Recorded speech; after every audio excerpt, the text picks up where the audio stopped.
Wait for it. Action. Assalamu alaikum wa rahmatullahi wa barakatuh. How are you guys doing?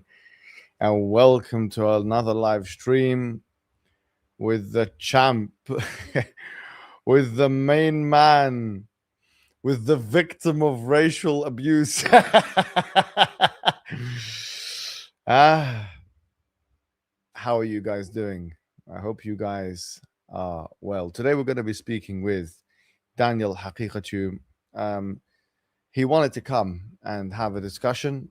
And of course, he and anybody else is welcome who has a significant platform and has things to contribute, to discuss. There are things, obviously, me and Daniel agree with and we disagree with on certain issues. But I'm sure Daniel and a lot of other people nowadays agree that the right thing to do is unify now. And we've been talking about unity for a long time. And I think it's poignant because the fact is this, guys, let's be honest about it, right? We talk about these مسائل فقهية, مسائل عقدية, fiqhi, jurisprudential, creedal matters, because we have the luxury to speak about them now.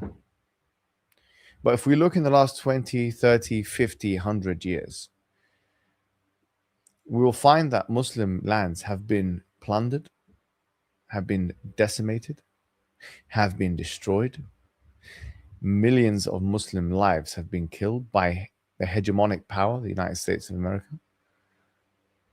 And all of that may not have happened, or a lot of that may not have happened, had we had the unification of Muslims. And that's why they're finding an opportunity to harm us. But the unification of Muslims is not just a governmental ordeal between the governments and between the peoples. The unification of Muslims is something which we have to spearhead as the Ummah of Muhammad sallallahu alaihi wasallam. That Allah does not change the condition of a people until they change the condition of themselves. And unity does not equate uniformity. Now, this is something which we, I think, need to be very clear about. When I say that Muslims need to unify, I'm not saying we should all now have the same aqidah or that we should all unite upon one fiqh school or that aspects of creed which go against, for example, our religion should be something that we put into the creed. This is not what we're talking about. Uniformity is accepting that there are differences between Muslims, but despite those differences, that we will work together on certain causes. It doesn't mean we have to work together on all causes. It doesn't mean we have to eat lunch every day together at the same time in the same restaurant. It doesn't mean that we have to marry each other, people from different creedal backgrounds or different schools of thought. It doesn't mean any of those things. All it means is that when we find that there are issues, between Muslim people, that we can put those issues to the side in order to look at the bigger picture. This is what we're talking about. So unity and uniformity are two different things. Now, there are people who want this noble objective, which the Quran mentions, and people who do not want this noble objective, which the Quran mentions. The Quran tells us clearly, وَاعْتَصِمُوا بِحَبْلِ اللَّهِ جَمِيعًا وَلَا تَفَرَّقُوا, that come together, hold on to the ropes or the rope of Allah together and do not become divided. That's what Allah subhanahu wa ta'ala says. Now, if you go to certain Madkhalist mosque, and if I just made a khutbah, or someone made a khutbah, because I wouldn't be allowed in the mosque, let's be honest, but let's say someone made a khutbah and they were saying that, Allah says in the Quran, unite together. وَاعْتَصِمُوا بِحَبْلِ اللَّهِ جَمِيعًا وَلَا تَفَرَّقُوا. Allah says that in the Quran. And he stopped there. I promise you that that person would be refuted by the people inside of that mosque. Why? They will tell him, why is it that you mentioned وَاعْتَصِمُوا بِحَبْلِ اللَّهِ جَمِيعًا وَلَا تَفَرَّقُوا? Come to hold to the rope of Allah together and do not disunite. And you didn't mention, but we cannot unite upon batil, and it cannot be this, and the innovator that one, and this one here, and this guy here, and this. Why didn't you put all these caveats that we've invented for you? Well, the reason why is because the Quran doesn't put any of those caveats. So if you truly say that you follow the Quran and Sunnah, so why do we need to put conditionals and caveats where Allah does not put conditionals or caveats? There is no verse in the Quran that tells us that unity, when it comes to cause and doing good together, is limited by someone's belief. Let me repeat that again. There's actually no verse. So when Allah says, وَتَعَاوَنُوا عَلَى الْبِرِّ وَالتَّقْوَى وَلَا تَعَاوَنُوا عَلَى الْإِثْمِ وَالْعُدْوَانِ, that come together in piety. So if, for example, let me give you an easy example, because people don't understand what I'm saying. So let me make it easy for you, because I think people have misunderstanding or lack of intelligence. Sorry to put it that way, but that's what it is. If we had a charity project, homelessness charity project, and then you say you had a Christian neighbor, okay? Or let's say you had like a Jewish neighbor or an atheist neighbor, yeah? And he says, Muhammad or whatever your name is, he says, look, let's go out together and let's give charity to these homeless people here. This is a noble cause and objective. Okay, so you're unifying on an objective with somebody. Is it haram to do charity with this Christian? Is that your belief? وَتَعَاوَنُوا عَلَى الْبِرِّ وَالتَّقْوَى. عَلَى الْبِرِّ وَالتَّقْوَى. So it's good. You can do this. There's no problem. For example, in Palestine issue, people are now raising money for Palestine, raising awareness for Palestine. Say, listen, before I send this message, I need to make sure that you're not on Maturidi. Because if you are, I can't unify with you on these matters. If you're a Maturidi, you will not receive this WhatsApp message, for example. Is this what it's going to become? So the point is this is embarrassing. The fact that we all even have to speak about these kinds of things. And it's more embarrassing that we're doing all of this. You know, it's more embarrassing that we have to spell this out, and we have to now wait for another, I don't know, 100 million Muslims to die in the next 100 years. Okay. Oh, Daniel's here, mashallah. So let me just finish the sentence and we're going to bring Daniel on. But how many people have died because of your immaturity? How many people have died? If madkhalism becomes stronger, and if takfirism becomes stronger, and if racism becomes stronger, and if the forces of this unity become stronger in the ummah, let me ask you one simple question. The next 50 to 100 years, will more Muslims die or will less Muslims die? That's all I'm asking. How many countries? Some people are saying no sound. I don't know can you guys hear me? And then I saw it somewhere. Can someone hear me? Can you all hear me? I don't know. It's okay. Hopefully you can hear me. It's fine. Okay. So the point is this. Yeah, the point is this. If you're saying we cannot work with someone unless they're the same exact aqidah as us, or they're the same, even worse, even the same race or the same tribe. This is going back to. If we do that, then okay, let me ask you, do you reckon there's going to be more or less death of Muslims in the next 100 years? Now let's try and use our minds together. Let's try and use our minds together. Will there be more death of Muslims, more suffering of Muslims, more, or will there be less? Now, that's about death and killing and all that destruction. Okay. What about if you're, let's say, Muslims in the West, very specifically, right? If there's more disunity between Muslims of different groups and different backgrounds in the West, my simple question to you, are we going to be weaker or stronger? Is the right wing more likely to have victory over us, or are we more likely to have victory over the right wing? Are we more likely to protect our interests for our children and our grandchildren, or is the opposite more likely to be true? If we can get people to rally around a cause or a charity or this or that or the other, a petition, whatever it may be that we decide, which one makes sense?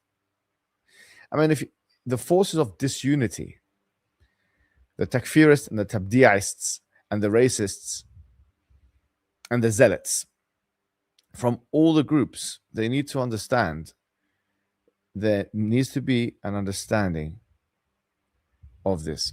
Now, with that, I'm going to bring in a very well-known individual here, Daniel. MashaAllah. Assalamu alaikum. How are you? Wa alaikum assalam wa rahmatullahi wa barakatuh. How are you, brother? Alhamdulillah. It's been a long time since we've seen each other and discussed with one another. Yeah, long time, absolutely. But good to see you. Good to be here talking to you. Seems like you've been getting a little bit of controversy these days. Yeah, well, me and you both, I think that's one thing that we've got in common. I think nowadays controversy is like, even the least controversial figures are getting into controversy. I don't know whether controversy is something we find or it finds us, but it's part of the game. How are you, man? What's been happening with you? Alhamdulillah, I've been doing good, just busy. I'm trying to finish a book that I'm writing, and it's been a long time in the making, but had to really buckle down and take a break from making videos on a regular basis to finish the book and get it out there. What's the book about? It's about RAND. It's about the RAND agenda. Yeah, so the think tank of the U.S. military and how they strategize to reform Islam, doctrinally change Islam, create infighting between Muslims, create problems between Muslims. So, yeah, it's what did you find? Anything topic. Interesting so far in your research that you found that they're trying to fund these guys?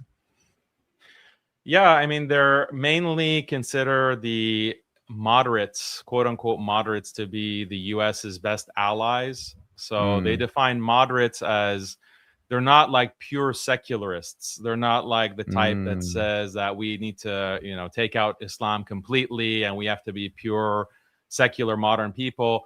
The moderates that they define are Muslims who believe in kind of a separation of church and state, basically, that Islam should be a private matter and in your home, but we still value the symbols of Islam publicly, but Islam has nothing to do with, legislation or running a country. And it's like a secular system, basically, with the trappings of Islam, with the kind of outward symbols of Islam. That's who they identify as the prime partners that they need to support in the Muslim world. And so they target the Muslim world. They also target Muslims domestically in the West. They say that Muslims in the West can be our ambassadors to promote this kind of secularized, even though they don't want to use the word secularized. They want to use the word, moderate. The moderate Muslims in the West are going to be our ambassadors. We're going to use them as kind of the role models for the Muslims in the East. And that's how we do soft power. We can soft power influence the Muslim world to adopt a political stance that marginalizes political Islam, marginalizes any kind of notion of pan-Islamic unity. They're explicitly against pan-Islamic unity, by the way. RAND is. They say this is a problem. This creates transnational collaboration, and this makes the Muslims too powerful. And we don't want that. We want to actually weaken the Muslims. So we have to create infighting. We have to really, I mean, this is what their documents say. It's all public. You can go read RAND's Civil Democratic Islam, Building Moderate Muslim Networks, Muslim World After 9/11. These are their main books that they wrote, and RAND published it. Which one is the best one to read? Which one is the most interesting one? The one that really opened your eyes is Civil Democratic Islam, because it's shorter too. It's less than 100 pages by Cheryl Bernard, Rand analyst. And this is where they lay out the doctrinal changes that they want. And they specify issues, like they have marker issues where they say that this is how you identify like a fundamentalist. This is how you define, this is how you identify a traditionalist. So we've got it here. Look, this is the one, right? That's exactly it, right? Yes. So tell us, give us some of the people are already calling you a liar. So we've got to bring it in front of this on the screen. See, this is the naql sahih. Okay, so tell us now, what are you looking at here? Yeah, there's a whole thing on polygamy there. Yeah, mapping the issues. So that's how those are the marker issues where they define. Now we have to go to war with them. No, anyway, yeah, sorry. Go ahead. Yeah, exactly. So they say like depending on what your views are, there's like 13 issues depending on what your views are on women's dress, like hijab. What your views are on polygamy, what your views are on jihad, what your views are on hudud, what your views are. This is what determines what box you fit in, you know. Oh, I see. And that's how they define what a moderate is. So it's like the doctrinal issues. And then they go like very specifically. They go very specifically. For example, they say we need to undermine the madhahib. Literally, we need to undermine the madhahib. We need to undermine not hadith. Okay, they say we need to develop a database of counter hadith.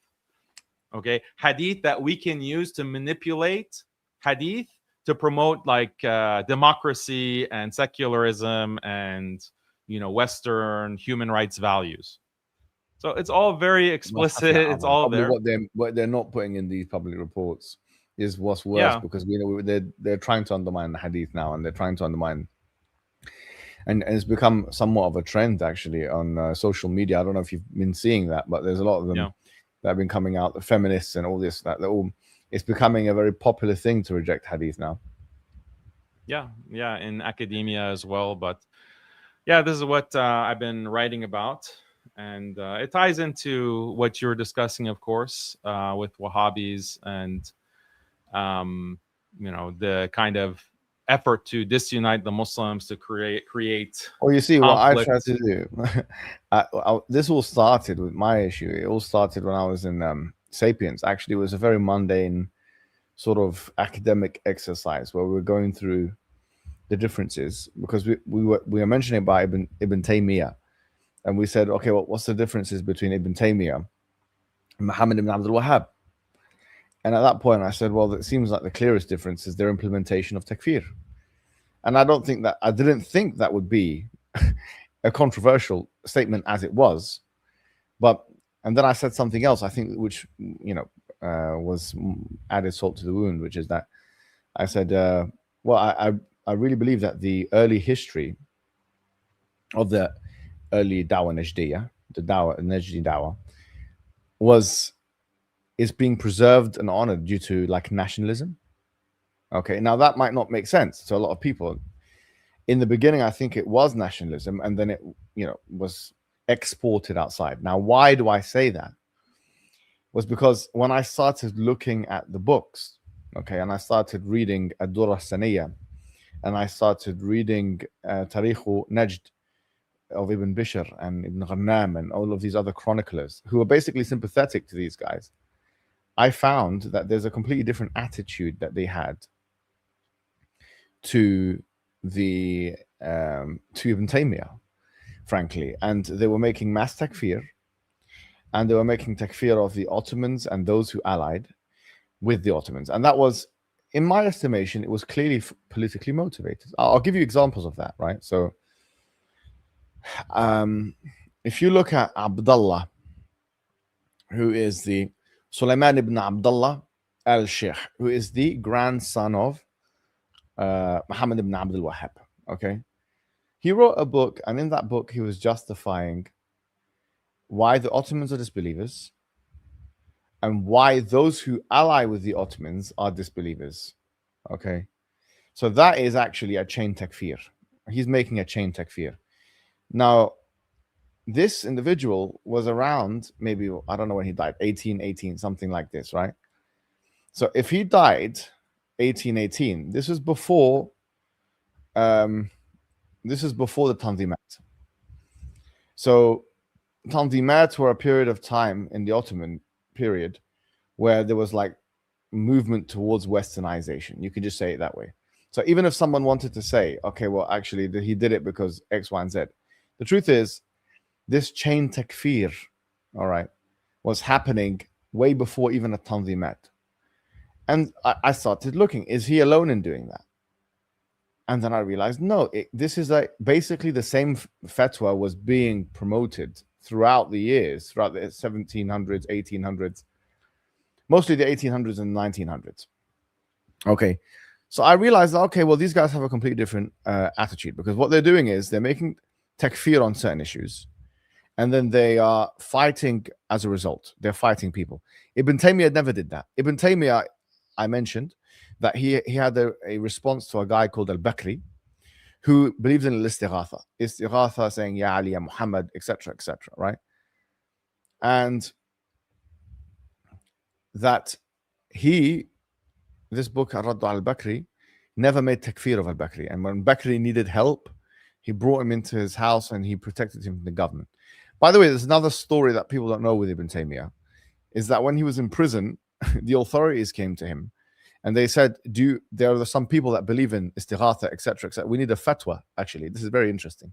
Because some people say, well, Ibn Taymiyyah didn't have political authority, right? But this one here destroys that argument too, because Ibn Taymiyyah, at one point, they approached him in prison and they said, well, can you give us a fatwa to execute these individuals as a result of believing these shirky things, A, B, and C? And he refused to give them a fatwa on that basis. He actually refused to give them a fatwa on that basis. So, which means that he obviously had a different approach. And it should not be that controversial to say this. But people are attached emotionally and otherwise. And it seems that if you say anything about any scholar, that is in that period, then that's it. It's game over. Well, to be honest, we're not beholden to that. We don't have to. I'm sorry to say, who do you think is paying us? Who do you think is forcing us to speak? If I've come to a conclusion based on reading, I don't need anybody to endorse that. Okay, that's it. And then I gave them an ultimatum. I said, listen, if you really want to follow the way of the Dawah al-Najdiyah, and let me put a caveat here, not all the Dawah Najdiyah, not all the Mashayikh and Ulama of the Dawah Najdiyah were like that. Like if you, for example, look at As-Sa'di, who obviously was much later, but As-Sa'di was the teacher of Ibn Uthaymeen. He obviously wrote the book, the famous Tafsir, okay, which is actually a fantastic book, and he was a very learned and scholarly man, right? He wasn't like this. I'm not even saying that, for example, Ibn Uthaymeen or Albani were like. Albani had harsh things to say about this. Albani actually said, this is extreme, what happened here with this takfir. Albani said, Nasruddin Albani posited the refutation on the early Dawah al-Najdiyah. So if I say the same thing as what Nasruddin Albani said, which is that these guys were essentially, going too far with not just making takfir, but then implementing that takfir, then a lot of people are going to come out. Nationalists are going to say, why are you mentioning Najd? As if we care about, I don't even know the difference between the Hijazi people and the Najdi people. I don't know about these. This is not intended to be an ethnic discussion. I don't even know the difference. If they started speaking in front of me, I wouldn't even know the difference. And this one's from Tihama, and this one's from Najd, and this one's from Hijaz. I don't know the difference between the Taqalid and I don't know. I don't care. I'm talking about books that I've read and Dawah that I've covered. And in that regard, I'm sorry to say, I have come to the conclusion that when it comes to mass takfir and killing the people, it's obvious that these people did that.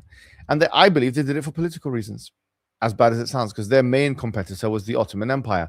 So they had to theologically justify why they're going against the Ottoman Empire. And that's it. It's not as rosy and as puritanical as you think it is. I know in terms of Muhammad bin Abdul Wahhab himself, all right, someone will say, but you shouldn't mention anything about the Sheikh. How dare you mention anything about the Sheikh? Okay. But I didn't even mention anything about him. I didn't, until this time, I'm waiting for someone to bring a word that I said that was like a bad word about Ibn Abdul Wahhab. I simply Well, you said, did. I mean, you said that he was not like Ibn Taymiyyah, like yeah, his doctrine differs. Like but that's I don't, basically the kill shot. Like no, but that's because the whole but no, but basis of their yeah, ideology it's is not that like they I are was sitting there following the saying the path of man the was Salaf, a right? fasiq and the man was a kafir and the man was this and that. Look, do you He know the was a thing is, deviant. Like Daniel? he was a deviant, and his Yeah, I ideology. didn't even When you go that. I say just said, listen, it looks like I've looked at what he did after 1744 when he did his pact with Ibn Saud, when he's going to Dawasir and different tribes and basically rendering the Sufis there as disbelievers and then killing them. And I just they weren't think even that that's Sufis, different to even the his way Ibn brother. Taymiyyah would have dealt with things. And I believe that this history is protected for nationalistic reasons. That's my conclusion, which, by the way, seems to fit the almost consensus view of Western academia, by the way. I mean, I think there's only like one or two revisionists in Western academia who basically make Ibn Abdul Wahhab out to be some sort of defender, like defending himself, like a pacifist, not a pacifist, but someone he's defending it. But you know, because of the aqwal that he says, in kunna la nukaffiru man ya'budu al-qubur, and whoever, if we didn't, what do you call it, make takfir of the people who do worship the graves. So people look at these aqwal, but in terms of like, in terms of the Western academic sphere, essentially everyone agrees this was an expansionist, it was a militarist, it was, and even the like historians from the East. So everyone agrees, except for one or two people, and people that want to protect a history. And my only thing, Daniel, was I said to the guys, if you're being faithful to Ibn Abdul Wahhab, then you end up as takfiri. Like, you know, those takfiri groups that we see? That is the end result of this, of the majority of these da'wah. If you don't like that, then with all due respect, these individuals, they don't know what they're talking about. If these people would have met them and seen them, they would have considered them to be kuffar themselves. I believe they would have made takfir of them. Like the person that we're talking about is someone who said that no one understood Tawheed before me, and none of my teachers and none of his teachers were in Mecca and Medina, and he said none of my teachers, no one before me understood Tawheed. Like this is the kind of narcissist psycho Ibn Abdul Wahhab was. Okay, and even like, and then people will say, no. I would say, the Wahhabis also, will look, say he was refuted by his brother. Let me finish. Yeah, his brother, he even takfired his brother Sulaiman ibn Abdul Wahhab. Like it wasn't just the Sufis. The people that Ibn Abdul Wahhab takfired was anyone, and this is right there in Tarikh al-Najd with Ibn Bishr and Ibn al-Ghannam.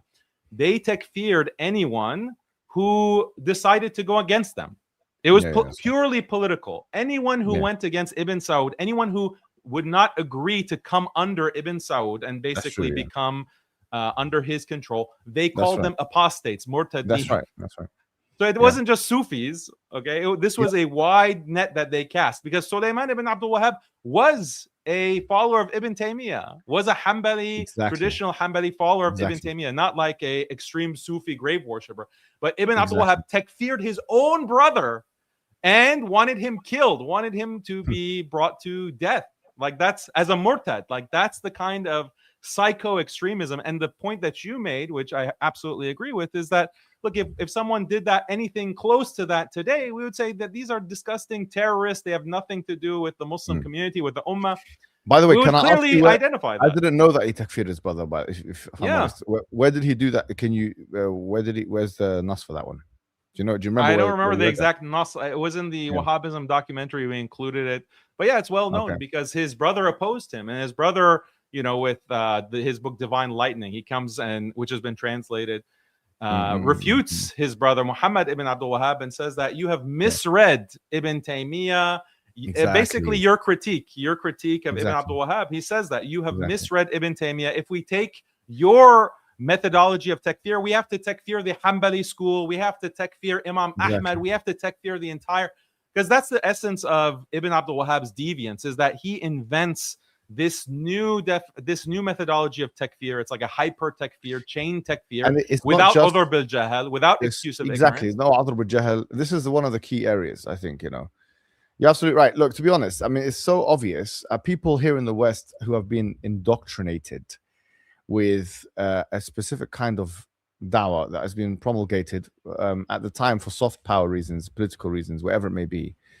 They can't think outside of whatever they've been told. I promise you, the majority of people who don't like what we're saying relating to these facts, okay, are people who have never read a single book. They have, wallahi, I believe that even the talabat al-ilm, they have not opened the book, they have not read the book.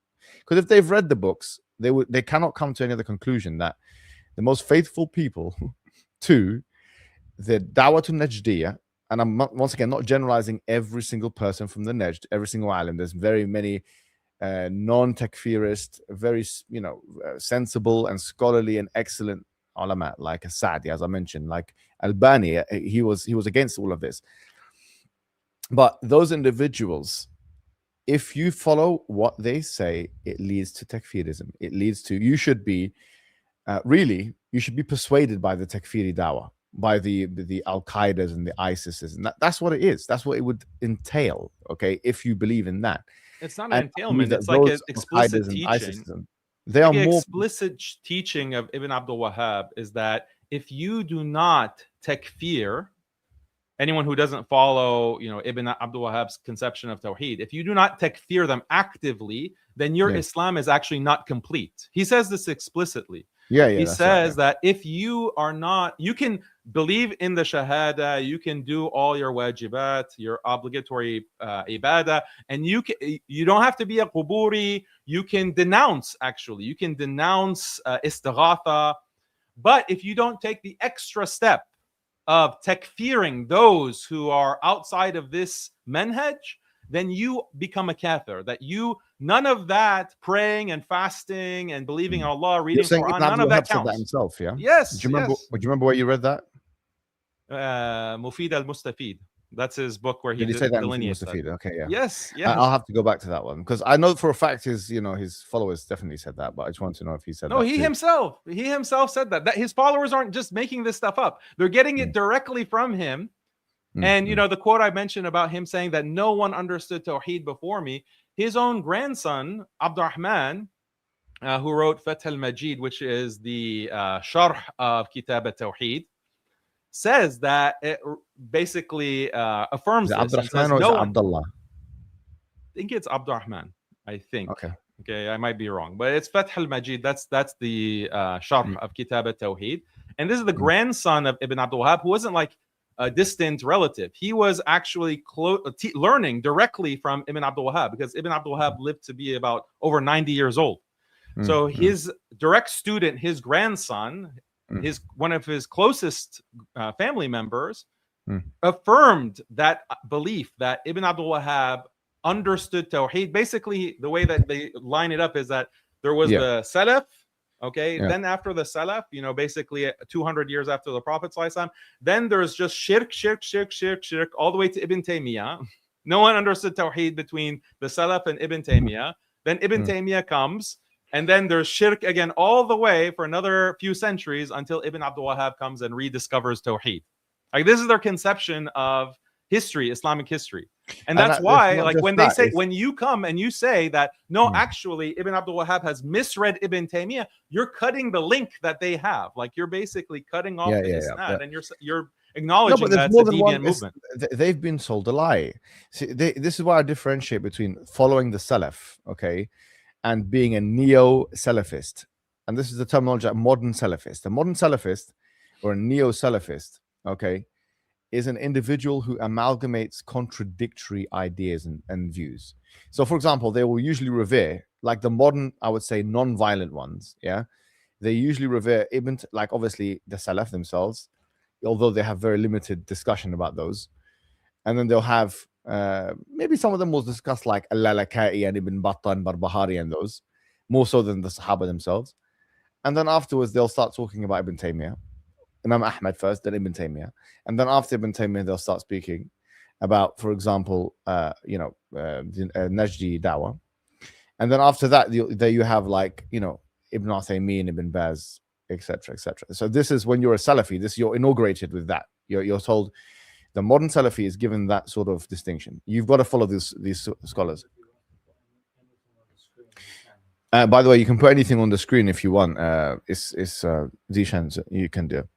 Yeah, so so this is basically this is what it is, right? So my point is this: these people did not have the same view. So, like Al-Albani explicitly rejects, okay, in many fatwas, he explicitly rejects what Ibn Abdul Wahhab did, and he explicitly rejects his followers what he did as well. And you can't, nobody can deny that.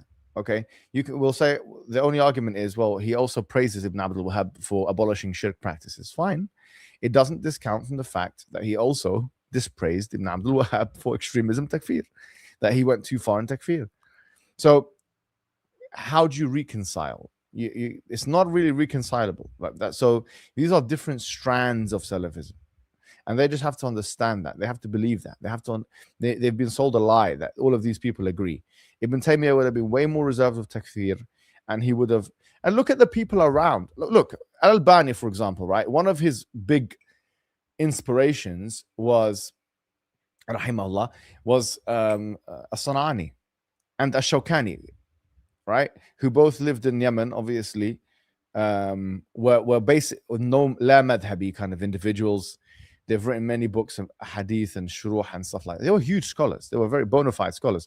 Both of those scholars attacked Ibn Abdul Wahhab. They wrote compendious refutations of Ibn. They were contemporary to him in the late 1700s, wherever it was, and they wrote compendiums against him, refutations, proper refutation, detailed refutations. So if we're not allowed, look, see, they're not allowing us to repeat what some of their scholars are saying. I mean, you're a modern Salafi, you accept As-Sanani, you accept Ash-Shawkani, you accept Al-Albani, you accept Ibn Taymiyyah. You're pretending that they all agreed with Da'wat al-Najdiyya. We're telling you, actually, these people differed, and we have proof of that. Like you said, Sulaiman, the brother, differed with Ibn Abdul Wahhab. He wrote a book on it, Sawa'iq al-Mursala, or the Divine Thunderbolts, or how to translate Divine Thunderbolts. It was a hard huh? Yeah, how did it do the Divine Lightning? Yeah, the thunder. Yeah, this whatever, so what do you want? He's been refuted. He's been refuted by your look. So if Albani refutes somebody, usually this is written off. Okay, I mean, like, that's what it is. But he's been refuted by his own brothers. He's been refuted by Sanani. He's been refuted by Shawkani. He's been refuted by Ibn Abidin, by the way, who's the Hanafi scholar. He called him Khawarij. Bro, like, we can't pretend. He's one of the biggest Hanafi scholars of all time, I think. Probably top, I don't know, 20 or something, top 10. And he refuted it. We're talking as if these are honest interlocutors, like rational interlocutors that we're debating. That's not the case. Like, why did they attack you? They started attacking you because you go, for example, on Sneeko's podcast, and you start talking about how, the Muslims should be in support of Iran winning against Israel, against the Zionists. You go and you call for pan-Islamic unity with all different Muslim sects together. You call for something that is politically problematic to them. And therefore, they try to find any kind of argument against you to discredit you, do ad hominem against you, whether it is to call you the N-word, saying that you're, this and that, you're African, like attacking your family. Then they say that you're potentially kafir, Uncle Shekel Collector, as we call him, comes on and says that you are potentially a kafir. Imagine that. I thought this is someone. So Adnan Rajid comes on and says, you are potentially a kafir. Imagine that. No. I spoke to Adnan. Let me tell you something. Look, let me be fair. Right? So Adnan Rashid and I disagree with, obviously, on the matters of like Iran and Dawat al-Najdiyya and all that. He would disagree with everything I've just said here, right? But as a man, I have to say that, he has good qualities. He does have good qualities. And I've seen him, and I've been with him, and I've seen him, feed poor people in front of me. Wallahi. I've seen him, no cameras on him. No cameras. Wow. I'm 100%. Whoa. He's a man who speaks to people, does dawah to them without any camera being there on him. Wow. I believe he's as good as MBZ. He's as good as MBZ and MBS. They also give charity to the poor, No, Isn't that what the Wahhabis say? No, Isn't that what Madkhali say? we've got to be fair. I know him more than you do. I've traveled with him. I've been with him around and stuff, and I can tell you, I can vouch for the fact that he has some really positive traits, and he has sincerity for the ummah. And one thing I will say with Daniel, which I didn't agree with when you did, and I have to be honest with you, is that when you, I think it was on Twitter, you put something and you connected him with like a terrorism related thing, right? And if I'm honest with you, I know him very well. This is something he is. I mean, that's not what I did. That's not what I did at all. Okay, well, we'll come to this. I made the point. I made the same point that you did, that Wahhabism is an ideology that justifies terrorism, and that ISIS is following Ibn Abdul Wahhab, and it's specifically following this takfir doctrine. So when we see ISIS act so when we see someone like Adnan Rashid or any of these clowns, and they go and they say that Muhammad Hijab is potentially a kafir, you don't know like what kind of psychos, like Daeshis, they're still around in places like London, Birmingham. You don't know who's going to come up behind you. You don't know who, when he's saying that you're potentially a kafir. Imagine that. These are his words. He didn't say it like that, though, Daniel. What he said was this. Right? I remember what he said. I can read it out for you if you like. I think it's just, I don't know if it's there or not, or if it's been deleted. But what he said was that if Muhammad Hijab believes X, Y, and Z, right, then he is a kafir too. Right, and the X, Y, and Z that he was referring to was the was basically Shia beliefs. Mass takfir, yeah. If you don't mass takfir the Shia, no, not that. I don't think he was, because they have this belief. They have this belief. Therefore, if you don't believe that they're all kuffar, then you are a kafir. That's what he said about you. Let me get it, because I think we have to be very fair. I don't think he did say that. I think what he said was. I think what he said. Yeah, I mean, that was the entire point of dispute between you two. He wants, you're calling for unity with the Shia. You got it, yeah. And he's saying that these are no, because I don't think he was saying he wasn't doing a chain thing. He was, to be fair, because we have to be fair about these things. He was saying that. Well, but actually, let's bring it up. Let's bring it up. Let's bring it up. Yeah, have you got it on the screen? You might be right. If you're right, then I can see the point. But I think you're. I don't think you are. Okay, let's see.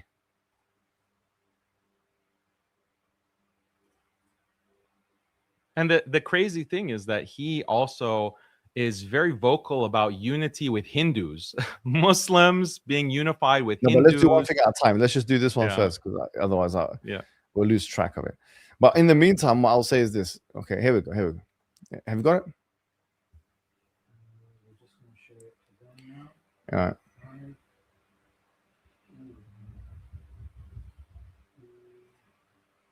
Okay.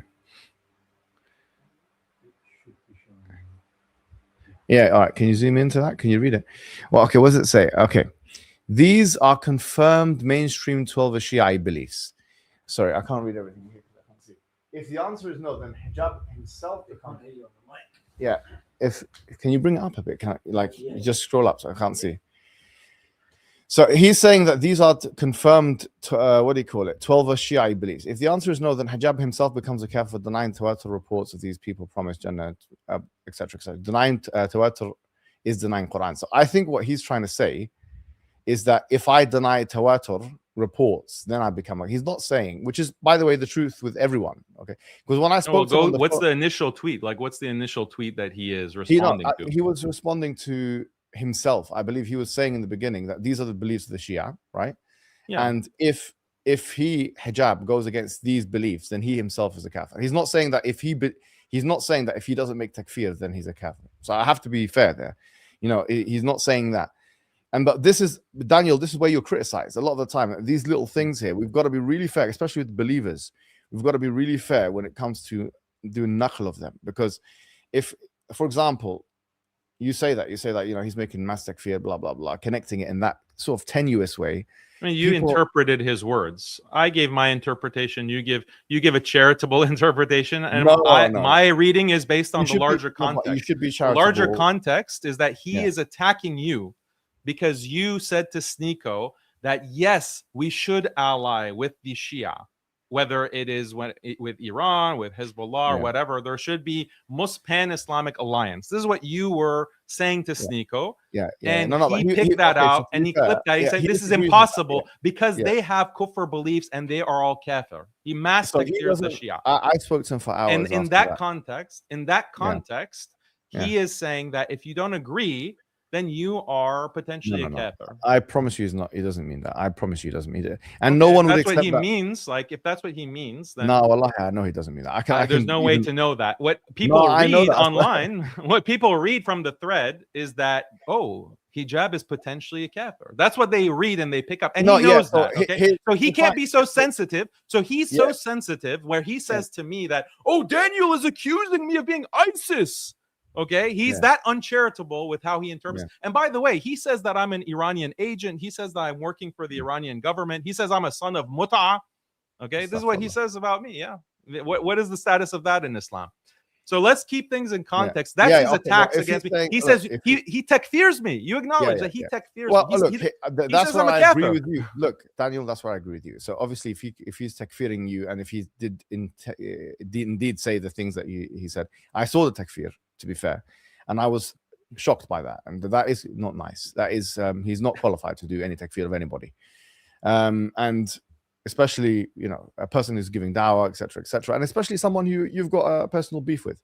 But at the same time, bro, I have to be honest and say that some of the things that when you were interacting with him, I found distasteful too. I found that the fact that you connected his name with extremism, this can cause a lot of problems for people. That's and being a Wahhabi, it can cause problems for their families as well. Hey, it's a problem for me in America when he says that I am connected to the Iranian government. It causes a problem for me as well. That's why I agree with you. I'm responding, and you're only looking at the response. So my claim, his claim is just a name calling, but my claim is academically correct. That Wahhabism is the ideology of ISIS. And they share the principles of takfir. You don't deny that, right? You don't deny that they share. ISIS has Ibn Abdul Wahhab's principles of takfir. Yes or no? That's shared. That's academically correct. For me to say that, all that Adnan, Rajit, and all of these Wahhabi apes have to say is that we actually disavow Ibn Abdul Wahhab's position on takfir. We disavow it, and we take Albani's position, for example. That's all they have to do. They refuse to do it. Why? So let me tell you why. Disavow that doctrine of takfir. That's a problem. So I think what you could say is this. I'm not speaking about this. I'm not making a point about anyone's particular views like Adnan or anything else. But this is one thing I have noticed, right? What it is that they don't interpret Muhammad ibn Abdul Wahhab in the way that we do, right? So the way I've just interpreted and you've interpreted Muhammad ibn Wahhab is that he essentially done takfir, and as a result of it, he decided to massacre people who are not under his actual authority, because he went into different villages. So people say it was under his authority, so these are apostates, whatever. But they were not actually under his authority, because he went into villages which were not under his authority. So even that doesn't make sense. So that's what I think is the almost consensus view in Western and Eastern academia of the historical readings of Ibn Abdul Wahhab and those who came after.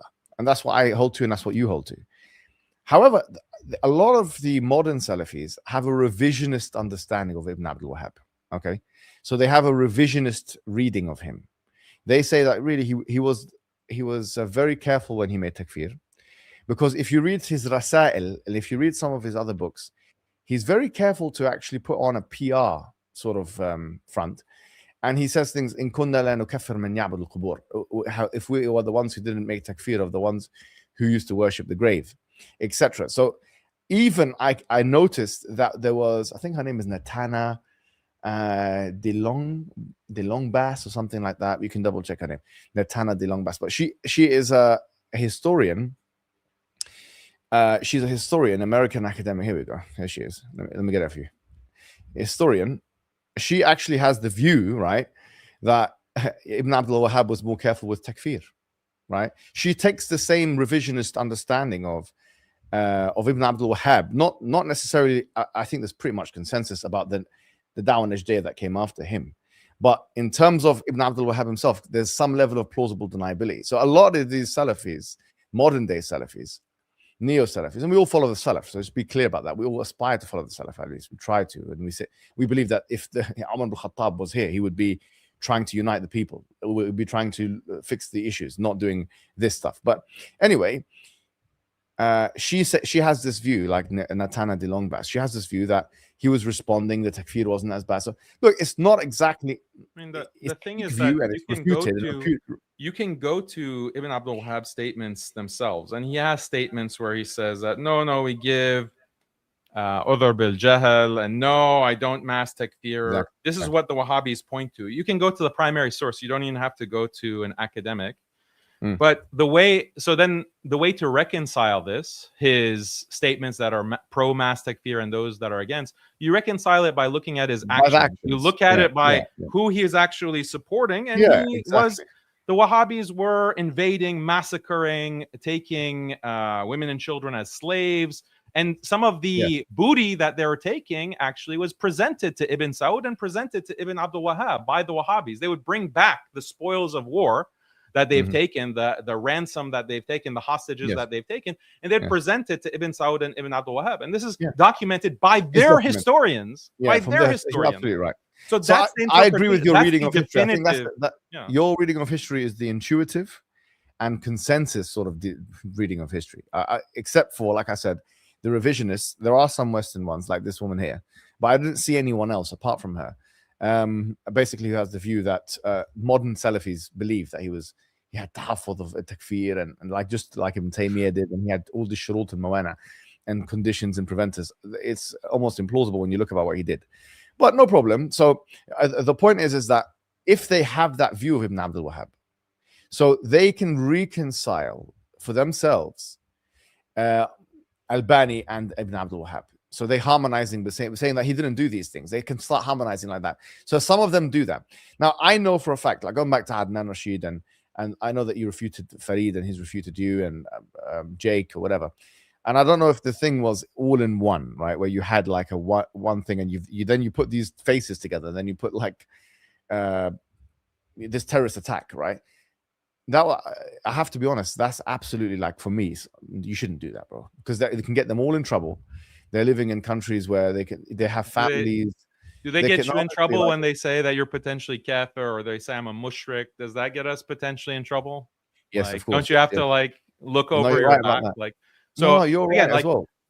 Stating academic, it's inconvenient for them. I agree. It's inconvenient. I would never do that to someone. Like, I'd never make a post like that against someone who is like just a random Wahhabi. Okay, but this group specifically has coordinated an attack, a smear campaign against me for over almost 2 years, and they have even signed documents. They bring documents to call me a kafir, a mushrik. They have attacked my family. They have attacked me in so many ways. Okay? I know these. Physically threaten me with harm. But Daniel, I can tell you, followers are doing this. And none of those followers, by the way, when they were coming after you, when these apes were coming after you and saying you're the N-word, you're a disgusting African, I didn't see any of them defend you, by the way. But to be fair, they didn't defend you on that. So, I mean, this is not like something that I take seriously. So when people come and with this kind of force attack you and threaten you, no, I get it. And they're going to get it back. They're going to get it back. I'm not going to. I totally understand it, because I've been on the receiving end of it. I've been exactly where you are. You should be fair, Brother Muhammad. You should be fair, and you should call that out. Okay, I call that out. I do. Initially, before talking to me about, a post of mine. No, I think both of it is wrong. A fact that you agree with. You agree with me that they share the takfiri terrorist ideology of Ibn Abdul Wahhab. Here's what I think is going on. And the division that you're talking about, like you're saying, no, they don't interpret it differently. If they interpret it differently, they should make that clear, and they should disavow like specific teachings. They've actually proven that they agree with the takfiri ideology because they apply it to me and you. They're applying it, and they're takfiring me. I doubt that any of them takfir. Oh yeah, with you, yes. Yeah, no, but I think they're getting there. They're getting there. If you insist, though, no, that part of it, I totally agree with you as well. I agree with you on that. So look here, on that point, bro, I agree with you that they should. Whoever did it, I think Jake made takfir of you, and I think, and obviously Adnan. I personally believe that that's outrageous, and they're not in a position to do that. Okay. However, I also believe it's outrageous what you did. That I know these people's families. I know that they're disavow like terrorism. I know they disavow like Adnan has ties. Adnan has actual ties with these individuals, actually. Before he disavowed ISIS, he was sitting in their gatherings. Let's be honest about that. No, I don't think ISIS existed. Yeah, and it did he exist was in never sitting in 2014, their gatherings. 2015.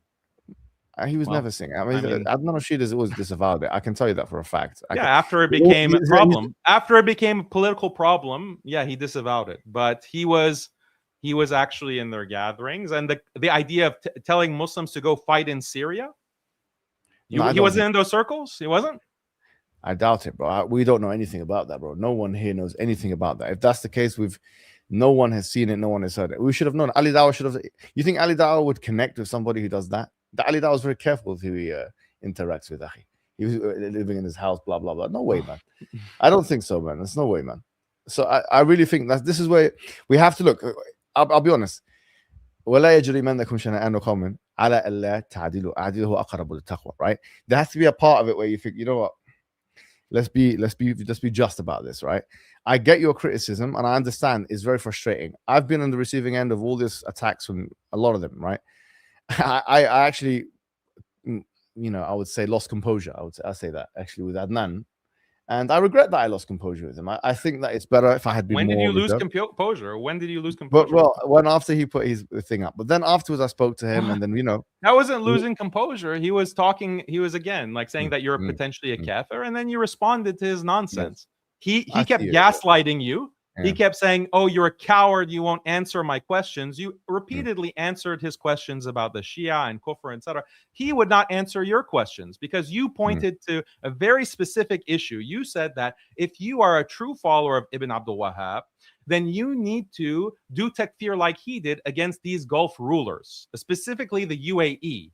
And he continuously dodged that. And then you said that, privately, he had told you certain things that he wouldn't disclose publicly in terms of his perspective about these Gulf governments. And you called him a coward. You called him a shekel collector. I think that's justified. Call him a shekel collector. This is not true. That's your words there. No, honestly. Look, I have to say, look. I mean, why won't they? Like, why won't Adnan or Fareed, for example, why won't they condemn the UAE? Like they say, and that's the thing. They do takfir of Iran and Iran's rulers, but if you ask about the UAE allying Tawalli with Israel in their genocide, then suddenly I'm not a mufti. I'm not. Here's where I agree. This is shocking, right? This is shocking hypocrisy. Here's where I agree with you. If you're gonna comment about the Middle East and politics and stuff like that, and you want to make a theological case about Iran, right? And you want to say that Iran is a disbelieving nation and it's over Shiaism, etc. Well, if we're following the faithful letter of the Najdi Dawah, then it's not just the Gulf nations. Every single Muslim nation on the face of the planet, if those guys were alive, if As-Sahman was alive, if Al-Hamad ibn Atiq was alive, if Abdullah, the grandson of Ibn Abdul Wahhab was alive, if any of those people were alive, right, they would have made takfir of all of those countries, all 50 Muslim majority countries. So that's the point. I mean, the point is that's my belief. I agree with you on this. However, the difference is this. I mean, I think that there's two possibilities here. Number one is that they do ta'wil of some of his aqwal, and they have a revisionist reading of Ibn Abdul Wahhab, like Natana di Longbas, okay, which I would say is pretty implausible according to the majority of scholars, but nevertheless, they can have it. Or they feel like the times have changed and or that maybe, I don't know. I think it is a contradiction that it's impossible to square it. If you want to make takfir of these, you have to make takfir of these. It's true, actually. If you want to do this, you've got to do that. I do agree with that. However, this is our criticism of modern Salafism, and I think this is a fair-minded criticism. It's a true criticism. It's a correct criticism. However, these people in particular, they disavow extremism, they disavow terrorism, they disavow the takfirists, the ones who kill people. No, they don't. They actually don't. They actually are in favor. They're in favor of massacres against Iranians. They're in favor of these attacks against Iran. Whenever the United States or Israel attack Iran, That's terrorism. They're bombing girls' have they schools. come on the record saying They're in support. They say that they're neutral on this. When a girls' school in Iran is bombed and when Muslims are being massacred in they Iran, probably condemn that. They say they're that, neutral. No, they don't. When I specifically confront them, when I confront Adnan, I say condemn the UAE for backing the RSF genocide in Sudan. He refuses. He refuses to condemn the UAE specifically. He refuses to call them out. Maybe there's a reason for that, bro. Maybe Why? he's got family members there. Maybe he's in the UAE. Oh yeah, that's true. Maybe he's getting money. He's getting money from them. And yeah, I agree. Actually, I know the guy. He benefits from them. Some kind of benefit from their networks there. I don't know. I don't care. I don't care about the reason why. The point is that you can't stand before the Muslims consider yourself a principled, I'm going to police everyone on Aqidah. I'm going to police everyone on support for Iran. I'm going to say that Muhammad Hijab is a potential kafir because he says there needs to be unity with Iran. But when it comes to the UAE, I can't speak because of whatever reason. I can't condemn a genocide. I can't condemn building of Hindu temples. I can't condemn allying with Israel in the Abraham Accords. Okay, so don't just be a pragmatist. Shut your Rajit mouth and don't talk in public about politics. Okay, so that's simple. You can't have it both ways. Without the pejorative, but I agree with the point, right? So the point of if you can't speak about the whole matter, then you shouldn't speak about any of the matter. If you want to start using theological arguments against one of the nations, and then just like making it very specific about, because the thing is, I think it's just to do with the fact that, I mean, the reason why Adnan got involved was because of the 12 Shia discussion, and I said that the awam of the Shia are not kuffar, and it's a fringe view to believe that they are. He was now responding to that because obviously he does not believe that on the record. He strongly believes in the contrary of that, even though like I presented many different sort of naqulat of Ibn Taymiyyah. And I don't see how anyone can believe that it's not a valid point. But the point I'm making to you is that so I think that's where it started, and then that's where it sort of. So sometimes when you're too polemical against one group, you start thinking about them all the time. You start to become obsessed with them. So it could just be that. It doesn't have to be that it's being paid by anybody. I don't think he is, because I've seen the condition that he lives in. He's not driving around in a Rolls Royce. I'm sorry to put it that way, and I hope he doesn't take offense, but he's not. Do you know what I mean? He's not that kind of a guy who's walking around in a Rolls Royce and has all the money. I said, no, he's not. So if he's getting paid by these people, he's not going on yacht tours like Uthman bin Farouk. He's not doing any of that stuff. I mean, honestly, you have a misconception in of Dubai. Him. I live basically near him, bro. I disagree with him a lot on these issues. But it can't stop us from being fair-minded, bro. I mean, so he's doing it for free. That's even worse. Like, he's doing it for free. He won't like stand up for Sudanese brothers and sisters being massacred. How's that even worse? Worse? He's doing it for free. He's being a prostitute for free. It's worse, actually. La, haram. This is haram. But here's what I would say. Yeah. So I mean, look, Daniel. One criticism I have of you is this. Look, I'll be honest with you. And I like being authentic because I like the work you do. I think you're a genuine asset to the Ummah. You've got a good synthesis now between the Islamic knowledge and the Harvard knowledge, or the worldly knowledge. You're producing new information for us. You've actually, one of the books we've read is about modernism and stuff, or at least some chapters of it. It's actually a knowledge production.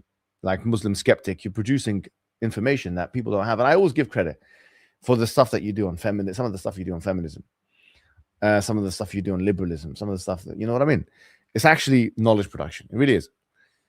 However, one thing I'll say is I think sometimes when you get mad and you get wild and you get sucked into things, and I'm the same. I'm just the same as you, right? Me and you are similar temperament. Yeah. Sometimes we can become unfair and disproportionate, to put it in Piers Morgan's terms. We can become disproportionate in the way we respond. Now, I'm not saying what was done to you was not disproportionate. I actually believe it was. It was completely disproportionate. Any takfir that's been done on you, calling you a son of mut'a, how can we not condemn that? We all condemn all of that stuff.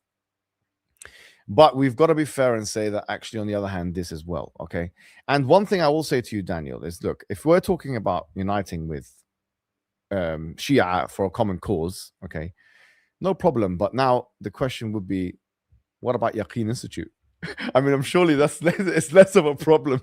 I mean, now you had all this issue of Yaqeen and Amr Sulaiman. I mean, you can't tell me Amr Sulaiman is more deviant than the 12ers. I mean, All right, if we're so you know, we have to be, if Israel and the U.S. look, I'll make it very simple for you. If Israel and the U.S. like strike Yaqeen headquarters, I'm gonna stand with Yaqeen. I'm gonna stand with Yaqeen against no, but why does Zionist it have to be attack. like that? I have actually stood and defended Omar Suleiman, Yaqeen, even Jonathan Brown. I've Really? defended him against Have you Zionist changed? attack. Because now your manhaj has changed, Daniel. Now you've become more of a pragmatist. Now you've become No, more of it's a actually it's very uniter of principled. people. It's like So very now, consistent and you know, you've principled, actually. it's Because true, but my principle is that they're yeah. Muslims. I never takfired Yaqeen. I never takfired these people. Said But that in the they're wrong beginning, you about started this, off what they're as sort of like a hardliner, right? You started off with the Salafis. as we should. No. That has nothing to do with being Salafi, Sufi, Sunni. It has No, I nothing mean, to like, do with okay, that. so If someone listen, like, look, bro, yeah, look, were you ever a follower of if Ibn you want to Abdul Wahhab? relitigate, look, no, never, okay, Really? never, yeah, never. Yeah. I didn't have the same perspective on Ibn Abdul Wahhab in the past I did today. I thought that, okay, this is So someone when you in read the more, 18th you century. started realizing. What was that? When did you start when did you start okay, reading more and start realizing, okay, actually After October 7th. After October 7th. okay, so this was quite a recent thing then. Yeah. People were saying things like people were attacking Ibn Abdul Wahhab, and they're saying he's this and that. I didn't pay much attention. I said, well, seems to be like liberals. You're just against like conservative Islam. Conservative Islam is not limited to just Ibn Abdul Wahhab. This is something that you can go read Imam Ghazali. Look at what Ghazali says about how you should condemn the deviations and wrongdoing and fisq. And look at these, even the so-called Sufi-friendly scholars. They're very harsh. So I was very consistent on Yaqeen, Omar Sulaiman. I still have the same position that I had in the past. Like, if you're an organization that is trying to get the Muslims to support a political cause, like, they're actually very similar to the Wahhabis in this sense. They were man. No, this is I mean, take a broader perspective. Okay, look at Wahhabism is theology marshaled for the support of a political project, right? You're frozen. You just have a smile on your face, so I can still hear you, I think. Okay, sorry. no. Can you hear me? Can you? Yeah. I can hear you. I think you're being unfair again, bro. Look, Amr Sulaiman. Let me explain the position. You have the same manager as him now. Not at all, but I know you're just trolling. But let me just explain. No. How am I trolling? You guys are, wallahi, in the sense that, first of all, Omar Sulaiman would never in his life criticize Ibn Abdul Wahhab. First of all, okay, he would never do that openly. He's smarter than that. But that's irrelevant. But number two, their political project, and you saw this very clearly. You interviewed Yasser Qadi when he was promoting Linda Sarsour and Ilhan Omar. Like, why are they pushing these individuals, like these pro-LGBT feminists, and saying Muslims need to rally behind Linda Sarsour and Ilhan Omar and Rashida Tlaib and all the rest of them? He talked to you explicitly about this, correct? And you were sitting on the couch. And why are they promoting this? They're pushing Muslims to align politically with the left wing. And this is why they publish articles in defense of same-sex marriage, in the defense of gay rights and LGBT rights, and pushing this kind of women's empowerment, feminism nonsense that was in service of a political goal within domestic Western politics, whether it's the UK with Labour or with the US with the Democrats. And they were campaigning. Omar Sulaiman literally was campaigning for Bernie Sanders' presidential campaign and other presidential candidates. So the connection between the politics and a theological position in support of these left-wing values, these gay rights values, it was going hand in hand. In the same way that Wahhabis push takfir of the enemies of Saudis, allies, the enemies of the Saudi-US alliance, whether that be Iran, whether that be Hezbollah or whatever, Yemen, Ansar Allah in Yemen, or whatever other groups. So it's the same thing. Theology in defense of a political program. Yeah, but let me ask you this. Like, okay, fine. Let's assume everything you said. Am I muted? Oh, hold on. Can you hear me? I think sorry. Can you hear me?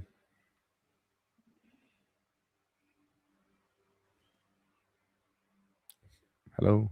Yeah, I can hear you. You can hear me, yeah? Yeah. So, look, in terms of, let's assume everything you just said was absolutely true. Which, I mean, we could discuss that, but we're not going to discuss that because it's going to open up another can of worms. I agree that they went too far with this whole stuff as well, right? I think they've sort of corrected, and I will probably, honestly, as much as I didn't agree with a lot of the refutations that you put, the style of them, but to be fair, I think it actually helped change their trajectory, bro. I think the reason why they corrected was actually due to you, the pressure that you put. Maybe they don't want to admit that, but I think that's what happened. The pressure that you put on them, Gani, it calibrated the situation. I personally believe that anyway. But anyway, having said that, 5-0 Portugal beat Uzbekistan. Well, Uzbekistan was never a country too. Anyway, but bro, look, let's be honest. Let's assume everything you just said there about their political inclinations and proclivities is true, right?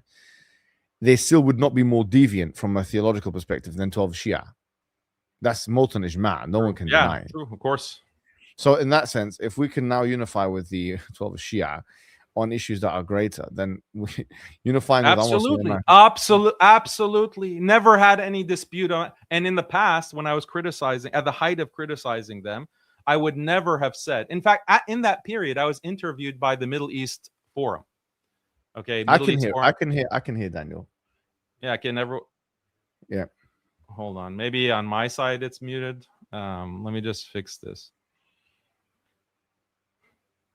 Sorry.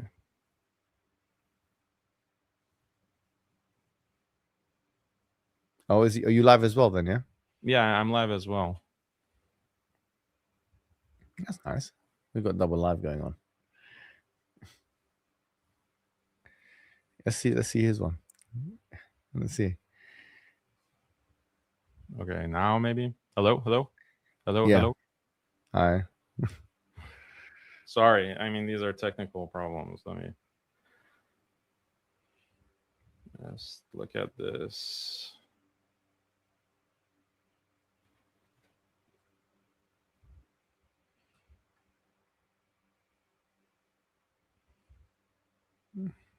Yeah. Oh, can you hear? Okay, it's good now, everyone. Okay. Is it good on his side? Oh yeah, I think it's good on your side now. I think the people are saying, Zishan's telling me it's good on your side now. Okay, alhamdulillah. So let's put this on the record then. Are you saying that you're more than happy to unify with the likes of Amr Suleiman, grant concessions to them, not be refutational of them? No. Concessions. What do you mean concessions? I don't grant the Shia concessions. I don't grant them concessions and say, oh, well, now it's fine to follow the 12 imams and prefer that as if that's part of revelation. No, but then someone could argue your tone towards the 12 Shia or the Iranian regime is somewhat conciliatory because of the political climate, whereas your tone with a much closer ally, in this case, Yaqeen and Amr Suleiman and those guys, is much more venomous or much more brutal. And so someone will say that if you're calling to unity and we want mainstream Islam, we've got to include these people here, because if we're talking about unity, I mean, what have they done to really be eliminated from? Because you wouldn't consider them to be mubtada now, would you? Would you consider them to be mubtada? Some of their positions are fully deviant, you know. Sure, but would you do tasnif of them as mubtada, complete mubtada? I mean, taking particular individuals, I mean, that's a bigger conversation. But we have to be comparing apples to apples, because when it comes to the Shia, the Shia aren't coming to our masajid and posing as traditional Sunnis and teaching Shia doctrine. But if you look at what Yaqeen does and what these compassionate imams do, they're taking a liberal ideology of feminism, liberalism, secularism. This is the Rand agenda, by the way. This is the Rand agenda. Because Rand specifically, that's what we began with. They say we have to support the moderates because the moderates will be seen as more credible. They wear the costume. They have all the trappings of a traditional Sunni Muslim, and they go to the masajid and they teach an ideology that is favorable to us and our empire. And so it's like the enemy from within. A lot of these guys. This is not what the Shia are doing. So, but on the politics, they've been really solid. Like someone like Omar Suleiman, he's been really solid with the, for example, Palestine issue. Even the I mean, has he called Israelis for? Has look again? Like the when it Israelis put comes his name to, in the top 10 most biggest anti-Semites of the country. He's been quite solid. I have to be honest. He's a Palestinian himself.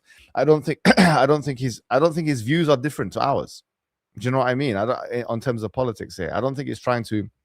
well, maybe he's changed his views. I think he's moved away from. But the in terms of stuff. his previous stances, okay, Yeah. in terms of his previous stances, which is where I was critiquing him the most severely, is he was preaching an quote unquote American Islam.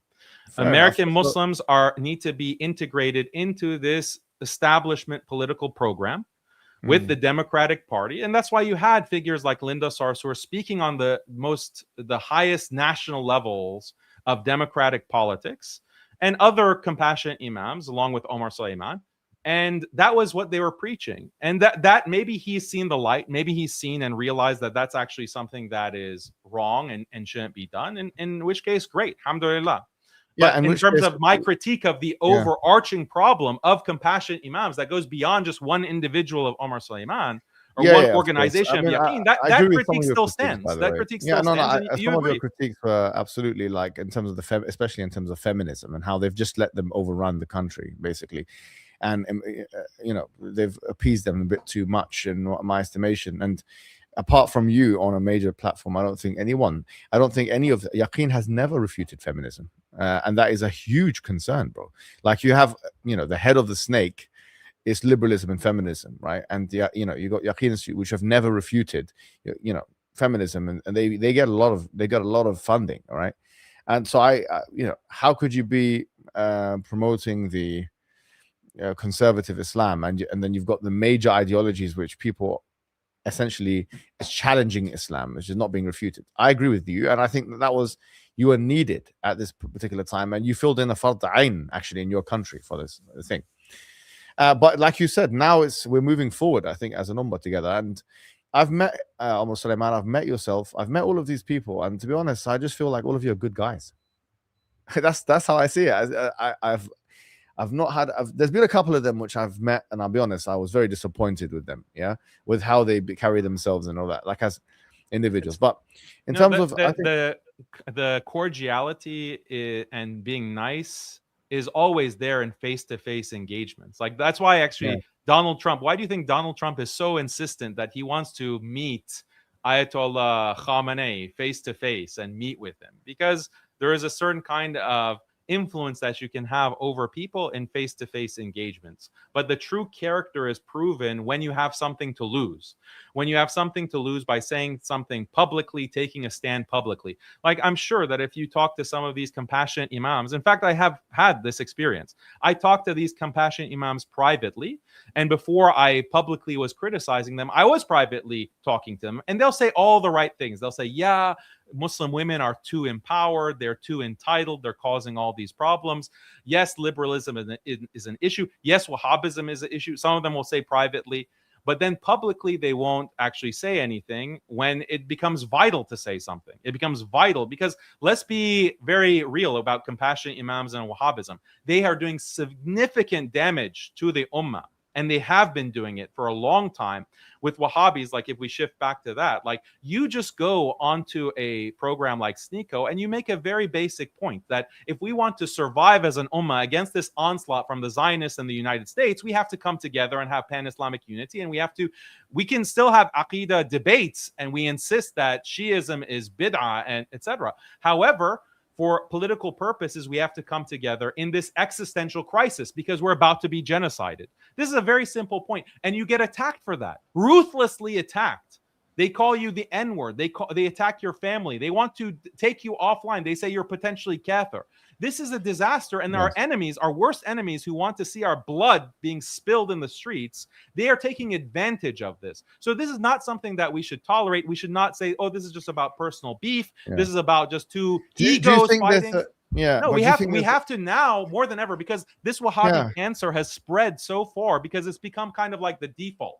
It's become the default where even Muslims who are not particularly religious or particularly well-read, as you described it before, they still have some of these intuitions that have been implanted by years of Wahhabi influence over the religious media, with their TV channels and their radio programs and their cassette tapes, etc., that they've distributed in their networks all across the globe. So they've affected the baseline religious intuitions of Sunnis, and that has to be confronted, because now we see it's untenable. Now we see that it's something that will lead to our demise. That's why I became woke to Ibn Abdul Wahhab after October 7th, because what shocked me, what really opened my eyes, was you saw these Wahhabis, someone like Shamsi, going to Hyde Park and saying that we don't support the Palestinians. They deserve what they're getting because they have faulty aqidah.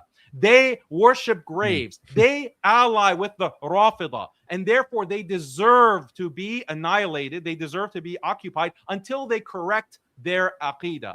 That is what he said. He didn't say those exact words, did he? Not those exact words, but that is the message, not only from Shamsi, but his teacher. That is the message from Al-Albani, actually. That is the message. Al-Albani, you know his position. I think Al-Albani says that the Palestinians need to leave. Yeah, right? It's what we would say the entailment of what they say rather than what they say. Them like to be fair here on this. Even though, I'll be honest, I've been just Shamsi. Okay, I've been on the receiving end of all of these. I'm talking about this entire. Yeah. The entire Wahhabi network, okay? I'm not quoting any specific one verbatim. I've cited them, their videos. I'm not trying to distort their words, but this is their position, not the entailment of their position. Their actual position is that the Palestinians have faulty aqidah, and therefore this is why Allah is punishing them with oppression. And Al-Albani said that the Palestinians need to leave. The Palestinians should not resist. Yes, the Zionists, they have to actually leave Palestine and make hijrah. That's his position, which he was opposed for. And many of the other Salafi scholars, like this is the dirty little secret that no one has been talking about, is that many of these Salafi authorities, Wahhabi authorities, if you look historically, even as early as 2005, like Fawzan, the whole don't boycott Israel, like boycotting Israel is haram. Where does someone like Rabbi Ferris get that from? That's coming from Fawzan. Fawzan was the one who had this position that you cannot boycott Israel, and he uses the justification that the Muslims weren't actually boycotting. Did he mention Jews Israel? Of Medina. Did he mention specifically Israel? I don't think he mentioned Israel though. He's responding to the calls for boycott. BDS, maybe in a general sense. But I doubt he mentioned Israel. But I'll be honest. I used to follow these scholars, right? I used to follow a lot of these scholars. What happened with me is I agree with your sort of sentiment of disillusionment with a lot of them, right? And the reason why is because of the following. I mean, I remember very clearly, very, very clearly. I was probably in my mid to late 20s, and I used to follow Sheikh Salah al-Fawzan in my early 20s. I used to follow him. I've got his Sharh of Zayd al-Mustaqna at home. He's actually got a very good Sharh of Zayd al-Mustaqna. It's nice, it's easy to read, and his fatwas on Hanbali fiqh were not bad. However, I started realizing a couple of things. I used to watch his fatwa programs every day, every other day, right? And there was a point where I just kind of, I'll be honest, became disillusioned. And I'll tell you what happened. The point was, and it was to do with the politics, unfortunately, right? What happened was this. I watched one of his fatwas, and it was at the height of what was going on in Syria at the time. And people know that, at that time, brothers, the Syria thing was as big as the Palestine thing. We were all so emotionally invested in it, especially in West London. The Syrian people were getting massacred. We saw it. I had friends of mine who actually went and joined the Takfiri groups and died in Syria. So there was a lot of commotion in the area, like in West London, etc. So I used to follow Sheikh Salah al-Fawzan, and in the height of the Syrian situation, someone asked him a question, and his answer made me change my whole opinion of him. Okay, and I will remember. Wallahi, I remember exactly this point, and then the second point, I decided that he's not independent. Basically, that was my decision. And then it was actually, I'll be honest, a transformative moment for me. The first time was they asked him about Bashar al-Assad. Now, Bashar al-Assad is Alawi, right? So even the Shiites would make takfir. They would make excommunication of Alawi, like Bashar al-Assad. They asked him about Bashar al-Assad. Can we make takfir of him? And then Salah al-Fawzan, Sheikh Saleh, he said, we can't make takfir of. Takfir is a big matter. We can't talk about takfir this easily, etc., blah, blah, blah. Now, I had a bit of I swear to God, and I'm not just making this up, wallahi. As I heard him say that, and I'm seeing people get, killed in Syria and stuff, and, whatever, I had something in my heart that was like almost a shock. Do you know when you're told something from someone like, is he actually saying this? Then I said, maybe maybe it's just I'm misinterpreting it. Maybe there's some wisdom in what he was saying. I was making an excuse for him in my mind. Then he was asked about Yemen, bro. Okay. He was asked about Yemen and the Houthis. And then he says, هؤلاء الذين. I remember actually exactly what he said by word, bro. He says, هؤلاء الذين يدعون الإسلام. When he started speaking about the Houthis, who are Zaydis, right? He said, these people who claim to be Muslim. So wait, the Zaydis who are actually way closer to Ahlul Sunnah wal Jama'ah, essentially you might as well call them disbelievers, all right? But then, but then Bashar al-Assad, no, the matter has become convoluted. So the point I'm making is that, to be honest with you, bro, I started to realize that they're not independent, and it was a harsh realization for me. And then, because if they're not independent, then why do I need to follow that then? I have to now start looking myself at the evidences, or going to other scholars and seeing other people from all over the world. And that's when I started to look at Sa'id al-Kamli, for example, in Morocco, or Ad-Dedo, Shanqiti, for example, in Mauritania. And I started to grow a greater affinity to those scholars, because I found that they were speaking, especially in the case of Ad-Dedo, they were speaking more truth, and they seemed to not care as much. That was it. They seemed to be more independent, and their knowledge was as good, if not better. And I personally believe it is, sorry to say, much better in terms of certain memorization and stuff like that. So that's it. That's how I transitioned. I mean, in terms of that. But some people will be very upset with this, and I understand where you're coming from. But the fact is, I'm be honest, that's my authentic position. This is something I determined by myself before probably I even became famous. This is something I, determined by myself, and that's what I believe. And so I agree with the sentiment, bro, that the present day scholars, a lot of them, but I have to also say some of them are very good, and some of them I've met their family members, and I find that they are sincere. So for example, Sheikh Salah al-Munajjid, who is the mushrif of Islam Q&A. I believe he's in jail. I believe this man is sincere. I respect this man. I might not agree with the way he does fiqh and whatever and all that stuff. Wallahi, I respect this man. And he's because of mawaqif. What mawaqif? For example, his son, someone killed his son. I don't know if you know about this situation. Someone killed his son in Saudi Arabia. His own blood son. And guess what he done? He forgave him. He could have gotten him executed as well, but he exercised that forgiveness thing. This shows you, a man of character. And when it came to the Syrian situation, he didn't care about anybody. He was on the TV. I have so much respect for him.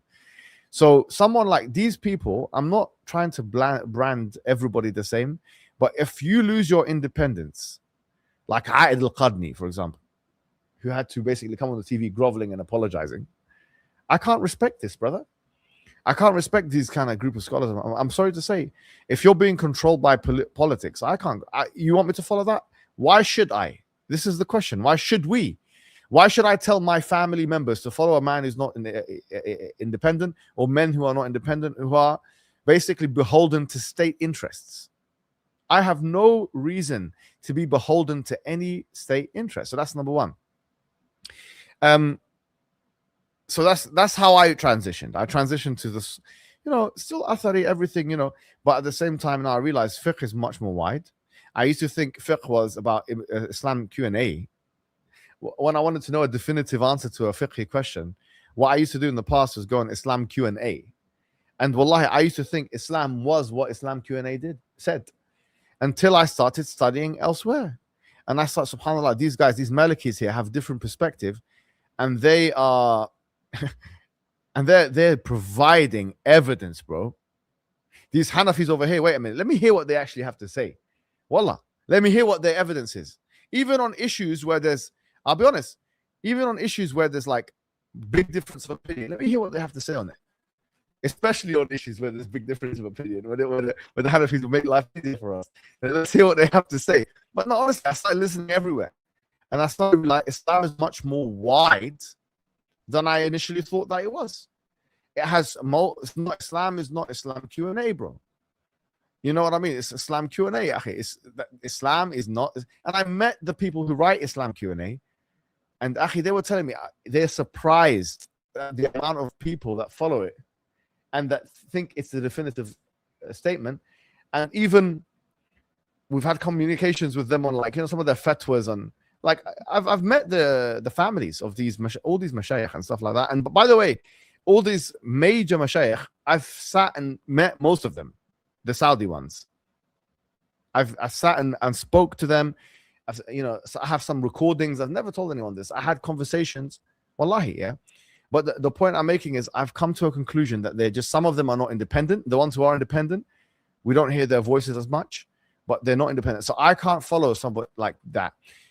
However, having said that, I'm not gonna lie to you as well, because, you know, I do love all the Muslims, and I love your work, and I love you as an individual, right? I think you're an excellent asset to the Ummah. I've been on Twitter for 2 weeks, going back and forth with the Arab nationalists and the racists. I've never been, I can say this to you, bro. I've never been as disappointed in my life in any community than that. Because wallahi, I was shocked that they can come out with the racism like that. And I know there's a connection between a da'wat al-Najdiyya and nationalism. I'm assured of it. I know that if a scholar in Saudi Arabia had the same view that me and Daniel just had and espoused and said there's a dominant historical view in the East and the West, if they espoused it, they'd be written off by a lot of the communities.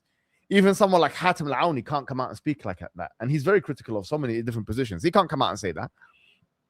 He can't speak about Ibn Abdul Wahhab. He can't do it. You know, so it's a nash. That's why you will not find scholars doing it. There's a tribal element, there's a cultural element, and so on and so forth, akhi. But having said this, what I will say is, one question I have for you is this. So one of the main refutations you've done on Amr Sulaiman, going back to this point, is when he did that libation thing on the floor, blah blah blah, and you said he was doing shirk and blah blah blah. He needs to come out. Okay, but now your views on shirk seem to have become more lenient and changed, if I might be honest with you and tell you that, right? So, for example, I don't know if you were defending him, but there was this guy that was like an extremist, essentially, extreme Sufist. He was, I don't know what he was saying, that Muhammad Sallallahu Alaihi Wasallam basically can control the atoms of the creation. And this, did you see this? He was saying that he can create another universe or something. I don't know what he was saying, something like this. He can hear everything, he knows everything. I don't know what to make. Either he's mentally ill or that he's not a Muslim. Sorry to say, this is beyond the pale, bro. This is the kind of thing that's too much, bro. So you were kind of giving him courtesy, and I was thinking, okay, well, if you're giving this guy courtesy here, bro, you're talking about Sheikh Yasser Hanafi? Yeah, of course I know. No, I'm not talking about Hanafi. I'm not talking about Yasser Hanafi.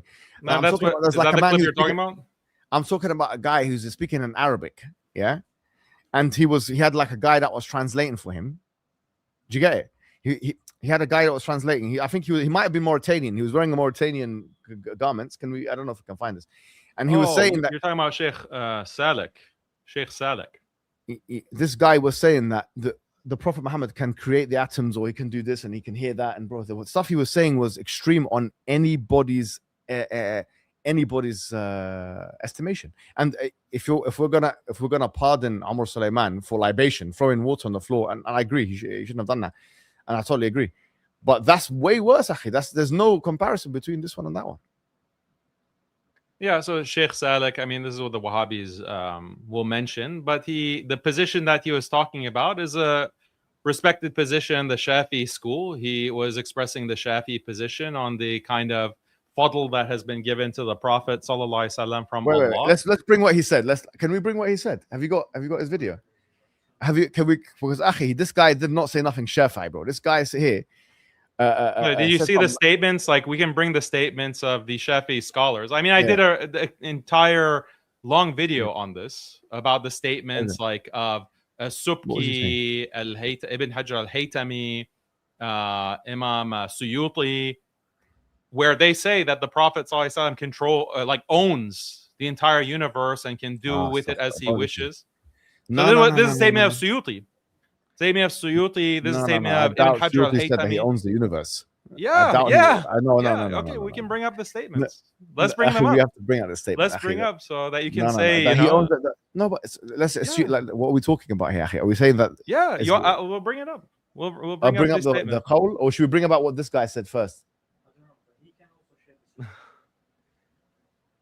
What this guy said. Let's bring out. Let me pull up the. Hold on. The Prophet ﷺ is the owner of the universe. So who's the owner? Allah or the Prophet? Which one is it? Do you know what I mean? Even if Subki said that, I'd reject it, Akhi. What's this? Did you know what I mean? Like, that's too much, Akhi. No, but they're talking about the fadl. They're talking about the fadl that has been granted to the Prophet ﷺ. This is similar to what Brailvis believe. Like, the Brailvis also have this kind of belief. Like, this is found amongst some of the Sunni schools and some of the scholars of. So wait, let's get your belief on the table on it. What are we talking about here? Because I don't. Maybe we disagree here. So I don't know if we agree or disagree. So what's your view on this? Right, I think so. If you believe that the Prophet sallallahu alaihi wasallam controls the universe in its entirety and can create another universe, even if it's dependent on power that Allah has given him, I think that's shirk. Like that. That's shirk. Yeah. But just because someone has that position doesn't make them a mushrik. I think that this is something wrong. If someone starts teaching this, if someone starts saying that this is something that acceptable, let me understand the. I would disagree with that. Wait. Let's be frank. Are we saying that the Prophet Muhammad sallallahu alaihi wasallam, he owns the universe in the same way that Allah owns it, or a different way? No, different. Allah is, because his ownership is dependent on Allah granting him that ownership.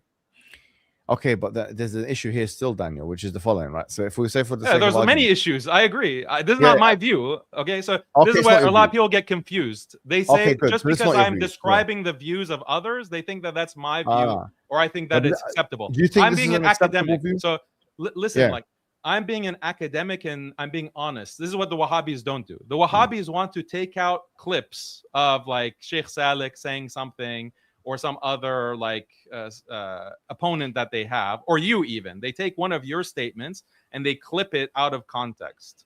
And I want to say that, well, this statement that has been made, this actually has a basis in the Islamic tradition in the sense that there are other authoritative scholars like Subki, Suyuti, Ibn Hajar al-Haytami, who have said this, who have made statements like this that are controversial. And therefore, while we may not accept that statement or think that it's acceptable, we might even think that it is bid'ah, or even we might think that it is kufr, it is still there. So this is an academic description of the Islamic tradition. That doesn't mean that's my personal position. So Sheikh Saleh is not my sheikh. Yeah, of course. Sheikh Yasser Hanafi also is not my sheikh, but I highly respect him as well. Yeah, of course. Now, there's a big difference between Yasser Hanafi on the one hand and this guy. I promise you, what he was saying, I don't know if you reposted him. Yeah, you did actually. So you know what he was saying was very, very severe, bro. I mean, if a child heard what he was saying, they would think that he's describing Allah. They would not think that he was describing the Prophet Muhammad, bro. He's saying that he owns the universe, he this and that, and blah blah blah. Akhi, it's way too much. Just like it's this is and this is where I disagree with even the criticism of, like, some people say istighatha. The reason why there's shirk is istiqlaliyah. I don't believe that that's the only reason. So, for example, look, if someone believes in the following, if someone says the Prophet Muhammad sallallahu alaihi wasallam can hear in the same way that Allah can hear, he has the same level of hearing, but that he's dependent on him. For me, that's not only it's illogical, but it's a form of shirk as well. Yes, because it's the same as saying, okay, can Allah create another God? Essentially, can Allah create a God like him? No, he can't. So let's say, can Allah create an entity which is also all powerful, also all knowing, also all hearing, and let's say like 5 attributes, right? But it's the same as Allah's taswiyah. It's exactly the same as Allah's attributes. But they happen to be, that entity happens to be dependent on Allah. I would say, first of all, this is a contradiction in terms, because that entity cannot exist. It's like a squared circle. But also, I would say that that's, now we are dealing with shirk, because you're doing taswiyah. You're essentially saying that this person has the same level of knowledge or the same level of power as Allah. Then you're saying they're the same. At that point, you don't need to say anything else. You're saying that Allah can hear 100%, the Prophet ﷺ can hear 100%. Even though one is giving this, like this, it's a form of Trinitarianism. It's the same thing. They say that, you know, the Father, the Son, the Holy Spirit, yeah, one of them is begotten from the, it's the same sort of thing, akhi. We cannot accept that. Do you know what I mean? Even if someone brought some aqwal here and there, even if Subki said something, which I doubt he said this. I mean, I doubt he said that the taswiyah and this, Allah can hear, that the Prophet can hear the same as Allah. I doubt he said it. I know he was obviously going back and forth with Ibn Taymiyyah on istighatha, and he disagreed with Ibn Taymiyyah on istighatha. I know obviously As-Suyuti made a case for istighatha. Yeah, and I know that. Look, I mean, this is what I had a debate on, like the debate that I had with Jake. Okay, this was earlier this year. You will find like these positions. Okay, I accept what you're saying. I completely agree that we shouldn't accept this. Like, this is an extreme belief. They have their argumentation for it. They say, no, it's not the same because we don't think that the Prophet ﷺ is independent. He is dependent on Allah for this power that we believe that he has, that he can manage the universe and he can even create, etc. Okay, I don't find that compelling. I don't think that is acceptable belief to have. And I will go as far as to say that this is actually shirk. Like, this is a shirk belief. This is going too far, and it falls into shirk. And I've been very consistent in pointing this out. Yeah. However, does that mean that we do takfir of this individual? Well, if we're going to do takfir of this individual, we have to make takfir of the Brailvis. We have to make takfir of Subki. We have to takfir Suyuti. And then furthermore, some of these scholars that they promote also have kufr beliefs. So Ibn Taymiyyah, for example, believe that it's permissible to believe that hell is not eternal. The fire, the nar, is not eternal, that it will come to an end. It's acceptable to believe that as a Muslim, in contradiction to the Quran.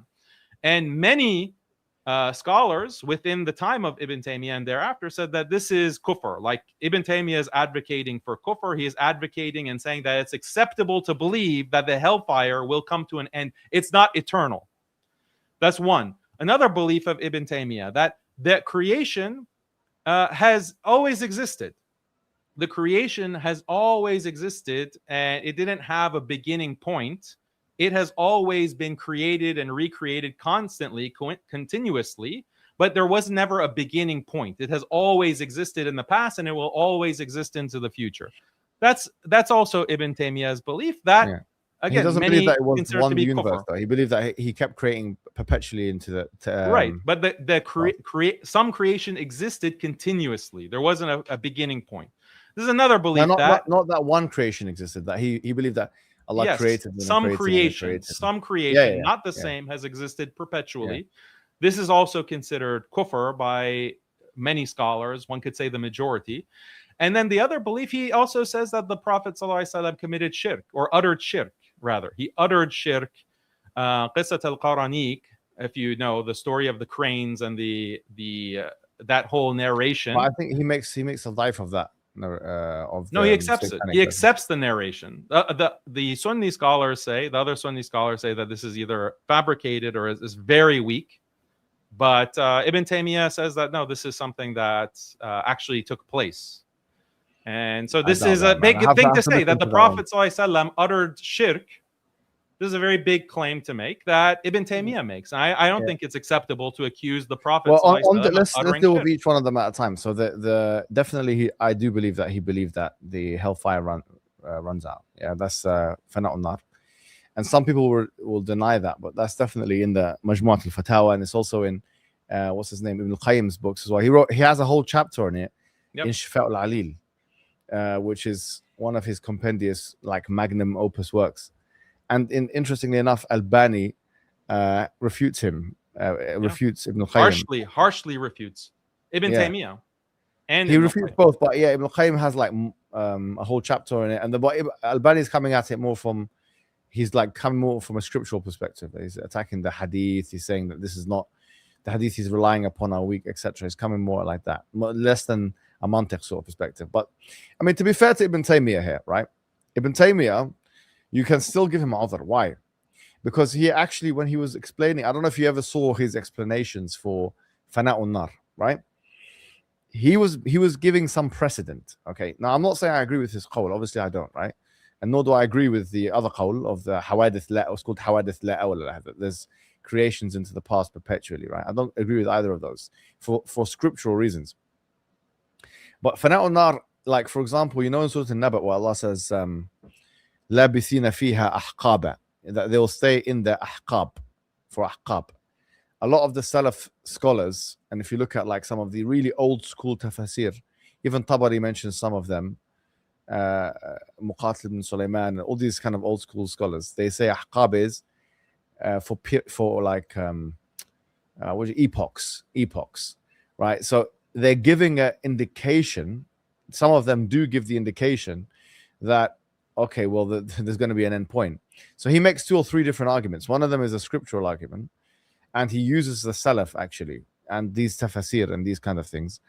Another one is that he uses a mantiq based sort of argument. He says that Allah says that kataba ala nafsi al-rahma, that he's written mercy upon himself, and therefore if his mercy is going to overpower his ghadab, all right, then that eventually means the hellfire has to run out. So he actually makes a couple of good arguments and interesting arguments, even though I disagree with what he's saying, or I disagree with the position. It's not as like kufri as people. He's got lots of different evidence adillah. The one about that, honestly, I think you may be mistaken about the satanic verses thing. I may be as well. I'll double check it, but I think that you may be mistaken because I think he rejected that. But he accepted it. I mean, that's one of the controversial things about Ibn Taymiyyah is that he accepted it. We'll look at it. I mean, you can double check it, but But yeah, so this is the point is that he has these beliefs that other scholars, you could say in some cases unanimously considered to be kufr. Therefore, that's the excuse making. But what I'll say to you, Daniel, is that if that's true, then so if this guy Sheikh Salik's coming out, you just said now that he's saying things which amount to kufr or shirk, right? No problem. So then Amr Sulaiman, if it's interpreted, I didn't say that he said things that in a certain interpretation, because it wasn't clear. Like from the clip that the Wahhabis were publicizing, like he makes a statement about the control of the Prophet sallallahu alaihi wasallam, that the tasarruf fil kawn, okay, tasarruf fil kawn, this tasrif al kawn, which you can translate it as management of the universe or control of the universe. There's different ways to translate tasarruf.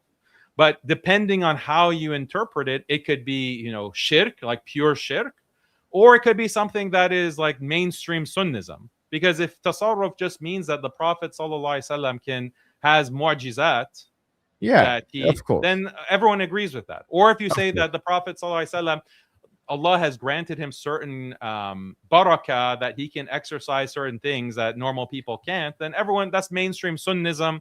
That's in the Quran, that's in Hadith. No one rejects that. So tasarruf, it all falls down on the interpretation. Now, these Wahhabis, they take the most uncharitable reading of his statements and they say this is clear-cut shirk, and they distribute this clip in order tasarruf fil kawn.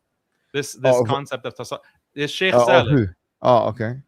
They mass distribute this clip. No, but the video that I saw seemed really over the top, man. He was like, it's almost as if he was trying to say that. If you heard him, you'd think he's speaking about Jesus Christ. I'm not sure what clip that you're referring to. I don't know if we can get this clip, Mahi. Well, we bring this clip. he's saying too much stuff, akhi. I mean, He's- the kinds of thing that he is saying, okay, is similar to what Suyuti said. Suyuti said that he gives narrations actually of karamat, like certain miraculous things that took place. He says that there was like certain men who were going on Hajj, for example, and they were traveling and they were hungry and they couldn't find any food. And so they went and took a nap. He went and slept somewhere. And then in his dream, he saw the Prophet ﷺ bringing him food. Bringing him bread, actually. And then when he woke up, he had the bread and he was able to eat it and he was able to satisfy himself. Like this kind of karamat of the Prophet ﷺ being able to come out of the grave, for example, or to do these miraculous things on the basis of his favor. So you find statements like this, and that's what they're referring to when they say tasarruf, when they say... absolutely. And that is something molten ijma', like, obvious, everybody believes the miracles of the prophets, and like I have tasarruf right now. Even Ibn Taymiyyah actually, this is Iqtida Sirat al-Mustaqim, which you've referred to as well, where he talks about those who go to the graves of the Prophet sallallahu alaihi wasallam, or awliya even, and they make requests. They make requests of the people in the qubur, and those requests are granted. He didn't consider it to be shirk. It's true. But he believed that it's something that can be granted. He believes that they have the power, that these people in the graves, the awliya and the anbiya, they actually have power to grant these things. Not by themselves, right? So obviously, if they believe that these awliya are transmitting that information to Allah subhanahu wa ta'ala through some kind of intermediary, as intermediaries, rather than them themselves, like, I think that Iqtida Salat al-Mustaqim, he makes the argument it's bid'ah. I don't think he ever goes as far as to say shirk, which is another difference between Ibn Taymiyyah and the general Dawah Najdiyah. So the reason why I'm bringing all of this to your attention is just to show that, all right, so we're granting a lot of concessions to some people, but then we have to entertain the idea that maybe then there is some personal grudges that we may have, some, and because if we're now trying to unify the ummah together, and we're saying that we want mainstream Islam, the free Sunnis want to come together, the centrist Sunnis, whatever you want to call us, mainstream, conservative, orthodox, any word you want to use, right? Mainstream, because we're trying to bring everybody, right? What we're trying to do, because people don't know what we're calling to. What we are calling to is removing the fringes, which I don't know if you would agree with this. The ones who are extreme takfiri, even you do find extreme Sufis as well. Someone who like a peer who thinks he's the bee's knees or something like that, and you have to follow him and you have to give them bay'ah and all these kind of things. And if you don't, then he starts mocking you, or that they have beliefs that are actually extreme as well. Like there are beliefs everywhere that are extreme. All of those have to be alienated, and we have to come to the middle in the center ground. And to be honest, I think on my side of things, on my part of things, because me and you have refuted feminism as well, we have to be careful on the gender issues also. Like we have to be careful not to alienate women. I believe that that's something I've learned recently, because we don't want to alienate anybody now. I think we need to get a broad net of Muslims accepting and making, seeing Islam as an easy thing to follow. In the deen yusr. ولا يشاد الدين أحد إلا غلبه, that the deen, the religion, is ease, and no one makes the religion hard for them except that it overwhelms them. There are things like that. So we want to make Islam comprehensive, easy for people. We want to make it a lot of people from all the different backgrounds find it easy. Black people, white people, Arabs, non-Arabs, men, women, everybody. And I think that because me and you refute feminism, people think that we're anti-women or something, right? And this couldn't be far away from the truth. In fact, we're saying to women, we're trying to say to them that feminism is something that will destroy your life. The reason why we're refuting feminism is because we love you. We want you to be part of the ummah. No, we're refuting feminism I refute feminism not for the benefit of women. Okay, that's part of the story, but it's one part. The bigger part is that feminism destroys society. It destroys the human race. Yeah. You have a birth rate collapse in Muslim countries, and you have the destruction of marriages, destruction of family. This is a collapse of Muslim society. If you don't have stable Muslim families, how can you have, you know, a strong Muslim polity? How can you have strong Muslim resistance against genocide and imperialism? So feminism is actually extremely destructive to the entire ummah, to the human race. It's an anti-human ideology, and it has to be refuted. Like, so I agree with you that we need to have a kind of broad net, and we welcome everyone, but we're not going to compromise. Okay, we're not going to compromise on core Islamic beliefs. So what are core Islamic beliefs? Yes. And of course, we have the 6 pillars of Iman. Yes. That is something that can't be compromised. And there are certain values that can't be compromised. Like, no one can come and say, contrary to everything that the Quran and the Sunnah teaches, that patriarchy has no place in Islam, or patriarchy is shirk, for example, which the feminists do. Or come and say that, oh, we have to have secularism in Muslim societies, and we have to, okay, if you're going to come with that kind of deviation from the Quran and Sunnah and the Islamic tradition, we're going to refute that. And how you're defining patriarchy as like in the linguistic sense of like a man being in charge of a household. That's how you're defining it. Man being in charge of a household, his community, society, a nation, the ummah, like men are in charge. I agree that obviously that, you know, that's what we do, but the only thing with the use of the word patriarchy, which is why I don't like to use it myself personally, right, especially when I'm refuting feminism, is that they associate it with oppression. It's sort of like, you know, when you use the word slavery in the Western context, they associate it with racism, like as a connotation. And so if we say we believe in patriarchy, it's almost as if we're saying, a lot of these people misinterpret it as if we're saying we believe in oppression, right? So, I mean, I learned these things on the way, but even like saying Nejdi, I've had to be careful of saying that now, because these people think when I say the word Nejdi, just say Wahhabi, bro. Just say Wahhabi. The thing is, it's Allah's name. There's lots of, I don't like want to associate it with Allah's name, Al-Wahhab. You know, it's almost a praise it, yani. But the thing is, I'll say Israel, like Israel is the name of a prophet. We still are cursing Israel, like the country. Like, terms have meanings, like beyond what. And I'll tell you something else about that as well. I'll be honest, right? When I used to be a neo-Salafi, when I used to, as I said, listen to Al-Fawzan and these kind of scholars and take knowledge from them and all that kind of stuff. If anyone used the word Wahhabi, I would just ignore them. That's how I think. It would just turn me off. Like, Nejdi is not doing anything different. Like, they also will ignore you if you say Nejdi. Nejdi is not less pejorative. It just adds the baggage of now you have to keep giving a disclaimer of, oh, I don't mean everyone in Nejd. Like, that's the problem. Like, every time you say Nejdi, you have to give the caveat. True, you have to just the disclaimer. So just say Wahhabi, bro. That's their term for themselves. That's the term for themselves. They called themselves the Wahhabiyun. Al-Wahhabiyun was their preferred term. Honestly, when I don't know if you ever went through a neo-Salafi phase, right? But proper neo-Salafi phase, and I used to follow these scholars, and as I said, if someone like from the outside said the word Wahhabi, I would take offense to it. So because I have that background, like, I don't know, did you used to take offense if someone called you Wahhabi 5-10 years ago? Would you take offense? What do you think of them?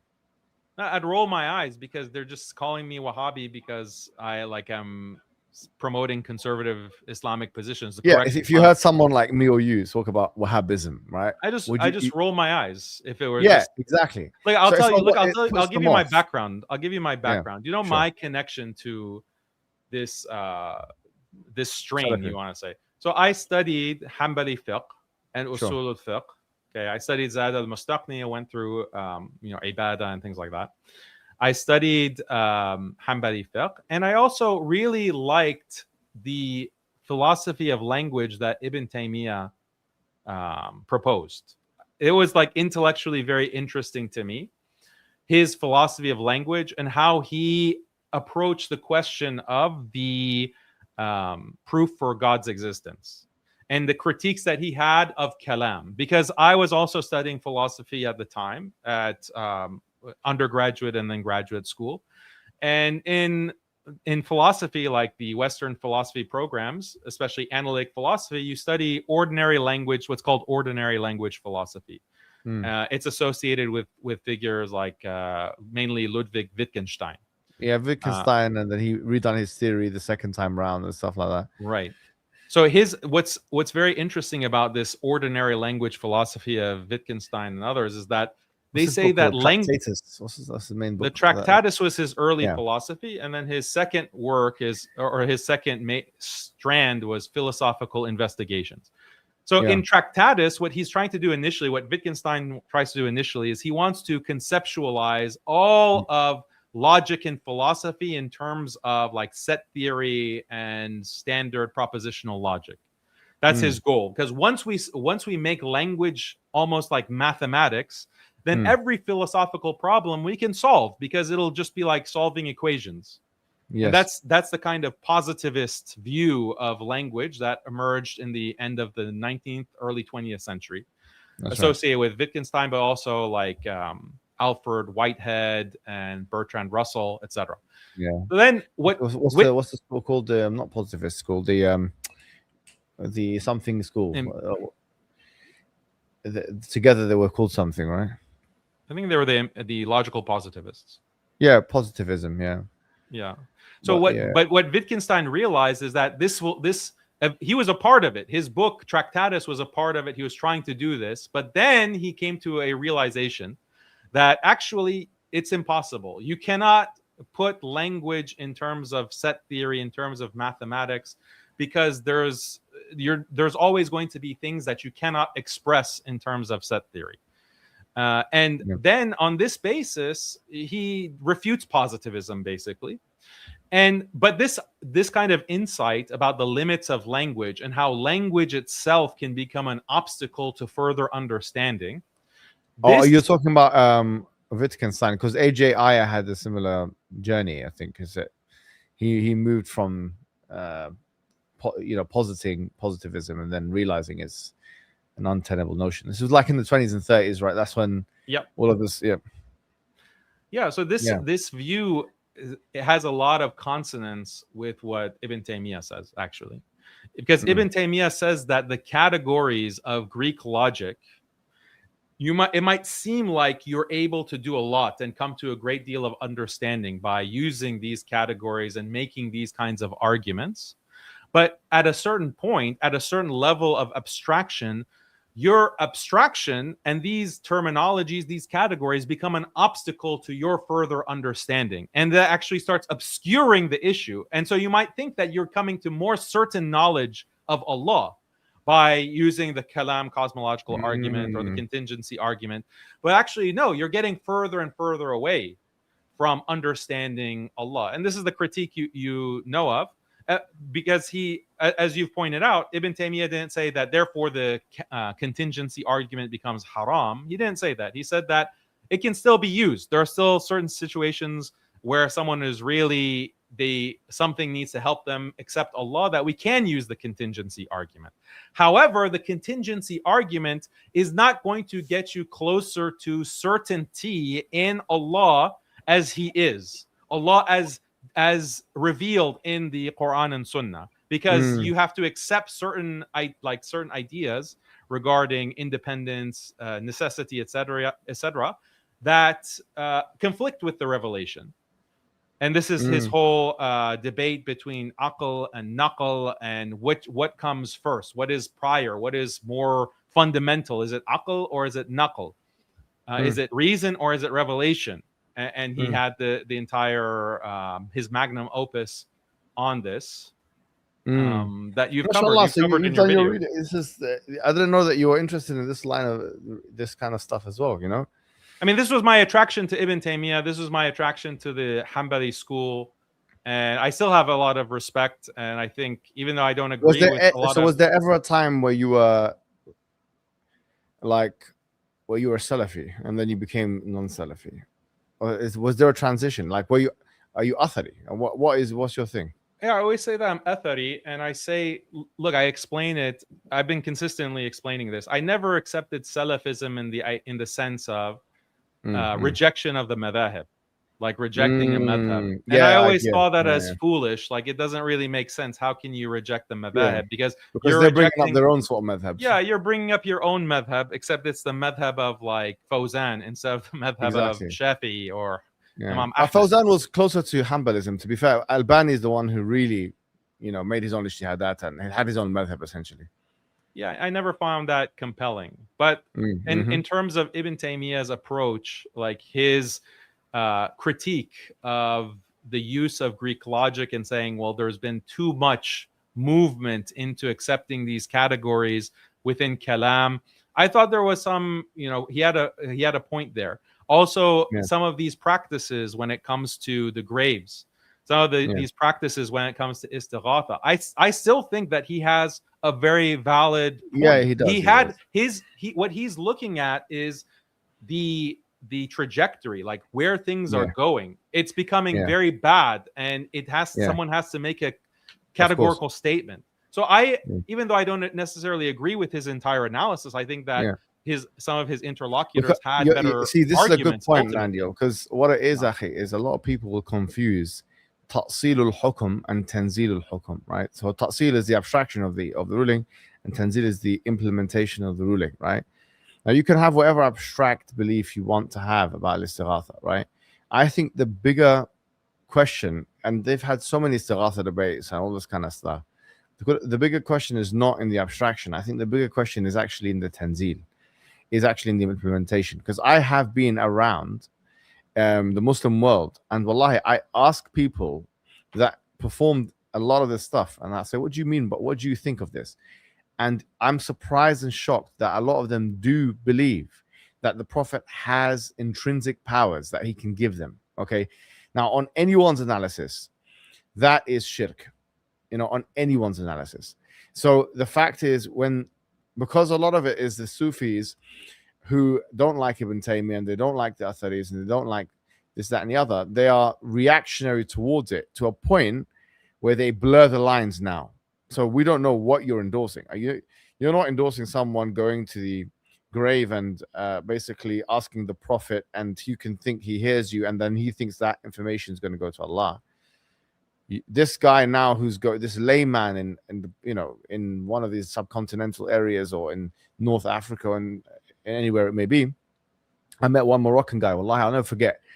And I said, after I met this guy, and I asked him, what do you think when you're doing this? He said, I believe that the Prophet himself, and he told me clearly, and I had to make sure that he was saying the right thing, that he himself can grant me this X, Y, and Z. He said he can do it himself. So when I realized that, akhi, that has to be tackled as well. That is a problem. If on anyone's analysis, that's shirk. Anyone's analysis. A Subki will tell you that's shirk. A Suyuti will tell you that's shirk. Ibn Taymiyyah will tell you that's shirk. If that is shirk by ijma'. And so that is an issue. I would take Ibn Taymiyyah's approach to this. Like, I would take Ibn Taymiyyah's approach, which is to say that, look, there are people who are suffering from ignorance. They need to be educated. They need to be, shown the evidences that this is something unacceptable to believe, that this is shirk. And but we don't do takfir of that person, let alone say that, all of Morocco is a mushrik nation, nation. We have to do jihad against them to bring them tawheed. Like, that's the difference between Ibn Taymiyyah and Ibn Abdul Wahhab. So I'm 100% in agreement that Ibn Taymiyyah was responding to something that was a real need of the time. And even in the time of Ibn Abdul Wahhab, I'll even concede this much, even in the time of Ibn Abdul Wahhab in the 18th century, there were extreme practices, and that those need to be corrected. And there were many revivalists who were correcting these things in their own context. Even Sulaiman ibn Abdul Wahhab, even the brother of Ibn Abdul Wahhab, was against these practices. Like the divination of trees. Yeah, they were against this. Some of them didn't believe in akhirah. They didn't do mass takfir. That's the difference. They solved the problem without mass takfir, without declaring jihad, without taking women and children as slaves and war booty. And so this is a very clear distinction that we have to make between Ibn Taymiyyah and just the Hanbali tradition in general, and Wahhabis. Like, Wahhabis are a deviant movement, and they have to be, like, their poison has been affected. Like, in the past, I would think, even with the Madkhalis, like, you might have thought in the past that I was some kind of a Madkhali too. In fact, I had no like connection. I wasn't studying their material. I wasn't even under your definition, like what you were doing, like going to Islam Q&A and thinking that that's what Islam is. I never had that perception because even from my undergraduate years, I was reading fiqh and I was studying fiqh and I was studying with people of different persuasions. I had an Ash'ari Aqidah teacher that I studied with and one that was more on the Salafi side and so I had a variety. I always had that. And I always believed in pan-Islamic unity. However, you know, when I see that people are with October 7th, and I see that, look, they are now doing takfir of the Palestinians, or they're saying that we should leave the Palestinians because they don't have the right aqidah. And anyone who calls for pan-Islamic unity is also a Rafidi, is also a deviant, and is a mushrik. They're calling me a mushrik. Then this, you can see the cancer is like, even if it's a minority from a minority of voices, like this is very impactful. And the Zionists are taking advantage of this. You know, their general, right? One of their spokesmen, actually, for the IDF, General Avache, okay, Adare Avache or something like this, Israeli. He will come and cite Ibn Abdul Wahhab. He compare like what this IDF spokesperson says and what Adnan Rajit says. And it's the same thing. Like they're saying the same thing. Oh, the Shia are forever our enemy, and they are the Sunnis can never unite with them. They're a cancer. We have to destroy the Shia. One we have day, to destroy Iran. you and Adnan will bring you together, and maybe some unity can happen there as well. First, we have to bring you and Adnan together. Let's do first things first. You and Adnan need to come together and make up. Because the last thing I saw was you calling him a shekel collector. So I didn't call him anything shekel related. Wallahi, I didn't call him anything shekel. But we know you, brother. You're gonna just make things up, akhi. You're the bona fide liar, aren't you? So we gotta bring you two. We're gonna bring you two. You're gonna make up. You're gonna make up together. Mashallah. No. Look, honestly, I think he's got really good qualities. He's got really good qualities. He really does, and he cares for the dawah. And he's a sincere to he's MBZ a man that's sincere dawah, to the mashallah. Yeah, he cares. MBZ's and he's dawah not allied to strong. any of this. I promise you, he's not allied. I've seen. Wallahi. So why can't he condemn UAE? Why can't he say there may be a reason? I don't know it myself, but he might have a family member there. Wallahi, there could be a reason for that. But I agree with your sentiment that you know if what? If I were him, then I would just not delve into politics. Yes, I agree with that. If he really cares about his family member being held hostage in like the Burj Khalifa, then he shouldn't delve into politics at all. Why on earth would he shouldn't open the door to politics at all. Keep away from it because you're going to invite the obvious accusation that you're defending the UAE. So he's actually putting his hostage family members in more danger by talking about Iran and the Shia, calling you a potential kafir. Like this is dangerous for his family members being held hostage in Burj Khalifa. Adnan Rashid is great qualities. I'm actually regretful that I was disrespectful to him. I was regretful to that, and I wish I had composed myself better. You know, honestly, you know, I shouldn't have responded in that. There's some things I said there were very disrespectful, and I'm glad that they're no longer there on the public record. You know, I said some really disrespectful. I didn't call him a shekel collector, but I was, you know, called him a coin collector, right? That. You said he should stick to just coin collecting and not talk about aqidah. And you said he can't recite Juz Amma from the Mus'haf. How on earth did you catch all that? How did everyone was following? Everyone was following all of this, and I posted it too. Like I posted it on my Telegram. All of these things. I make public Toba. I shouldn't have called them any of that. Well, it's beneath. I apologize. Were you lying? Like, were you lying about him not being able to read from Juz Amma? No, my son's fantastic, bro. My son, if you listen to his Juz Amma, it's brilliant, akhi. Yeah, my son as well. We should have a competition with Adnan on one side and your son and my son, and we'll see. We'll give whoever wins. We'll give them like a candy bar. You know what? You found my weakness because what you're doing is you're making me laugh. Yeah, and you know that you can do that because I'm gonna find it funny. But I'm trying to say that I'm trying to say I regret what I said. I should have kept my composure. And No, you honestly, should be proud of what you said, and may it be written in your on your scale of good deeds on Yom Al Akhir, because this is like it's very important to call these people out. Like, yeah, I mean it's important. Like someone who can't even read Juz Amma properly, or he doesn't know, like he didn't even know what the Hanbali school was, a school of Aqidah, bro. He's like trying to interrogate me. I roll out the red carpet for Adnan Rashid, treat him with utmost respect, okay, and even glaze him to a certain extent. And then he starts interrogating me, okay, on a live stream that I thought was going to be friendly. That's what the Wahhabis do. They sabotage you and they ambush you. Then he starts interrogating me, and he doesn't even. I ask him, you know, the Hanbali school. Like I follow the Hanbali school when it comes to Aqidah. He said, "Oh, Hanbali is fiqh. Hanbali is fiqh." I mean, it's also Hanbali can refer to the school of Aqidah as well. It can refer to best thing both. to do He didn't maybe even is know that. He doesn't even know the basic things, and he wants to have these. He wants to call you a potential kafir. He wants to call me a mushrik. This is disgusting. He considers himself a respectable da'iyah. This should not be allowed. Like he should be shamed back into the closet where he belongs. Well, I mean, honestly, I spoke to him for some time. We squashed everything. I don't have any problem. Look, here's my principle, right? And some people call this ikhwanism, and I don't understand why. I really don't understand why. They might as well call, astaghfirullah, but they might as well say what Allah says in the Quran is ikhwanism. When he says, وَاعْتَصِمُوا بِحَبْلِ اللَّهِ جَمِيعًا وَلَا تَفَرَّقُوا. That's ikhwanism, apparently. My principle is, and I genuinely, wallahi, I don't know about you, but I've been trying to do like, I've had a couple of spiritual teachers who have basically, they're from a Sufi background, yeah, but they don't do the bid'ah. They understand what bid'ah is and they understand what's not bid'ah. They get that, right?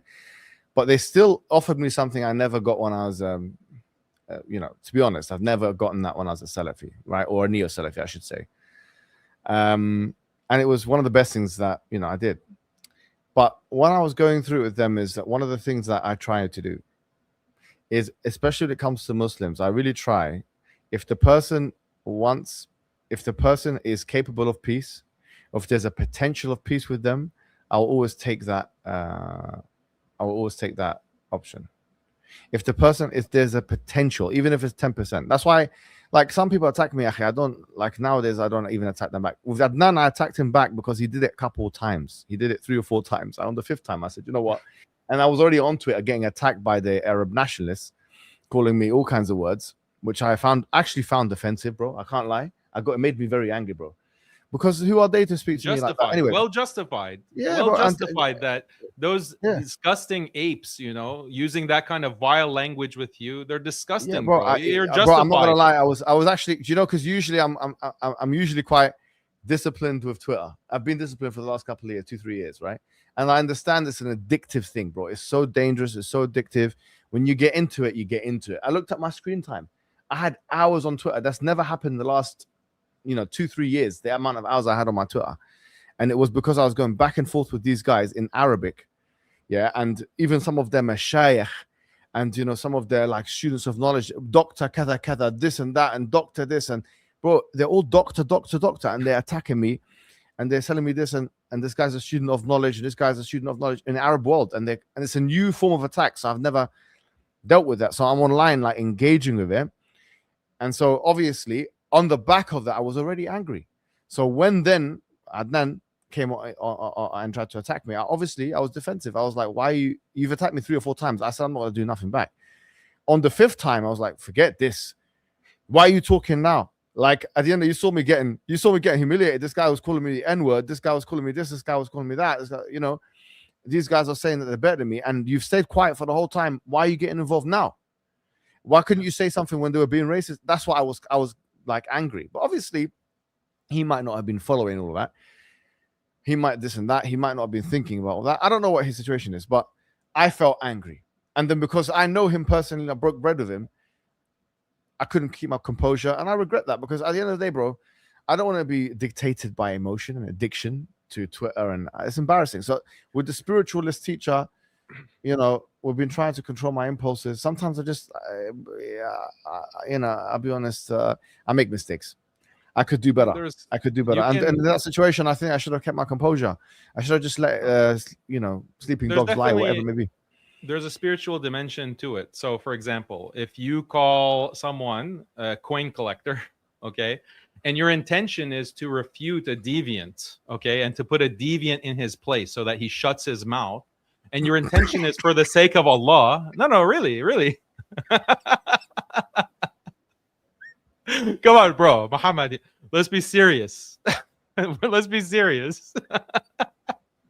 I'm making a serious point about spirituality here. So, did you call him a coin collector for the sake of Allah or for the sake of your nafs? And I agree with you. I said for my nafs, bro. I'm not. Well, I said it for my nafs. Okay, I'm not gonna lie. I said it for my nafs. So that the way to address that, this is what Ibn Rajab al-Hanbali said, right? He makes a distinction about riyah. Riyah is when you hold back from an important action, like you hold back from a good act or an act of ibadah because you're worried about your nafs or you're worried about showing off. He says that's riyah.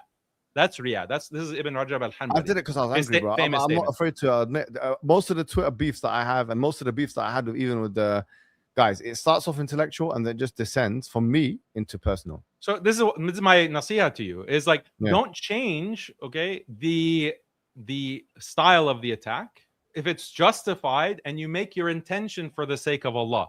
Don't take yourself out of the debate. Don't take yourself out, because this is very important work, what you're advocating. And it's even much before the SNECO debate or the SNECO podcast. You're advocating pan-Islamic unity. You're pointing out that the problems with this internal division that's exacerbated by the Wahhabis and the Zionists. You were talking about this for a long time. Continue to do that.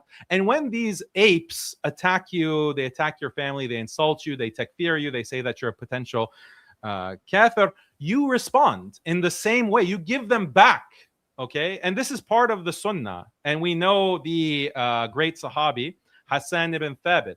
The Quraysh were mocking the Prophet ﷺ and making poetry mocking the Prophet ﷺ. What Hassan did was make poetry mocking them, lampooning them. And when the Prophet ﷺ heard this, he said, continue to attack them, yeah, Hassan. And Jibril, the angel, is with you in your attack. So Hassan is making poetry of mockery, derision, derogatory statements, humiliating the Quraysh, and Jibril is actually going to come and help you. So this is a misconception that spirituality means that you have to just always be meek and modest and nice. That's not the case. You can have Jibril, the archangel Jibril, who brings revelation, be with you as you are mocking, as you're deriding. But your intention, your niyyah has to be for the sake of Allah. So that's my nasiha, is just let's work on our intention. Let's work on the spirituality component. Let's defeat the nafs, the ego. But we have to continue doing this work because it's necessary. These enemies are ruthless. These enemies, they are not going to be satisfied until they see the entire ummah in under rubble. Even the Wahhabis. Well, here's another approach though as well. Like, do you know who's really underrated scholar? He's not fully underrated, but I think he's so underrated for what he is At-Tabari. Because At-Tabari, I think he died at 324 AH. I can't remember exactly the years, but At-Tabari, he had his own madhab. People don't know he had Jariri madhab. They called it. He had his own school of thought, which being followed for like 200-300 years after his death. Actually, I don't know if you know the story of Al-Barbahari. Have you heard of what happened in that? I know they made takfir. Like Tabari was made takfir of by. I don't think they made takfir of him, because the thing is, Tabari was an Athar, right? He even wrote a book called the Tabsira, and that was talking about, but in a different way. He wasn't like the way, how Ibn Taymiyyah speaks about the Sifat, and he's really polemical against Ash'ar. Yeah. At the time, Tabari, there were like proto-Mu'tazilites and people that would then become leaders of the Ash'ari school, that kind of thing, right? But he never dealt with them in that sort of way. It was more scholarly. If you look at tafsir and stuff, he brings Ahl al-Ra'i, he brings like their opinions and stuff. Even in Tabsira, he does refute, but very, very cordially and scholarly, right? It's not if you compare it with Ibn Taymiyyah was very staunch in his written refutations. But what happened was that at the time of Tabari, Al-Barbahari Al-Barbahari, right? Because he wrote a book. So Tabari wrote a book talking about who the fuqaha of his time were, and he put like obviously the big madhab imams, all right, but he didn't put Imam Ahmad there. So he thought Imam Ahmad was not a faqih, and he didn't put him there as like one of the major fuqaha. He put him there as like a muhaddith, not as a faqih. So what happened is that the Barbahari, he had like a rebel. They were kind of like gang members, frankly, right? And that's why you'll find that people that follow his books and follow his style are ruthless as well, because he writes like that. And he had like a squadron of ruffians that were with him trying to exact, vigilante justice. And they went to his house and they smashed his house. They threw stones at his house because of the fact that he didn't put, Imam Ahmad as one of the fuqaha. But they took so much offense to that they got, and they kept doing it to him. They were bullying him basically. The fact is though, like, look at Al-Barbahari's contribution and his people, and then look at Tabari's contribution. Tabari has produced the most authoritative and influential tafsir of the Quran in the history of Islam. And these guys who wrote like what do you call it? Some books here and there that some people read, but it's nowhere near the same. So the fact is, like, there is a thing about rising above it, that which I want to do a bit more of myself. I want to rise above a lot more because actually there's two reasons for it. Okay, I understand there's a time for hijab. I understand there's a time for attack, and I'm not saying there isn't. I mean, I'm like that, and you're like that. Our temperaments are quite aligned in that regard. Like, we like to attack, but I think it's about picking our battles carefully. So for me, I have to protect my energy. With Muslims, I don't want to have bad feelings about Muslims. Why? Because the Quran says, رَبَّنَا لَا تَجْعَلْ فِي قُلُوبِنَا غِلًّا لِلَّذِينَ آمَنُوا. Allah, do not put anger in our hearts for those who believe. So that hadith of, the companion that before he went to sleep, he made sure that he didn't have any anger or hostility towards any Muslim before he went to sleep. And then the Prophet said about him that he was going to Jannah. So there's lots of nusus that if we say that these people are Muslim, إخواننا بغوا علينا, as what do you call it? Ibn Abbas said about the Khawarij. He said that these are our brothers, but they went against us or they rebelled against us. I'm not saying that these guys are Khawarij, but I'm saying that if he can have that attitude with the Khawarij, then surely we can have that attitude with some people that are staunch, some people that are whatever. Yeah, sometimes we need to show our claws. Sometimes, like with racism and some inappropriate and unacceptable things and qawmiyya and all of that kind of thing, we have to show our claws. But then I think the prevailing theme has got to be rahmah. I mean, it's got to be mercy with the believers. أشداء مع الكفار والرحماء بينهم. That we should be we've got to be like merciful towards they were merciful towards the believers, the companions, and that they were staunch with the disbelievers and merciful towards the believers.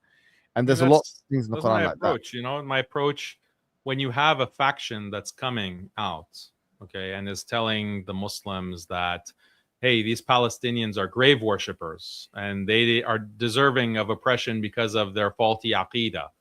Yeah. And they're telling Muslims that we need constant civil war, nonstop civil war, because you don't have the correct aqidah. And this is making it easier for the enemies of Islam to attack and to occupy and to genocide. Then it is a mercy on the believers to refute this group, to refute them and to utterly humiliate them for their dishonesty, for their deviance. That is a mercy to the believers, to actually let them run rampant and to let them go unopposed because you're worried about, oh, they're going to attack me, they're going to say this about me, they're going to come after my family. That's not mercy for the believers. That's mercy for yourself. I agree with that. I think there are some people that are just beyond the pale.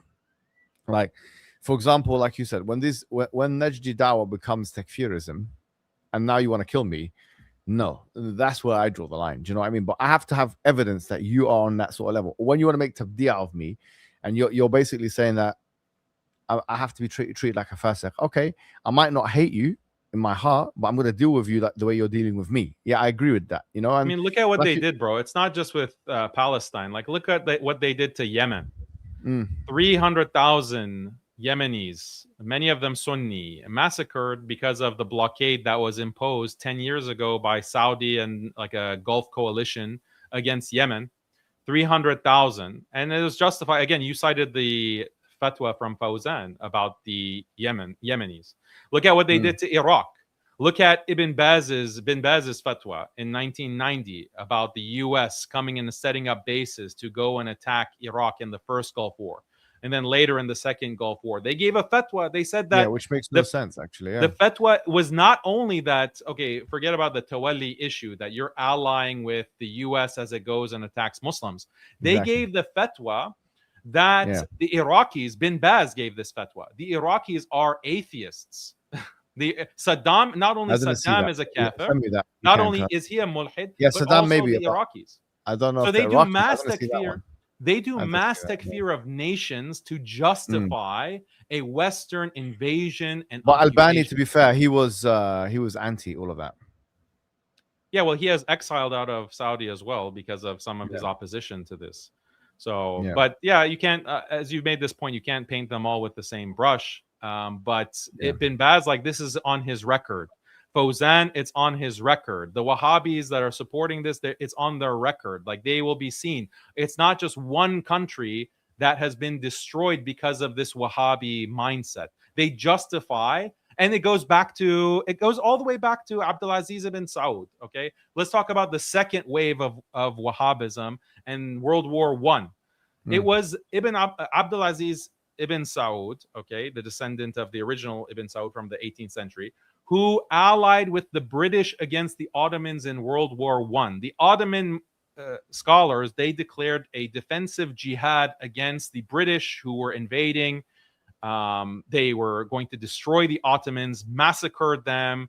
It was going to be a genocide. They called for a global jihad of Muslims to come and defend the Ottoman Khilafah. What did the Wahhabis do? They took the fatwa of their Mufti Ibn Sahman, one of their major scholars, Ibn Sahman, which you cited, who said that no, the Ottomans are actually murtaddin. The Turks are murtaddin. He mass takfir the Ottomans. We actually have to support the British. And anyone who supports the Ottomans is a kafir. We support the British because the British are Ahlul Kitab.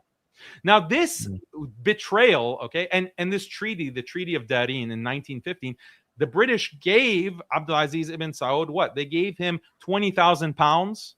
They gave him a salary of 5,000 pounds per month, and they gave him a lot of weapons. And those weapons, what did the Wahhabis use with these weapons? They went and they attacked their neighbors. And they specifically targeted the Rashidi Emirates, the Emirates of Rashid in the north of the Arabian Peninsula. And why did they attack them? Because they were pro-Ottoman. They attacked them from the south. So from Najd, they attacked the north, the Rashidi Emirates, because they were pro-Ottoman. And this was a disaster for the Ottomans. Why? Because the British were going from Egypt, okay? They're going from Egypt through Gaza to attack Quds, to attack Jerusalem. And the Ottomans were counting on the allied Arab tribes, in particular the Rashidis, to come from the eastern side and to basically flank the British offensive into Palestine. And what happened was, because the Rashidis were busy with the Wahhabis on the south, because the British had armed the Wahhabis to specifically attack them, they were preoccupied. They couldn't flank the British coming from Egypt. And this contributed to the British being able to take over Quds, take over Palestine, and through the Balfour Declaration of 1917, give the land of the Palestinians to the Zionist Jews. So the Saudi Wahhabi ideology contributed directly to the creation of the state of Israel. And this is the history that a lot of Muslims don't know, but this was a big part. I'm not saying this was the only factor, okay, that led to the creation of Israel, but this was a major factor, was the Wahhabi betrayal of the Ottomans and collaborating with the British. And it's all documented. These British officials are saying that Abdulaziz ibn Saud is so compliant. He loves us. He thinks that we're people of the book. He says that he'll marry his daughters to us because we're Ahlul Kitab, but he won't marry his daughters to the Ottomans because the Ottomans are mushriks. Literally, this is in their books, the British books that have been documented about this betrayal. This is coming from the founder of what eventually became Saudi Arabia, Abdulaziz ibn Saud. And it was all on the basis of the Wahhabi ideology. So this has to be something that we stamp out. And we've been put in a position, alhamdulillah, with social media. We can speak out. We know these facts. We know better. So this is not a waste of our time, akhi. This is not something that's beneath us, that we have higher pursuits. This is something that has shaped the Middle East and the Muslim world today. As we speak, it's shaping our lives. It's shaping our and future akhi, of like, our I'm children. not gonna lie. So this is a good point, and I'll be honest. Some of them were saying to me, so the more educated ones, I had conversation with a couple of them. They won't deny any of this, by the way. Yeah, they may say with this last thing that you said that, well, we don't have anything from the Nejd. They didn't actually write any of this down. The chroniclers didn't write anything down. This is more from British sources, and they say, well, in ja'akum fasiqun binaba'in fatabayyanu, or they use this kind of hujjah, right? But the fair-minded ones will be honest about the takfir and about what they done with the Ottomans, etc., right? But one thing they say as a rebuttal is, oh well, we look at what the muwahhids. It's not just that you had like extremist Ash'aris, for example, muwahhidun, in the Moroccan sort of empire, Ibn Tumart. You had Ismailis. You had extremists. Even now, they say that Tolverism contributes to the genocide, which I think is not true. I think whatever Iran decided to do in teaming up with Bashar al-Assad is not because of 12 Shiism, it's because of state interests. I think it's nonsense analysis anyway. But the fact is that's usually the response. And my response to that response is that you don't really have these groups operating on an international level and changing the world.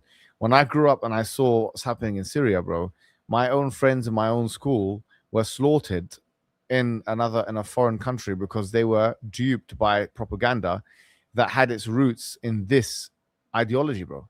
So I'm sorry, but in that regard, there's no other equivalent of things that I need to speak about. There's no muwahhidun today, that are trying to destroy nations. There are no Ismailis that are doing killing people like the assassins used to do. So it's mostly this strand which then permeates into a form of najdim and takfirism, which is one of the problems of the ummah, because it's one of the main ways in which disunity happens. Takfir is one of the main ways in which disunity happens, and it actually starts with this idea. And if you listen to the takfiris, they make a compelling argument using this material. They actually make a compelling argument. They say, look, this is what they did with the Ottomans. Imagine they make the same argument as I'm making, bro. And that's what I told them. If these guys were here alive today, transport them. Would they not be making takfir of modern states? The answer is yes, they would be. So the fact is, if you know that, then what are you meant to do?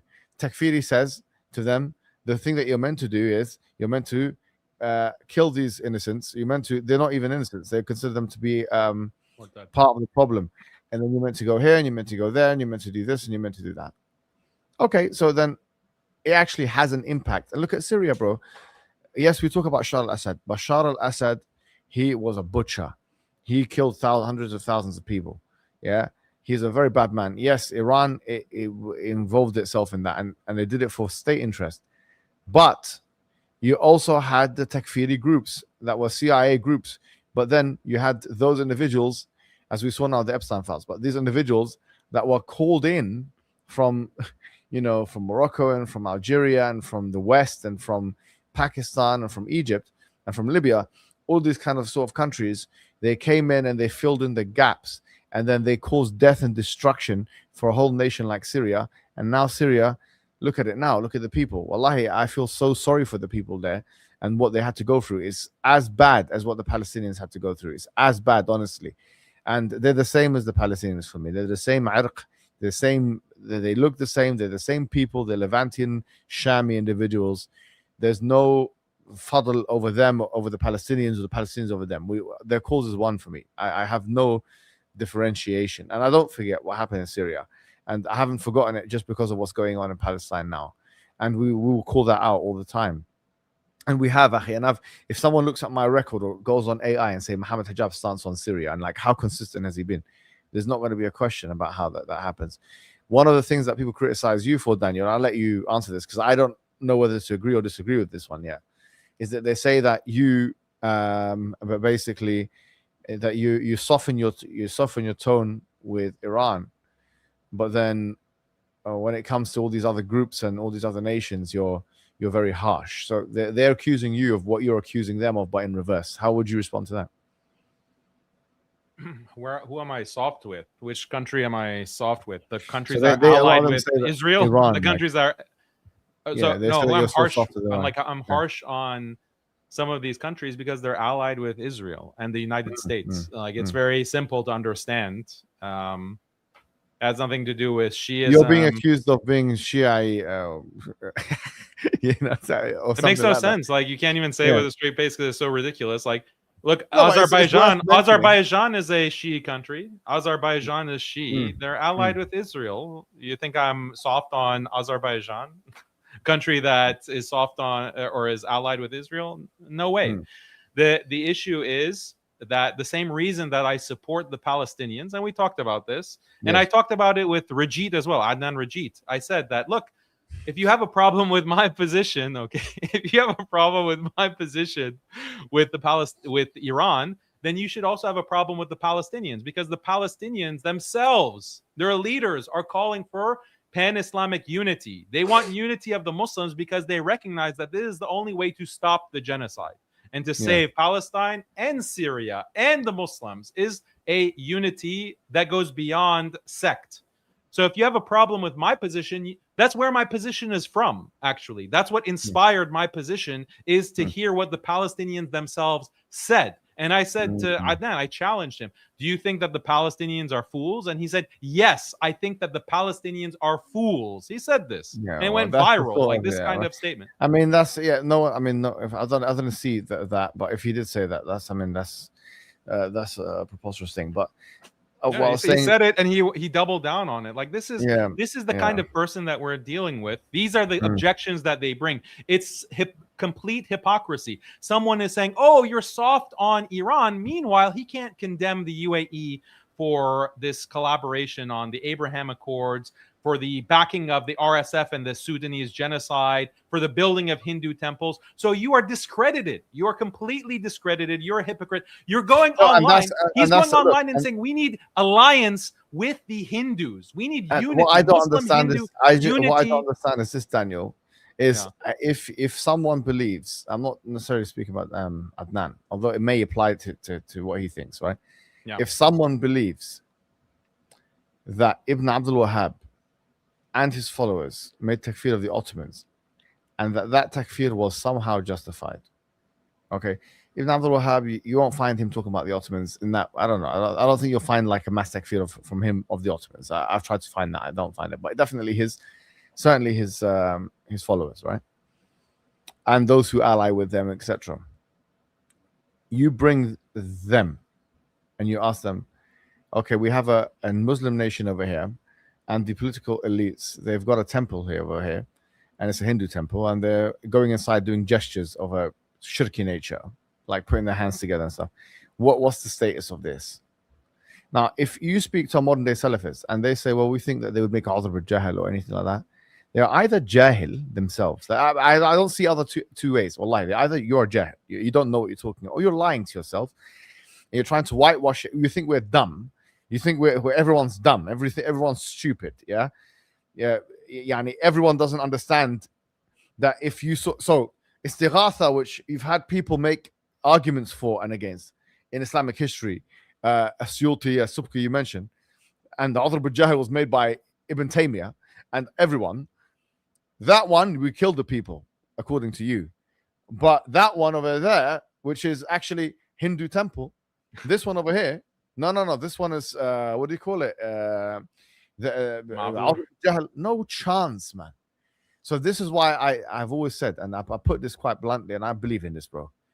Either they are lying to themselves that this da'wah, this Najdi da'wah, would not make takfir, or they believe they should make takfir, and the reason between them and the takfiri group is this distance. And I'm not saying that applies to any of the brothers, because I know they don't like the takfiri groups and they're very anti-extremism and they hate them. I'm saying that generally this could be the only two things.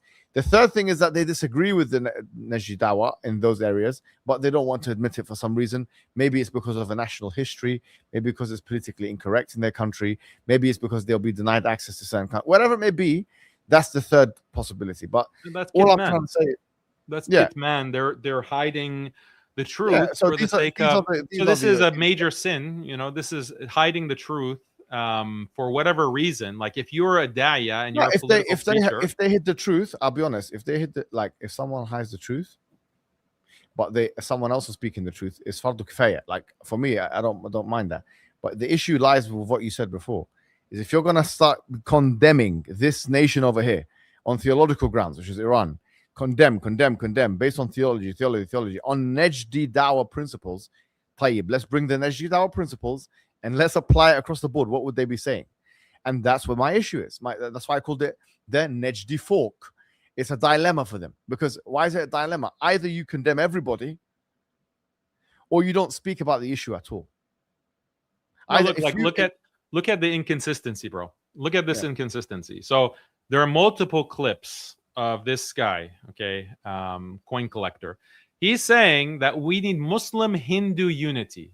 Okay, Muslim Hindu unity. Listen to this. And then when you press him on it, that how can we have Muslim Hindu unity, but we can't have Sunni Shia unity? He says that no.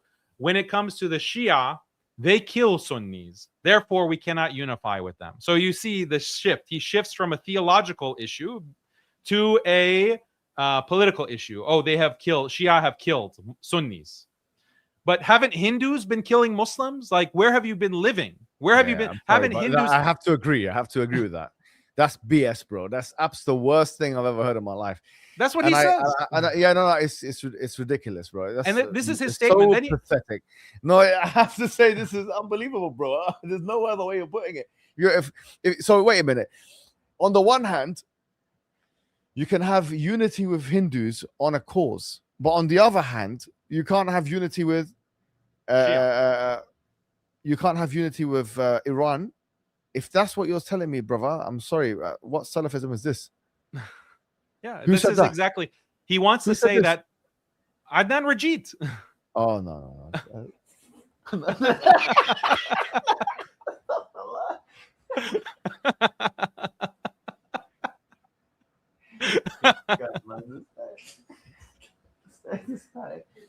Unbelievable, astaghfirullah.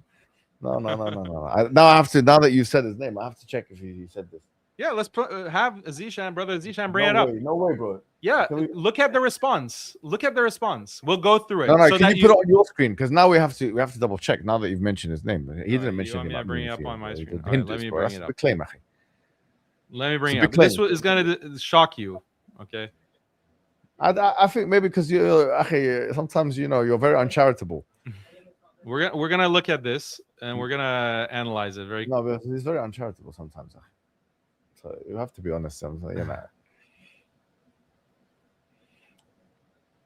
Give me just 1 second.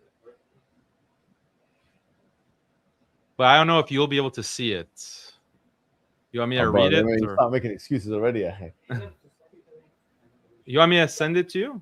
Yes, please. Yeah, send the link. I'll send it to you and I'll display it there.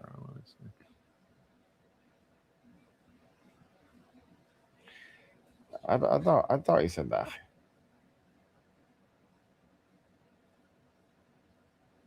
Wait, can I share my screen on the StreamYard? Yeah.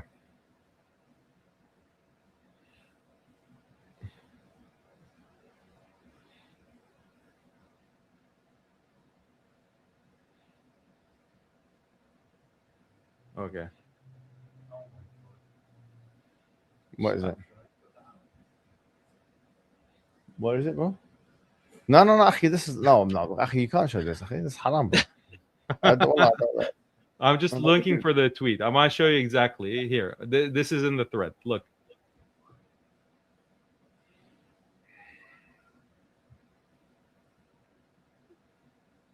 Okay. Can you see this? That's haram, Akhi. Yeah. Okay. Let's see. Okay, let me just. I can't hear. promote- I can only see, but I can't hear a thing. Let me just get it online. I don't think he's gonna say that, man. No way, man. He's probably talking about some historical thing. Well, come on, Daniel, you know, sometimes. Wait. Well, let's wait. Let's wait. Yeah. Okay, but don't speak too soon. Fine. He looks like he's explaining history, bro. Okay. Oh, yeah, he's there. You Look. could have the ears of the leadership of different Indian Muslim communities, whether it be ulama, whether it be political leaders. If you had their ears for 5 minutes, what advice would you give them? I would tell them immediately unite. Unite without delay, and He's talking about the Muslims, just the Muslims. do not right? stop your movement, and unite with the non-Muslims, because there are many non-Muslims in India who are very moral, ethical. They're very upright in the politics, and they are the ones who are defending the Muslims now. He's The right. British divided Muslims and Hindus on communal lines to be able to govern India. Okay, they couldn't afford the Hindus and Muslims uniting against the British rule, and when they did, lo and behold, we had independence. Yeah. Okay, even in the Indian Mutiny 1857, It was Hindus and Muslims. Hindus and Muslims fought against the British to gain independence. So the British, more than anyone else, He's right. understood that Hindus and Muslims have to be divided. They have to divide for them to be able to govern India for longer, because there were Hindus in the armies. This was not a purely Muslim establishment. The Delhi Sultanate Had Hindus had within it? Hindu generals fighting side. The same with the Mughals. The Mughals had Hindu Rajput and Jat at times, generals fighting side by side with the Mughals against the enemies. Aurangzeb did not have a policy to force Islam upon anyone. He did impose jizya, okay, which in my opinion was not pragmatic for him to do that. Okay, that caused problems. you hear that? He didn't want to convert. Implementing the jizya is not pragmatic. Okay, so well, this is what kind of statement is that for the Wahhabis? Okay, what kind of statements is that? I think according to the that Wahhabi Adnan's standard? more refined. He's a very refined individual. He's not gonna, you know what I mean. He's pragmatic. Akhi. convert the Hindus to Islam. But he did have an. But he did He have an actually agenda. funded temples. If you Google Aurangzeb funding temples, you will go to a website where you will see Persian documents, original documents, where he funded the repair or the restoration of temples.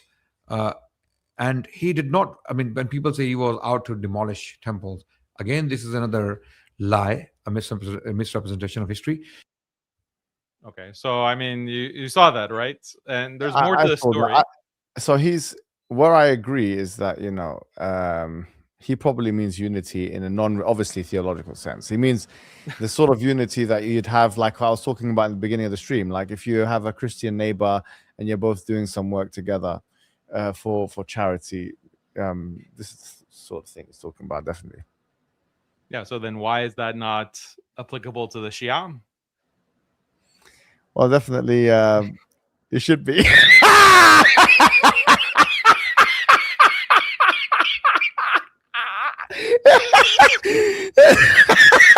No, I mean, that's why I disagree with them. That's why I disagree. I think it should be absolutely applicable to Shia. That's the point. Yeah, that's the point. That he's completely incoherent and inconsistent. No, but he doubles down. Like, so let's watch the rest of it because he has a response. There's more. Okay, so then he So, I mean, he I don't responds. disagree with what you're saying. Though. You can unite on a good cause, and Yeah, unless it's Shia, unless it's Iran, you Yeah, can that's unite what- with. Okay, so that's what I his don't logic understand. originally was what? We can't unite with the Shia for a theological reason because they have this view of the Sahaba and he accuses them of committing shirk. Therefore, they're a different religion. Therefore, we cannot unite with them. That's his reasoning, right? But then but Hindus apparently are closer to Islam than the Shia somehow. Like Hindus don't have a different religion.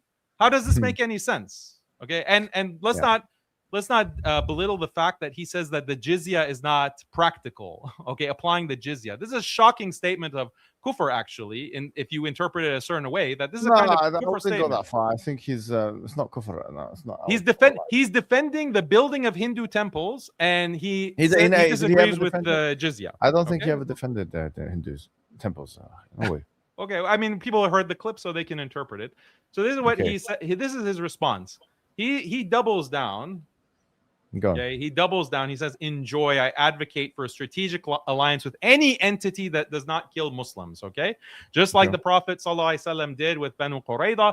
In this Yeah. clip, I'm talking about pro-Muslim secular Hindus, not BJP, anti-Muslim gangs. Rafida have committed genocides against Muslims. Okay, and then in this clip, he talks about it.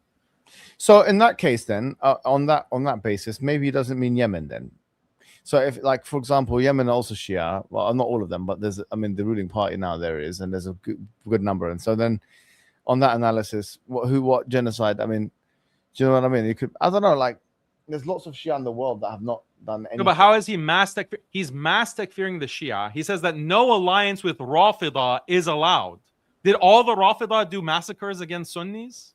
Not all of them, of course, not every single one of them. Okay, no, so what is he talking about? And even with governments, if you want to boycott governments that commit genocides against Muslims, then you should boycott the UAE.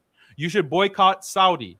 You should boycott Jordan. You should boycott all of these countries that have participated with the United States against Muslims in Iraq, against Muslims in Yemen, against Muslims in Sudan. Yes, but he's not consistent on that. He's not consistent. He's blatantly. Yeah. So my position is consistent. My position is that yes, you have these governments who have committed atrocities, and they should be held accountable for those atrocities. But it's not just Iran. Why are you limiting it just to Iran? No, you're absolutely Why are you right. not looking at these other countries? Yeah, these, absolutely. Quote unquote, like the governments are not Sunni. They're not Ahlul Sunnah. No, but I don't know if I saw it from you or somebody else, but there was a point that one of you made on Twitter, which is, I don't know if you're mentioning Saddam Hussein or something, or whatever it was. And you said that, he's, let's say for the sake of argument, when America was attacking Iraq, I don't know if it was you that wrote this, but no one was saying, okay, we're going to side against Iraq and with America just because Saddam Hussein was a butcher and he killed his people. Do you know what I mean? Yeah. No one so said that. You're absolutely right. I think that at the end of the day, bro, it's about consistency, and I don't agree with this approach, and I think it's everyone can see, bro. Every lay person, the whole Muslim world knows the answer to the questions that we're asking, and they all agree with us. By the way, 95% of the Muslim world agrees with what me and you are talking about right now, and they know what we're saying. And we're free men. We don't need to, like, as I said, we're not beholden to any state interests. We're free men. We're free Sunnis. We don't need to care about that, all of that.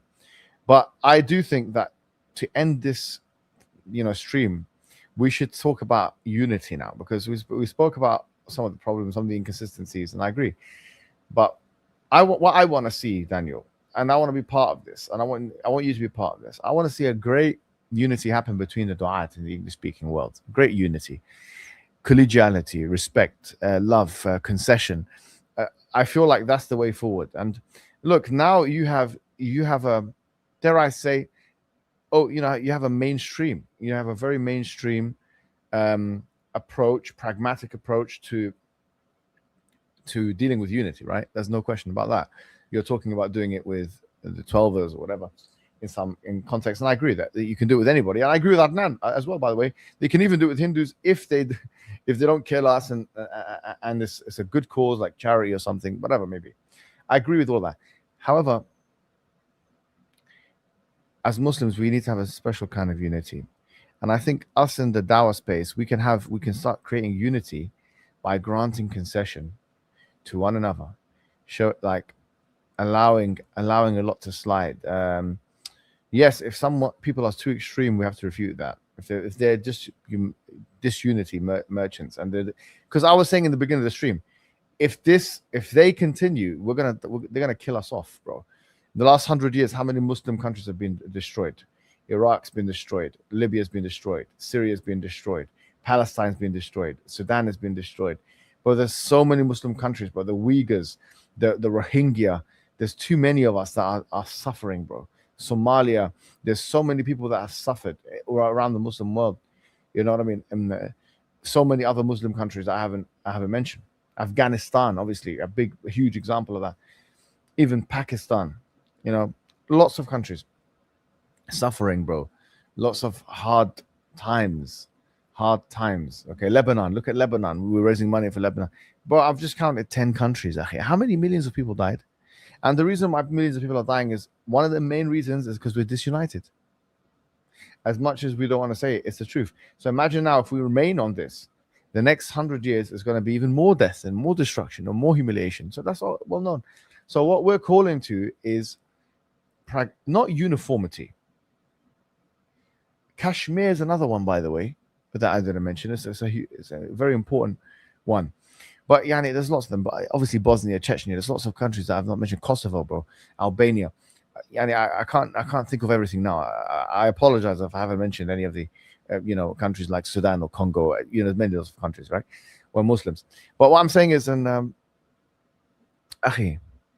like, what I'm trying to say is, if we continue on this trajectory of disunity, more of us are going to die. We're not going to have the luxury to speak about these things. The Greater Israel Project is going to increase more and more. We're going to get hurt. This is going to cause death. This is a health and safety issue, bro. This is a security issue. This is a survival issue, bro.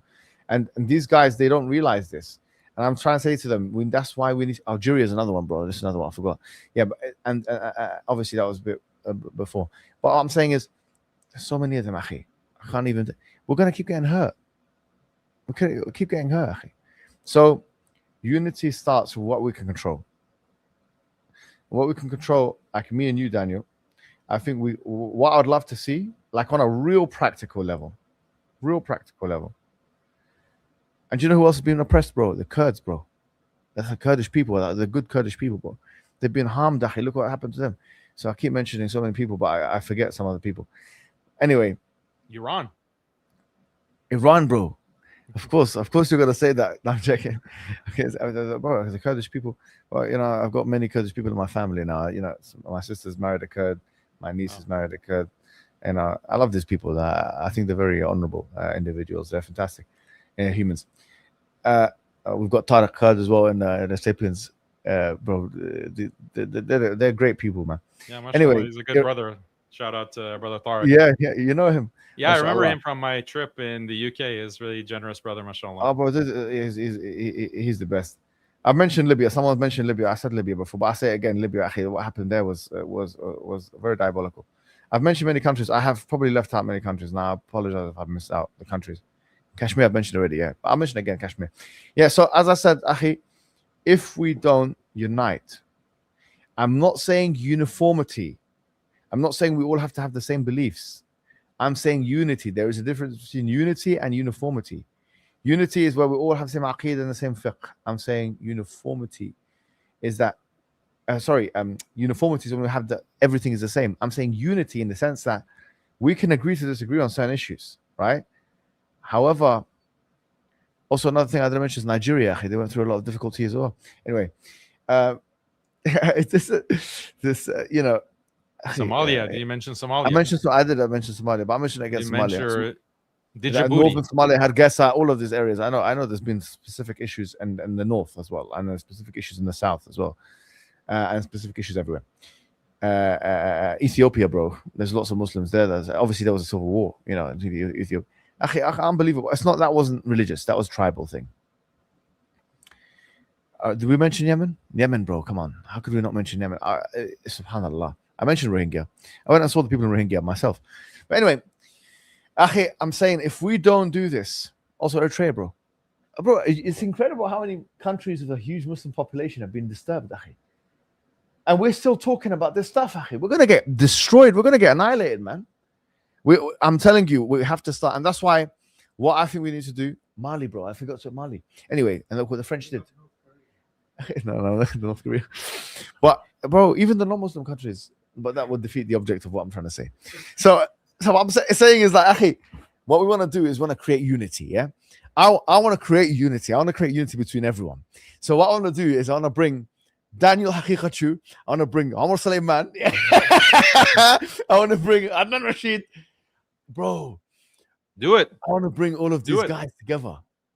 And I want them all to hug each other. And Yeah, I want to bring. I want to be bring as bygones, well. bro. To get this, we know there's a bigger call. Imagine if we do that. We get this one, that one, even Shamsi, bro. I saw him the other day. Akhi, Shamsi, do you know when I see Shamsi, the madkhalis, I see, bro, it's like we're brothers, bro. In the street, I see him. Oh, how you doing? It's like nothing's happening. Why? Because I think there's something we've got. Like, I don't care. It's whatever. So the point is, let's create unity, not uniformity. We're not saying let's bring the aqidas and mix them. No one is saying mix aqidas, brother. We're not saying mix aqidah. I'm saying let's agree to lay our arms down and focus on issues that mean that Muslims are not going to get destroyed for the next 100 years and they're not going to get killed for the next 100 years. And that's why I say we should start with the dawah scene. I mean, when bring someone like Adnan, like, I'm not gonna hug someone who calls the Palestinian fools as they're going through a genocide. I don't want to hug someone like that. Like, that's a despicable person who's carrying water for like Hindus and Zionists. Like, this is disgusting. Fine. Maybe not. So he apologizes for that. He apologizes for his pro-Hindu comments and. Then I'll put differences aside, but other than that, like, this is disgusting behavior. If he said that, he probably said it. Maybe it's been misinterpreted, but I'm sure he'd be happy to say, I apologize for that if he said that. But what I'm saying is, we'll bring everyone together. You know what I mean? We got Amr Sulaiman, he's such a good guy, such a nice guy. What about him, bro? Let's be honest. I expected him to be like, because he's a famous guy and head of institutions. So he was a humble guy, man. I'm not gonna lie. I liked him. When I speak to him on WhatsApp, I'm not gonna lie. I have a soft spot for him now. He told. Do you know how easy it is to honey trap you, bro? I'm telling you. But do you know how easy it is to honey trap you, bro? Well, anyone who flatters you, you're gonna say he's a nice guy. Like, come on, bro. If it's Muslim, don't be so easy. If it's Muslim, you'll see the least resistance in me if someone's nice to me, bro. Yeah, that's bad. That's bad because some people can use that to manipulate you. They can manipulate you and they can, but I'm telling you, it's not what they do in private. It's what they do in public. Are they willing to stick their necks out, especially when you're under attack, when you're being called the N-word, or when these disgusting Zionists are attacking you? I'm not gonna lie. Are they gonna stick their neck out for you, bro? Are they gonna say that, oh, I stand with my friend? Yeah, over WhatsApp, anyone can blow smoke up your rear end and say, oh, wonderful things. And, oh, you're so amazing. You're so brave. Your muscles, mashallah, look at those burly and the muscles.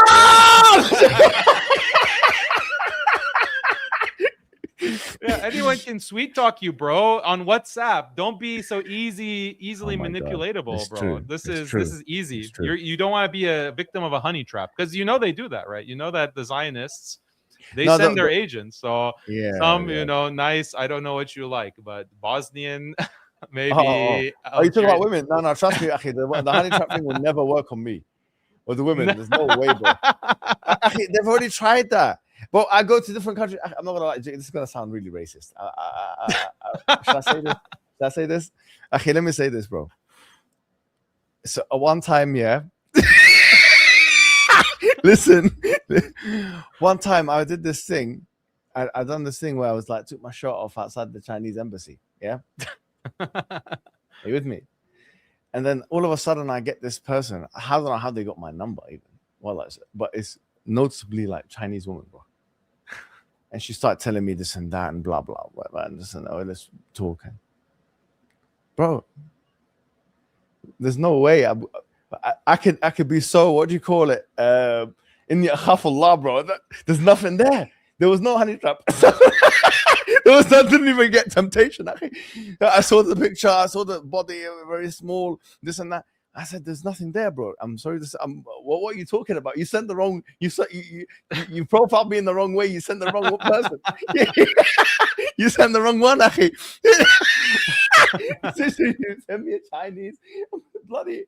If you send me something else, akhi, that's. I'm sorry to say, Adi. Don't give them tips, bro. Don't give them tips. Throw them off the trail. Throw them off the trail to protect yourself. When I went to, this is gonna sound even worse, bro. But when I went to Japan, my wife had no concerns. She said she was like, I know this guy's gonna have taqwa. He's gonna this guy. I was walking around. I had no problem, akhi. I had absolutely, because it's just not. Anyway, the point is, the honey trap thing is no chance, bro. There's no chance. Well, you just admitted that there is a chance. It just can't be from a certain no, but race. it won't work, Akhi, because you know what is those ones there. If a woman comes to me like that in that manner, I know that she's in a trap. That's 100%, million. Like it's so obvious. It's such a like telegraph punch that I'd be crazy. You think I'm answering my Instagram messages and speaking to people and stuff like that? You think I'm at the level where I'm doing that?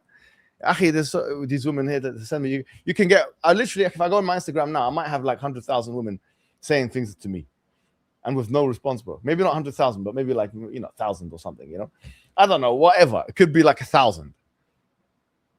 Actually, no way, bro. I'm not gonna answer that. It's so obvious. It's a telegraph punch. Okay, it's so obvious. Then why are you falling for it when it's a man doing it? Say again? If it's so telegraphed, why are you falling for it when it's a man doing it? Oh yeah, it's a man doing it. No, with men, bro. If a man speaks to me nicely and is a Muslim, I find it hard to be rude to them, bro. Even if people are nice to me, I find it so hard to be rude. I mean, this is their trick, bro. This is their trick. This is a strategy that's used to just butter you up. They do it with me too. You think I've been buttered up by none other than Rabbi Ferris. Rabbi Ferris himself has tried to butter me up, telling me nice things and through WhatsApp as well. Yeah, this is something that's well known, bro. They butter you up and they want you to play ball. Oh, okay, we can agree to disagree, but privately with adab and akhlaq, and they just want. What I don't understand is why none of them have given me a real offer that I can't refuse. That's what this guy's here. Why don't you give me an offer I can't refuse? Why all this sweet talk? Give me some money, brother. I'm bankrupt. Come on now. I can talk about any country you like. The great state of, and then fill in the blanks. No problem. No one's given me a decent proposition. If me and Daniel get the right pay, maybe we'll be on a different different trajectory altogether. I'm sure that if certain check sent to our house, especially Daniel, bro, he's already received a check from the great state of Iran. He hasn't hooked me up yet. Khamenei is giving him this. Khamenei is giving him the paycheck. He hasn't given me the paycheck yet. Where's this? Inshallah. Inshallah, you'll get. I don't want no money. We got a 300 billion MOU signed, so by Trump himself. You saw that he signed it in Versailles. He signed this MOU with Iran in Versailles. So unbelievable. But Akhi, it's been a pleasure talking to you. Inshallah, we'll do it again, and we'll create a bigger unity between the Muslims. Not uniformity, but unity. But that means that we have to eliminate all excesses. Excesses in. Bro, some of the grave practices are too much, as we discussed as well, bro. Some of them are doing them. Who's doing them? Bro, people are doing them all over the Muslim world. Okay? Some people are. I told you, I spoke to a guy. He said that I believe the Prophet he's actually hearing me and he's actually going to give me a baby himself, okay? Intrinsic practice. This is a concern. The Salafis have a point here. Neo Salafis have a point on this. They do. Bro, but they go obviously too far. Some of them go way too far. Yeah. I mean, what percentage of the Muslims are even praying? What percentage of the Muslims even know anything about the Prophet sallallahu alaihi wasallam? What percentage of the Muslims even know anything about the Quran? Like, we're talking about a fraction of a fraction of a fraction who might have extreme Sufi practices. So that's right. On the other side, look at Twitter. Like, even if Twitter is a representation of like the Muslim, I think honestly, I think it's more in the villages and stuff. Yeah, the you know why? Okay. So yeah, maybe I don't know who is actually active on. Do you know how many people? Let's compare the number of Wahhabis on Twitter who have takfired you on the one hand, and the number of Wahhabis who have, or the number of Sufis who believe that the Prophet ﷺ has intrinsic power. Like, which one is more? The ones who have takfired you by name and have made your blood halal is way more than the extreme Sufis. That's no question. Yeah. But maybe they're just on villages. They're not online. Maybe they're just like, a lot of these ones. When those villages get online, inshallah, we'll be able to. But until then, you go to villages, mashallah, but it's hard to go to villages. But I think it is a village thing, They've got some mad stuff going on in villages, bro. I mean, we're talking about the Wahhabi dawah that is being funded or has been funded with hundreds of millions of dollars. Like, this is a bigger threat. It's something that is. needs to be addressed. Yeah, I agree with you ultimately. All of and it needs, like, we're trying to create central, like, mainstream Sunnism. Bring people we can from do the that. where we can disagree with, like, certain fiqh and certain things we do other for each other. The ones on the fringes, we need to get rid of them because they don't want unity and they can't have it. Therefore, Look at the ones who are extreme, that's it. Yeah. Like, But look we're- at the look at the Ibadis. Look at Oman. The Ibadis, they're their very nice people, bro. Aqidah is from the Khawarij. You know that, right? Yeah, but they're so nice, bro. They're some of the most honorable people you meet. Yeah, so imagine a future where the Wahhabis become like the Ibadis, or they're like Oman. They are fine with being unified and working with other Muslims, but their Aqidah is a specific Aqidah. No problem. You know, if you want to have this Aqidah, be like the Ibadis, be like the Zaydis, whatever. That's fine for you. Like, we don't have to agree and unify on those specific Aqidah. Well, that's a great way of putting it, actually. So I would be happy if Wahhabis were like that. But unfortunately, the Wahhabis are a tool. Like, they're a biomass that is a bioweapon against the rest of the Ummah. And they've been weaponized by the Zionists, by the Americans, and they're causing chaos. And that's why we have to refute them, and we have to discredit this entire ideology. And so I agree 100% with you on the need for unity. Obviously, that's been my message, pan-Islamic unity. Yes, and it's a matter of survival, bro. This is not like a joke. This is a matter of survival. Absolutely. You listed all of the countries that are suffering because of some of these issues. So I'm 100% on board with you on that. And, you know, I'm very happy to see that you're coming out now. Alhamdulillah, you're making these strong statements. You're equating some of this Wahhabi ideology with terrorism. There's no doubt about that. There's no one who's disagreeing about that, whether it's academics or even the great scholars like Ibn Abidin or As-Sanani or whoever. So we just continue that, inshallah. We continue that, and we put out material. We produce material because there's so much. Like that fatwa from Ibn Sahman, like, I didn't know about that fatwa. Like, that's not like, that's a primary source that is hidden in the archives of like one of these Saudi universities that someone found and that we published it because it was unpublished manuscript of Ibn Sahman's fatwa calling the Ottomans Murtaddin, and we have to ally with the British in World War I. This is a lot of research that needs to be done because it's been propagandized. A lot of the Wahhabi propaganda that has whitewashed the history of Saudi Arabia and Ibn Saud and the first Najdi movement and the second Saudi movement. We have to do some knowledge production because a lot of damage has been done on the basis of this ideology, and you can greatly contribute to that, inshallah. I know, did you finish your PhD yet on the contingency argument? I've seen some videos that you put out. Did. I finished it, but I want to redo a couple of chapters before I completely submit it. Maybe 2 or 3. Yeah, do that, inshallah. And then, you know, I don't know what your next intellectual project is going to be, but I think there's a lot of potential research in this area specifically because, bro, this has formed the modern world as we know it. The Muslim world as we know it is what happened at the end of the 19th century, early 20th century, prior to, you know, during the World War I period, the founding of Israel, the founding of Saudi Arabia. This has shaped our world today, and many of the problems that we have is because of historical things that happened at that moment and philosophies that developed at that moment. I think you would be great in terms of your understanding of, you know, the Kalam debates and Aqidah to delve into these discussions and these theological debates that had a political influence on the course of history. This could be a very big, important project for you. Well, send me any ideas you may have. What I want to do next after I've done like God's existence and oneness of God, I want to go into like revelation. I want to go into like some of the mu'jizat of the Prophet, and because basically my whole life, what I'm trying to do intellectually contribute to proving Islam is true. So that starts with God's existence, the oneness of God, then revelation, the Quran. How do we prove that's true? And then the prophets. Why are they the truthful ones? So the next part of my life is going to be this. After I'm done with all of this, and I'm very happy with like what I've produced, because I feel like I need to revise a lot of the stuff in the thesis.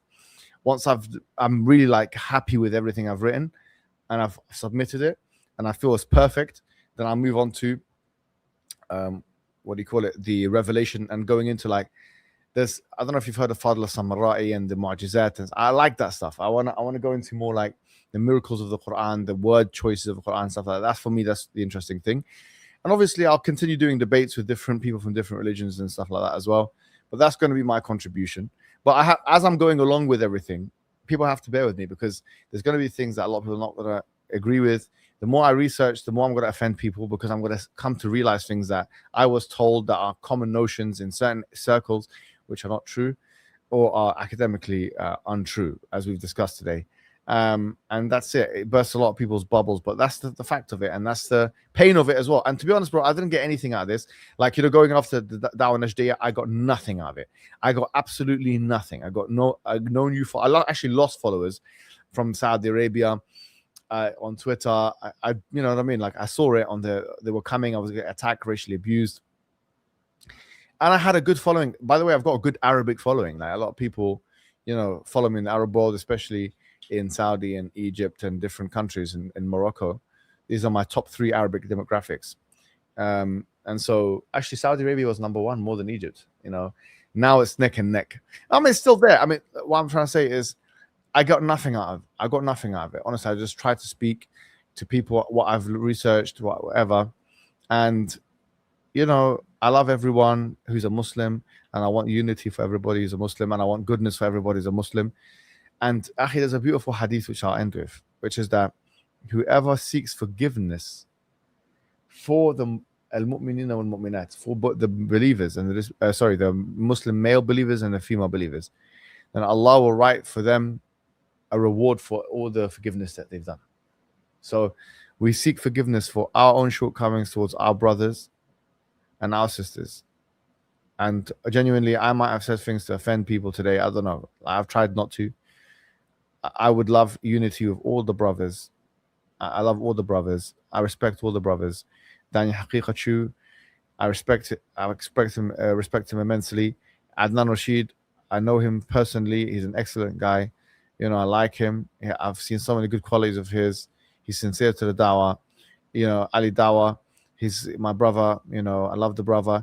Zishan Ali, everybody, from my inner circle to my outer circle. Amr Suleiman, Mufti Menk, I like them all, bro. I've met them all. I like them. Orthodox Muslim, Farid Bahraini, he's brilliant when it comes to hadith, bro.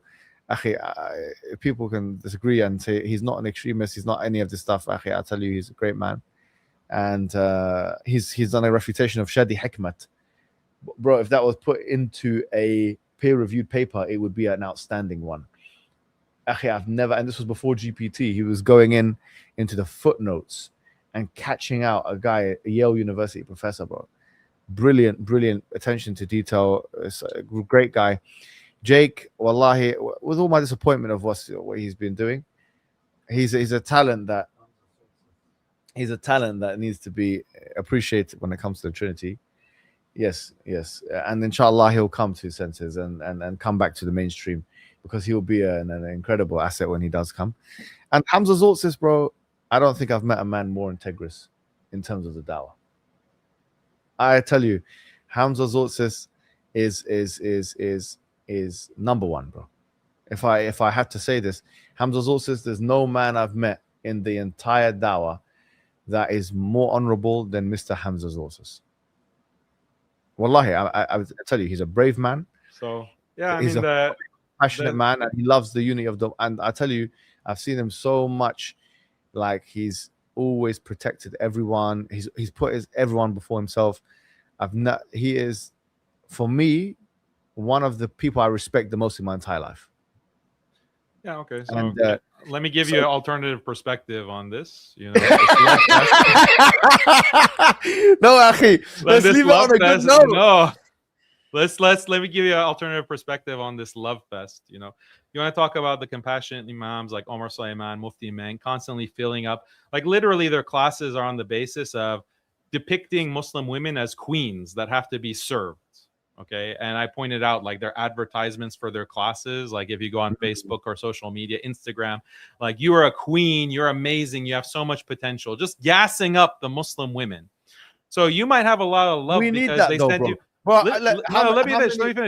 me finish. So they might be saying nice things to you on WhatsApp, but in public, this is what they're promoting. And then that is what's causing the average Muslim woman to go on TikTok, and follow some of these hijabis, quote unquote hijabis with the nose job and the makeup, talking about hadith is fake and we don't trust male scholars. Like that whole phenomenon of female TikTok influencers who are now questioning hadith, who are slamming, like they're promoting LGBT, they're promoting feminism. Where do you think that they came from? They are the students of the Mufti Menks and the Omar Suleimans. They're the students, and they're doing untold amounts of damage. He's bloody. These are the rotten fruits, right? By millions of people, hundreds of millions. But these are the rotten fruits, or the marriage. Okay, the marriage. When people come and attack, and they say, "Oh, you are getting married to a second wife, but did you get permission from your first wife? This is a disgrace," and they come and attack you, and they spear you.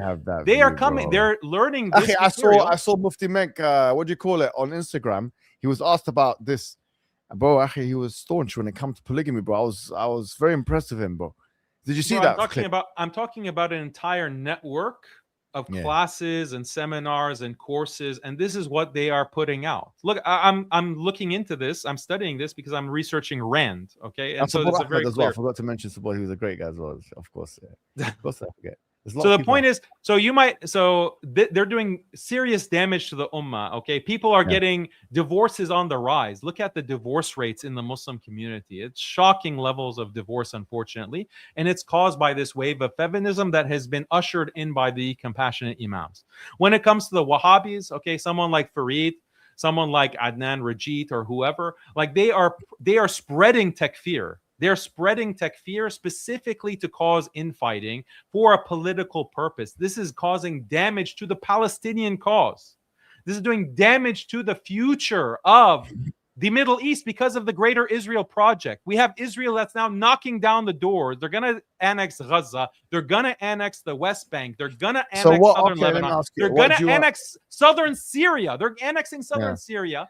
This is going to be a disaster, and the people who are promoting it, that's nice that you have a nice conception, like friendly relationship with them, bro, but they are contributing to the destruction of the ummah, like in a very tangible way. So I don't have a soft spot for that. Even if they're nice to me personally and they say, "Oh, Daniel, we love you, your hair is so nice," whatever, like you're still contributing to something that is a disaster. It's deviant. It's contrary to the principles of Ahlus Sunnah wal Jama'ah. You're a charlatan. You're a fraud for presenting yourself as a da'iyah. This is a humiliation of our principles. So we have to be calling that out in no uncertain terms. And I think you've done a lot of that. And I think a lot of it has been very successful. And you've filled in a fard ayn, or you could say a fard in your country, actually, kifaya in your country, that people there's no mainstream da'iyah that was talking about feminism. But then, having said that, you know, I feel like there is a strategic benefit in the likes of Mufti Menk and Omar Suleiman having a majority female audience, which I think they do have. That's a disaster. What's the benefit of that? Well, what's the benefit where the woman going to listen to? What they're going to listen to? Anything other than that, anything. They ain't listening to me and you, bro. They need a guy like, no, they need a person that's like, do you know what I mean? Like Zishan. Why aren't they listening to Zishan? There you go. Smile to Jannah. 70 to 80% male audiences. I don't know what your one's. Probably 100% male audience. What is it? Tell me what your male audience is. I haven't checked it recently, but the last time I checked, it was like 75%. What, really? Yeah. No, there are a lot. Look at the comments. There are a lot of good Muslimat that love anti-feminist talk. Yeah. Fair enough. That's not bad, actually. I think 25% of them are females. Yeah. That's incredible, actually. Yeah, no, bro, this is the worst disaster. I would rather them because for example, these Muslimat were listening to, I don't know, some soap opera. That would be better than listening to Omar Suleiman and Mufti Menk and these compassionate imams. Why? Because the compassionate imams. No, it would. It would, bro. That is not right. Like, it would be better for them to watch Netflix. It would be better for them to watch Netflix than to watch this goy. Really, bro? Why? Let me explain. Because when they watch this goy swap, have you heard his Sahabi series, bro? I watched some of those videos with my son. He liked it. I liked it, bro. There are many places that you can get stories of the Sahaba. You can listen to many. but the point Akhi, is no, that he has a good, they're he's a good, taking he's great feminists. at storytelling in Akhi. Yeah, storytelling. The storytellers And he have does it in always a way been that even famous imagine my kid in Islamic like it. history. If you look at Islamic history, the storytellers were always famous. And actually, the ulama were worried about the danger of this, and they criticized the storytellers, because what the storytellers do is they attract the big audience by just giving stories that appeal to the masses. And that's the danger of taking a storyteller as an imam, taking a storyteller and mistaking the storyteller for a sheikh or a daya. This is extremely dangerous, because then you take the feminism and the liberalism and the positive psychology slop and you elevate it as, okay, this is religious, this is Islamic No, instruction, but I'll this be is honest, ilm. Akhi, when I was watching that Khalid bin Walid series of Amr Sulaiman, I didn't hear anything like that, bro. Bro, I think we're starting to find out the source of your misguidance. No. Honestly, it's a fantastic. He's got great storytelling capabilities. You know, he's a really nice guy. I think you guys can be friends, honestly, and I think it'll be better for the Muslim. You know, I was working for him. You know that, create right? an alliance. You know that I was working with him. You know that I was part of his organization. You think I don't know Omar Sulaiman? I was in his office, bro. My desk was like right across from his desk. Yeah, my desk was right across. This is the reason, then. This is the reason. You're a disgruntled ex-employee, aren't you? What was it? That's it. I knew there was something. Go on, tell me more about that. So, who left? Was it you or them or him? Yeah, no, I can tell you all about it, because they recruited me to teach or to lead research at Yaqeen, at Yaqeen Institute when they're founded in 2016. And I wanted to, because I was living in California. They said, no, you have to move to Dallas. Omar Sulaiman personally, okay? So Omar Sulaiman DM'd me and said that we have an offer for you. Can we speak on the phone? So I spoke to him on the phone, and he told me, like, we're starting this new institute, Yaqeen Institute. They weren't sure if they wanted to call it Yaqeen. They were thinking about calling it like the Muhammad Ali Institute, because that was around the time that Muhammad Ali, the boxer, had passed away. So they said, yeah, we're starting this institute, and we want you to be the lead researcher, okay? Because we know that there are all these doubts that are called shubuhat by secularism and liberalism and feminism, and we want you to address it, okay? So we want you to come and be our head of research for Yaqeen Institute, and you'll have a team. We'll give you a lecturer position at the local university. Wow. Like all these. So they took care of you, bro. Well, it was all words. Okay, listen, like wait till the story. Okay, okay. So I was in the corporate world at that time. I was doing dawah on the side, but he offered me this position. I said, like, look, I don't know. I'm in California, and my family is you guys here. Friends? Huh? Well, you got like good friends and stuff. No, not at the time. I didn't know them. He just contacted me. Yeah. So then he offered me this position. And I said, look, I'm worried. I'm concerned that because, I have this certain views. I'm very vocal about certain views I have on feminism, etc. And I feel there's going to be backlash. And when there's backlash, I'm afraid that you're going to throw me under the bus. Like, you're not going to have my back, basically. And he said, no, don't worry. We have lawyers, and any kind of right-wing Islamophobe that attacks, we have a solution for that. I said, no. I'm not worried about the right-wing Islamophobes, okay? I'm worried about the left-wing, the liberal Muslims. They're the ones that are going to attack you because that's your primary audience.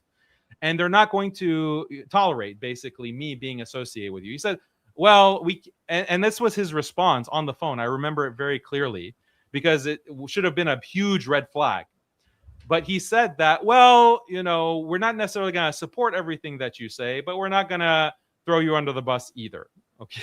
So that should have been a red flag. I should have been like, okay, this guy is not fully on board. Like, he doesn't fully have my back. He's not fully with the program that I have, which is anti-feminism, anti-liberalism.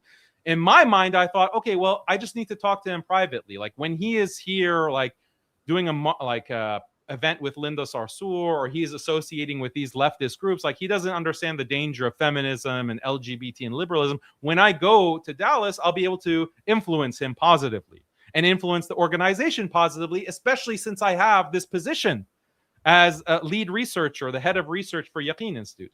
So I make the move. I moved my entire family. At that time, I had 3 kids. We moved to Dallas, okay, from LA. And I start working there. I have an office there, at same room as Omar Suleiman. Okay. And the organization gets launched, it gets advertised, it's billed as a think tank to address shubuhat, to address these kinds of doubts in Islam. And the first paper that I contributed to was they had interviewed about 34 imams and shuyukh and other community activists, and they had asked them what are the main doubts in Islam that is affecting the Muslim community. Yeah, I actually saw that paper. It's a good paper. Yeah, what was interesting, what people didn't know, is that they had hired out a third party to do that research, like the interviewing and to collect all the data. And that third party was extremely left-wing. They were Muslims, but they were left-wing. The research was Yusuf something, right? ISPU is ISPU, Institute of Social Policy and Understanding. Sure. So they actually, among the 34 imams, one of the imams that they interviewed was a guy named Abdullah Daya or something like that. The first openly gay imam. That was one of their data points. I'm like, why did you interview a gay imam for this study? Like, who cares about this imam? He's gay and disgusting. And you're interviewing him, and they said, well, this is what they required. This is what the third party that we hired, they said, we're going to do this project for you, but we have to interview the gay imam. That didn't match, like, that didn't make sense to me. Like, you're hiring them, you're paying this third party to do the research. But by the way, do you know that, but just to pause on that, because one of the conclusions of that study, if I remember correctly, was that one of the main reasons why Muslims have doubts is sectarianism, which is what we've been talking about today.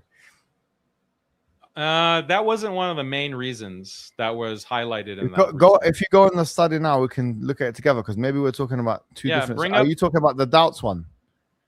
It was like one of the first things that they published in 2016. The one I'm talking about, they published one about doubts, about why it has an infographic, like a bubble chart. Yeah, from what I remember, one of the things that they said was that sectarianism between Muslims. Maybe it was. Maybe it was one of the things, but the other things morality were like was the big one. They mentioned like moral questions, basically. But that was what I remember. Yeah. Yeah, evolution was another one. Evolutionary theory, different aspects of the seerah, slavery was another one. The age of Aisha radiallahu anha, like those kinds of things. Yeah. Anyway, the point was that the point of yaqeen was to address these doubts systematically, one by one. Anyway, so I'm with yaqeen, and they start isolating me at the organization. They start like, because what I was doing at the time, there were these feminist groups that were posting their material. Like, one of them was Heart Women and Girls. Heart Women and Girls were Indonesia. The which one? It's not. Oh, that's not the one in Indonesia. Sorry. No, it's America. It's American. Okay, yeah. And they were promoting like LGBT and feminism, and they're getting invited to Masajid to give like sex education seminars in Masajid. And I was saying that this is like a Trojan horse. Like, they're coming on a health-related topic. Oh, we're going to talk about health and sex education. In reality, this is an activist group. And they explicitly say this, that we are going to get our feet in the Masajid so that we can spread our leftist ideology, pro-LGBT, feminism, etc. Like, these women that they either wore no hijab or like a scarf, and they were going to preach in the Masajid. And the doors were being opened for them by the likes of like Muhammad Majid, if you know, he's one of the imams of one of the biggest masjid networks in the United States, and Omar Suleiman as well. Like, so I was criticizing this group, and I get a call from Omar Suleiman saying basically that, you know, is it really necessary for you to critique them? I'll set up a call. Like, you can talk to the director of this organization and you can resolve your differences. So he had this kind of approach that might be similar to yours, actually. Like, let's have a private conversation and settle this. And I said, well, okay, let's see what she says. Let's see. So it was like a three-way call between me, Omar Suleiman, and this head of this feminist organization, Heart Women and Girls. His name was Summer Kokab.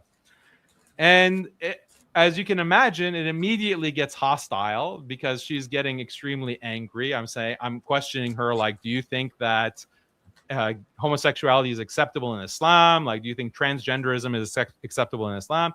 So getting really hostile, and Omar Suleiman is just quiet on the other end, not saying anything. And yeah, so it just blew up. Anyway, so things like this keep happening. And then there was another incident that was really stuck in my mind is I had Omar Suleiman and some of the Yaqeen directors, board of directors, at my house in Dallas. It was supposed to be like a nice dinner party or whatever. And he's sitting there on the couch, literally like 5 feet, 6 feet away from me. And then he's on his phone. And then Omar Suleiman. Oh. And then his face just drops. Like his face, like he becomes like dark in a way. Like his mood just changes. And he just slumps. And he looks at me and he says, "Did you really tweet at Linda? Did you really tweet at Linda?" This is what he says. I said, so what had happened, Linda Sarsour, I had tweeted at her because she was interviewed. And this is like December, I think. This is December or end of November in 2016. Yes. Donald Trump had won the election, surprised everyone. Omar Suleiman and the entire Compassionate Imam Network were having emergency seminars that we're about to be thrown into concentration camps by Donald Trump. Okay, this level of fear mongering. And then Linda Sarsour was planning a march, like a women's march for the inauguration in Washington. And she was allying with these LGBT groups. And she was being interviewed by the Washington Post, I believe, or the New York Times, one of those major national outlets. And the interviewer asked Linda Sarsour, like, you have pro-life groups that are anti-abortion. They're Christian pro-life. And they want to march with you because they're also opposed to Donald Trump. Will you accept them?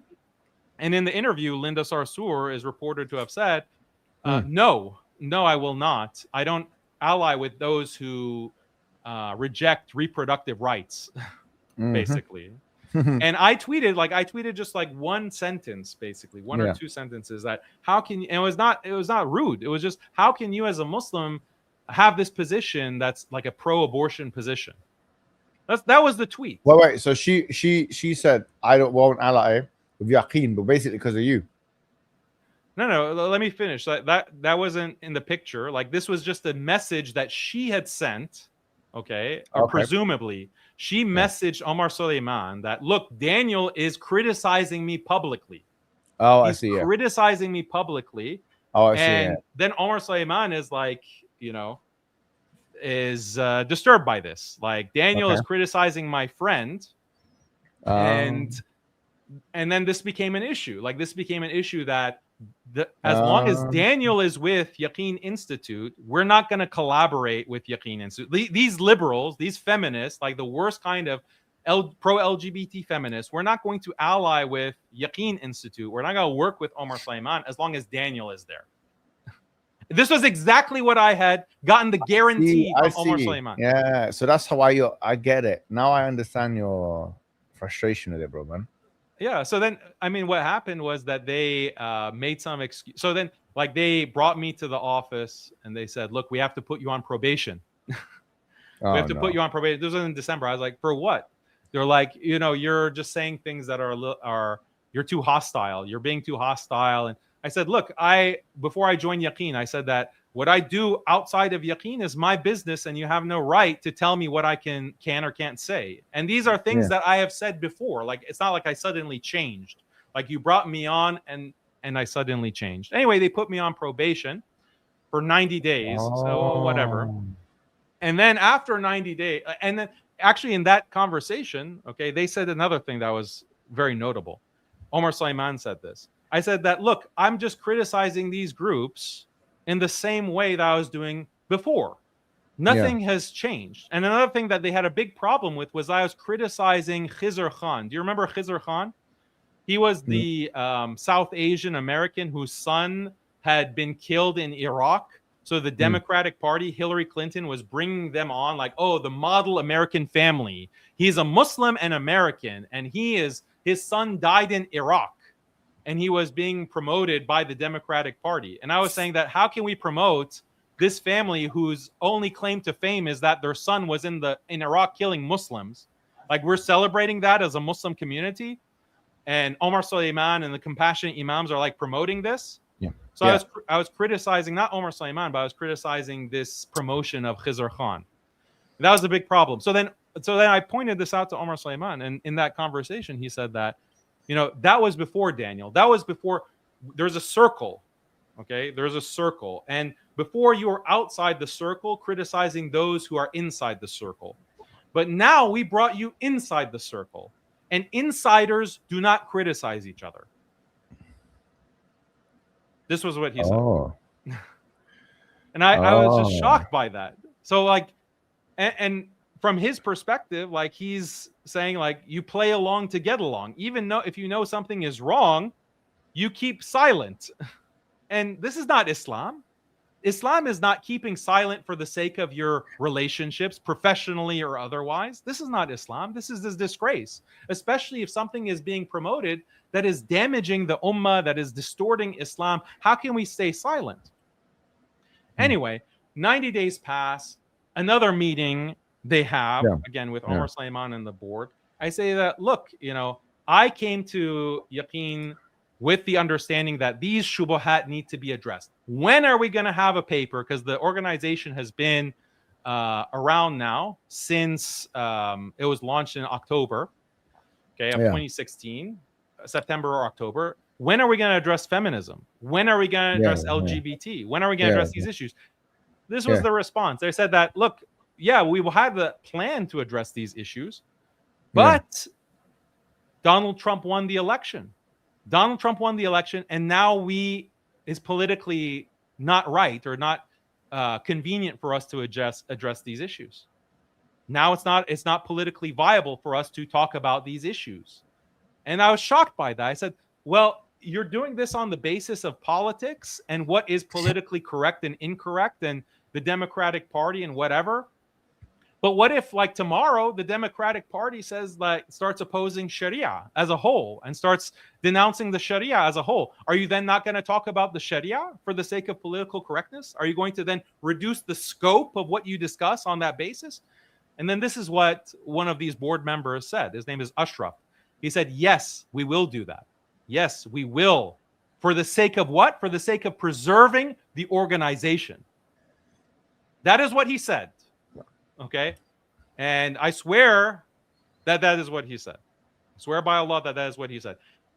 This is their ideology. And then I looked at Omar Suleiman. I said that, look, you're going to have this position, because they said the whole purpose of the meeting was that, Daniel, we have to take off you from our organization. We'll give you some role, like some marketing role, but you can't be on our website. You can't be known. Said, look, I moved my entire family from California, to Dallas, and you insisted on this. Okay, you insisted on this, and now I knew at that point why, because they wanted to influence me. Okay, they wanted me to get on board with their program, and Omar Suleiman explicitly said this. I said that, didn't you know that I'm against feminism? I'm against all of these things, and you promised me that you wouldn't throw me under the bus when the pushback from the liberals came. You said that you wouldn't necessarily endorse everything that I said, but you wouldn't throw me under the bus. And do you know what his response to me was?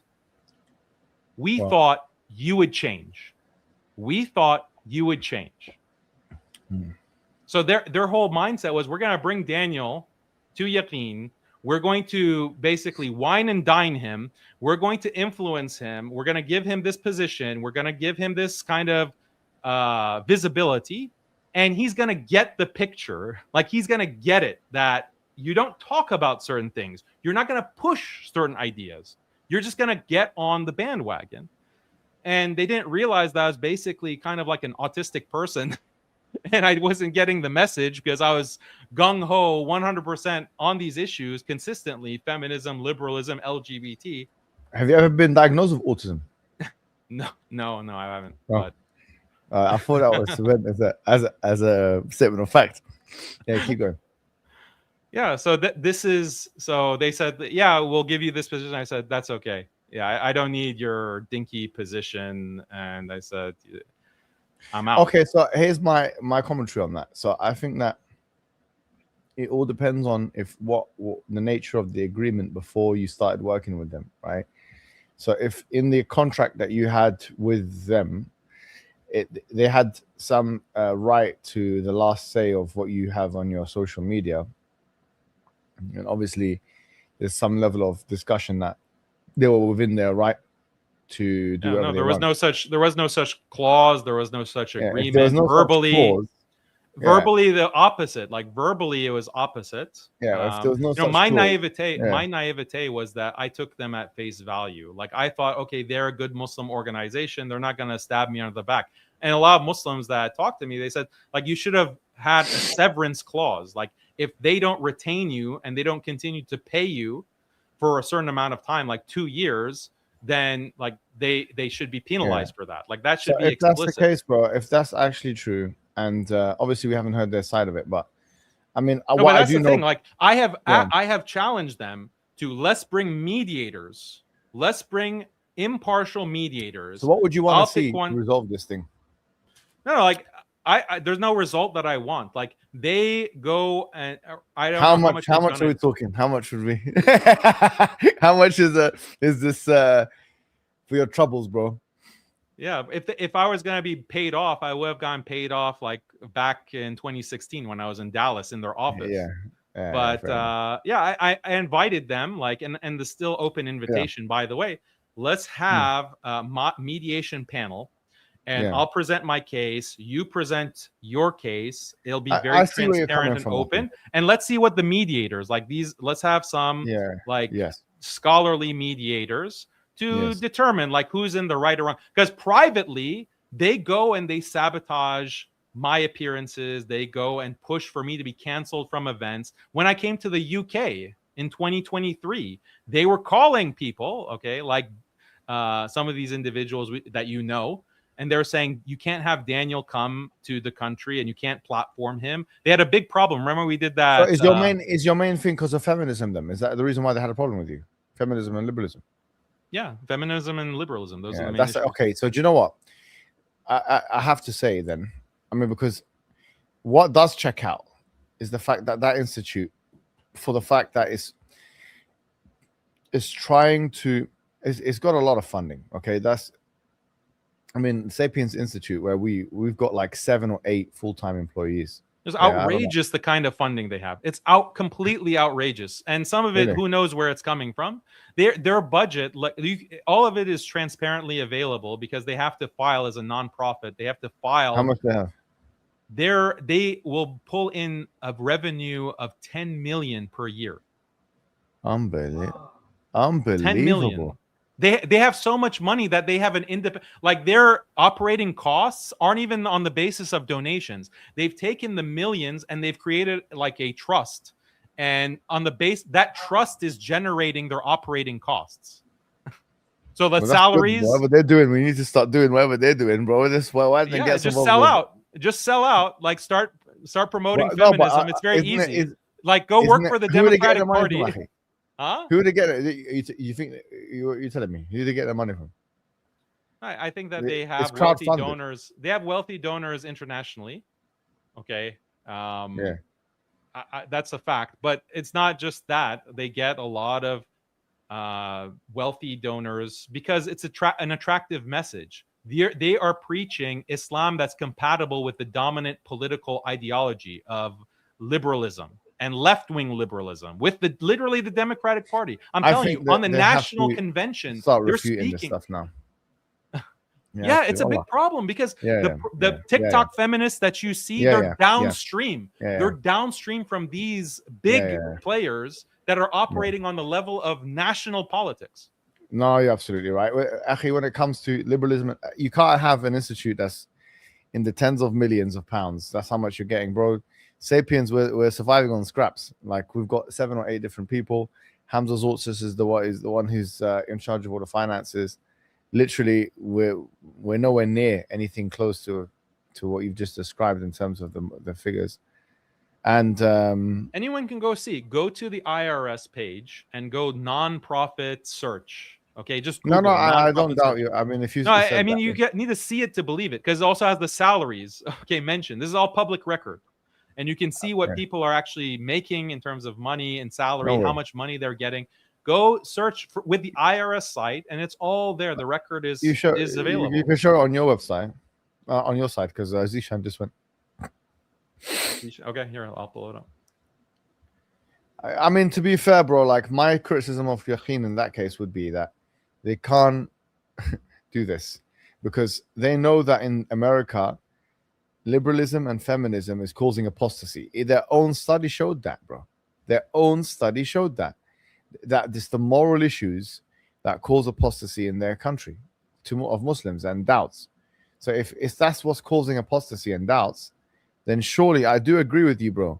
I have to say that on this point, I have to, although I can't verify everything you said because it's, they have whether to defend themselves, but it checks out with the public record that they've never ever refuted Western feminism in their entire history, which makes no sense because it's one of the biggest fitan in the country and one of the biggest reasons why shubuhat are there for Muslim women. And now it's getting worse and worse, akhi. And yes, I do believe that some of it is strategic, but there's levels of where strategic behavior becomes detrimental, bro. And I agree that there needs to be more done on this. And if they treated you in that way, and that is an if, because obviously they're not here to defend themselves, but if they did treat you in that way and they dealt with you, if they didn't have any clause of, as I mentioned, then that's what they did was wrong, bro. And I can understand it's not just wrong. I can understand that like the bad frustration and anger that you must have for this organization and for the people. No, it's not personal. Look, it's not personal. I didn't start publicly criticizing them until 2019 because I saw that they were getting worse and worse. They're like starting to promote gay marriage, on their site. And I started criticizing them on that basis, not because of a personal grievance. I mean, they want to present it as that. They want to say that I'm a disgruntled ex-employee, that I have some personal beef. But, it's not personal. It's just look at the content that they have been putting out and the overall, they've gotten better. Like, I want to be fair to Yaqeen. Yeah, you have to be fair. I want to be fair to them because if you make a statement like they've never said anything against feminism, that's not true. They have spoken against some of the aspects of feminism. I don't think that they've gone nearly far enough, and I still think that they smuggle. But have they got dedicated papers on feminism, like they do with other things? I can't recall a paper dedicated to feminism. No, I promise you, bro. But I know that they've said stuff. Put them on AI. Feminism. Like no. All of these American guys, every single one of them, except for you, put their name and put feminism on AI generator. Every single big player. Noman Ali Khan, Amr Suleiman, Yasser Qadi, put their name, put feminism on an AI, ask AI, have these people ever criticized Western feminism? The answer is no, they haven't, bro. They have not. And the reason why is because they've got female followers who are inclined to that and they're trying to appease that. And that's a fact. And I can't deny that. And in this case, they have to change that because this is the enemy. Western feminism is what's causing people, women now, to apostate. Is becoming, because you've allowed the crack on the windscreen to develop, it's actually now causing apostasy and TikTok generation and this and that, and our daughters are going to be in trouble because you couldn't take a firm stance. And that's genuinely, bro, that's why I agree wholeheartedly with your approach. Like, if you didn't do what you did, then there would be nobody in America that had filled this gap. And I think that this is something they all need to change. And I'm 100% sure they're all listening to this. All of them have never mentioned feminism before and criticized it. None of them. And if they did, it was a sporadic comment here or there. You can go on AI now and say, ask Grok. Look at the issue. Ask Grok. Has this person ever criticized feminism formally? No. But how can you be in the Dawah space for this? This is the main, do you know what it's like? Bro, it's like living in communist Russia and not refuting communism as a Muslim. Do you know what I mean? It's like living in I don't know, the Safavid, or let's say you're living in Iran as a Sunni and you've never refuted Shiaism, and it's everywhere. Wallah, the fact that if you're telling me, and the shocking thing is you're getting tens of millions of pounds to essentially stop people's doubts, tens of millions of dollars, bro. We've got 8 employees. They're getting scraps. We got some employees living in the office, bro. I have to tell you the truth. Yeah, they live in office, akhi. One of them was sleeping inside the office, bro. I have to say the truth. So at the end of the day, we're living on we're living on scraps. People think we're making big money, and then this organization here has got 10 million coming in every year. And then, bro, come on, just bring one guy. If you can't do it yourself, bring some woman. You got lots of women that are. Bring some woman to just like tear feminism apart, bro. Tear it apart. Bro, remember when we were in that podcast together on the Muslim Father Support Forum? We did that podcast, and you have brothers who. The brother who was with us is telling there are so many divorce cases, shocking, where these women are taking the children from their fathers in the divorce cases for custody battle. Like this is such a rampant problem. They're being empowered by feminism. One of the worst problems, bro. Yeah, it's like destroying Muslim families, but you won't actually find any statement about this from these compassionate imams. Yeah, and that's what I agree with that, bro. It's off-putting. I don't agree with this at all, akhi. None of these guys, for some reason, because they want to maintain family audience or whatever, you got to take a stance, akhi. This is the fitna of our day. Liberalism, feminism, these are the fitnas of our day. These are the heads of the snake. You cannot be saying that you're dealing with shubuhat. That's your remit, dealing with shubuhat, attacking, deconstructing the false ideologies, reconstructing Islamic beliefs. And you're not dealing with the biggest ideological threats to Muslims that you acknowledge, because you produced a doubt survey that showed that it's all moral based, and the morality that underpins all of these doubts is feminism and liberalism, and you're getting millions of pounds. Akhi, I'm sorry, but you're absolutely right on this point. And look at this. Look at the form. Like I've shared it. I haven't seen this. Akhi, I'll go back to the point. It's like, imagine living in Soviet Union, and you're a Muslim, and you've got like people spouting communist, Marxist beliefs and infiltrating Muslims with those beliefs, and you don't have a refutation of Marxism. It's not even illegal. You've got constitution in America. You've got the best freedom of rights. Well, you can easily come out and say that, man. Look, when it comes to the biggest spenders, when it comes to Muslim charity organizations, Muslim dawah organizations, who are the biggest spenders, do you think? It's middle-aged Muslim women. Middle-aged Muslim women, they have a lot of money from their husbands, or they have a lot of money from divorce, and they've taken like a lot of wealth, and they're middle-aged. And they give money to these organizations. So if you have an organization or a speaker that's going to call you a queen, that's going to say, yeah, your husband was a dirtbag. Yeah, he didn't treat you correctly. Like, oh, you're amazing. Like just giving you all this sense of entitlement, then you're going to be more likely to spend money on that organization and write a check. And a lot of that 10 million per year that they're raking in, it's coming from these women. It's coming from women who are just happy with that kind of. Honestly, do you know what they should do? The Yaqeen Institute should actually give us a couple millions, bro. I'm not gonna lie. Okay, you know what? Now that you said that, no, do you know what? Yaqeen Institute, if they're getting tens of millions, bro, and they can't speak about feminism, they should fund us. We won't say anything. We'll stay quiet. Since we're doing it, give us the money. We need a couple millions here. Me and you. Send it to Daniel. Yeah, he'll keep his mouth shut. He won't do any more reputations. Actually, we can have a non-disclosure agreement. It's done, bro.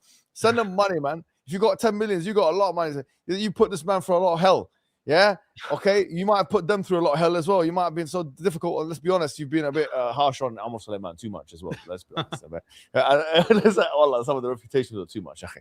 So there's been bro. What was too much? What Imam Sandwich is too much? I can't remember that one, but but I'm saying this. Okay, you have Imam Sandwich. You don't know Imam Sandwich, bro? This is his nickname, Imam Sandwich. I don't know anything about Imam Sandwich. Okay. What's that mean? Because he has so many pictures, more than any other Imam that I know or have known, where he is sandwiched between two women posing for a picture. He's a bad man. That's right. That's how it should be. Now we're talking. I was like, man, brother, not sure. I'm joking. So yeah, that's why I call it Imam sandwich. I mean, That's people like even that's that minor itself, issue, like Akhi, man. just promoting That's like minor that issue. level of ikhtilat, like that level of mixing of the Well, genders. I Like can't lie, bro. I'm very lenient with that stuff too. You I know? haven't seen many pictures. I haven't seen many pictures of you, bro. I haven't seen many pictures of you sandwiched there between two women. Whoa, you but haven't seen anything may yet. Allah No, protect them. no, I'm only kidding. No, honestly, I'll be honest. I think there's a resolution, but you know, if you make a couple 10 millions, I think Yaqeen Institute should send you know, some millions here or a couple 100,000 or maybe 500,000, just 500,000 to the Sapiens Institute, maybe to Muslim Skeptic, this and that. That might be the thing to do for them. That if they can't speak about it, at least fund the people who can. This is a fair deal, I think. If not, then it's a problem, Akhi. But if it's not anything below 500,000, otherwise, I don't think anyone's going to be interested in this. Otherwise, Daniel's going to continue. And listen, if we don't get the money, Daniel's continuing, bro. You got Imam Sandwich video coming next. Oh, we need the money, bro. this is hey, Daniel. If the money doesn't come through yet, you got a couple videos coming out about Yaqeen. Yeah, and I'm gonna be in the videos with you. Yeah, this guy's making 10 million. Me and you gonna be in the video together. Forget about all this, Akhi. Guys sleeping in the office in Sapiens, and these guys getting 10 million. How many people I want to get every year? What's the salary up in here? Subhanallah, man. No. We can't accept this anymore, brother. This is ridiculous. Bro, like, what do you think? Like, when you have an imam who's being platformed by Bernie Sanders, like one of the major presidential candidates in the United States, and he's like giving a speech at their campaign rally, and he's being invited to give like the opening prayer for like a memorial service in Congress, standing in front of like Barack Obama, George W. Bush, Biden. Like, do you think that opens up opportunities financially, like not only from Muslims in America, but also internationally? Because you can say that, look, this is an example of an imam who can recite Quran, mention the Prophet sallallahu alaihi wasallam, and he's giving the prayers in Congress. He's standing in front of presidents. He's on the presidential campaign giving speeches. Like, don't you think that kind of political access opens financial doors where you become very. How comes I've never seen any of those financial doors myself? where have we been? What's been happening? You have to sell out, bro. You have to sell out. That's the point. You have to. We're not interested, man. Independence is the best thing you can have. To be honest, independence is the best thing you can have. Yeah, I mean, look at the Islamic history. The imams who sold out to the ruling regime and they compromised on Islam. They're forgotten. Like they got what they wanted, right? They got the access, they got true. the praise, they got the notoriety in their time, yeah. But then they were forgotten, and then what awaits for them in the akhirah, only Allah knows. So we just worry about ourselves. But I mean, it's a clear pattern of behavior, and it goes back to what I was saying at the beginning, that this is theology in service of politics and ultimately money and power. They don't speak about certain things theologically, even though it's of theological relevance, namely the iman. Like if there's shubuhat on the basis of feminism or LGBT or liberalism, and you're not addressing it, then you're not addressing a theological issue for the sake of your pocket and for the sake of political access. And they were very explicit about that to me privately. But even if you don't believe me and what I say, look at the public record. Look at what they have said, what they haven't said, who are they associating with, what they're promoting. It's a very clear pattern. And I don't have any personal beef or problem with Omar Suleiman, even though his organization and his associates did go after me and blocked me from speaking in certain venues. They have attacked me behind closed doors because they want to have a squeaky clean image. They want to pretend like Daniel is just so aggressive, Daniel is so harsh, and we're just little angels sitting here innocently. When in reality, they're behind the scenes trying to cancel me, trying to get me closed off from different venues, not speaking to Muslims, trying to discredit me. So I'm just saying everything here with the understanding that I'm more than willing to sit in front of a panel of Sure. judges or mediators and bring all the receipts, bring all the I evidence, will and judge make my claim. between. I'll be the.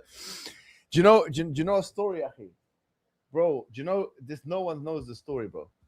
Yeah. You know who I was a judge for one time? So someone called me as a judge. You will never believe who called me. You will never. The Madkhalis, bro. They called me as a judge. I'm not going to mention who it The was, but Madkhalis? no, For listen what, to what I'm saying. marriage? No. What it was is this, yeah. Basically, this guy, he punched another guy. Yeah. One of the Madkhali guys, he punched the other guy. Yeah. He was like Shamsi's associate. Yeah. And then the other guy called the police. The police, the UK police. Yeah. So then I had the witnesses with me because I had my friends there. They were like the witnesses and stuff. Yeah. Oh, they weren't even my friends. They were just people that were there, but they were looking to me for guidance. And they said, "What should we do?" So the Madkhali saw it as a pragmatic win. They said, "Listen, let Muhammad Hijab be the judge, rather than go to the police. They don't want him to get arrested, innit?" So they got me in the middle. So I said, I hereby, I'm gonna tell you the judgment, yeah. And I said, my judgment is that he punches him back. Yeah, I said my judgment is he punches him back. And then the guy said, "I don't want to get punched back. It's fine.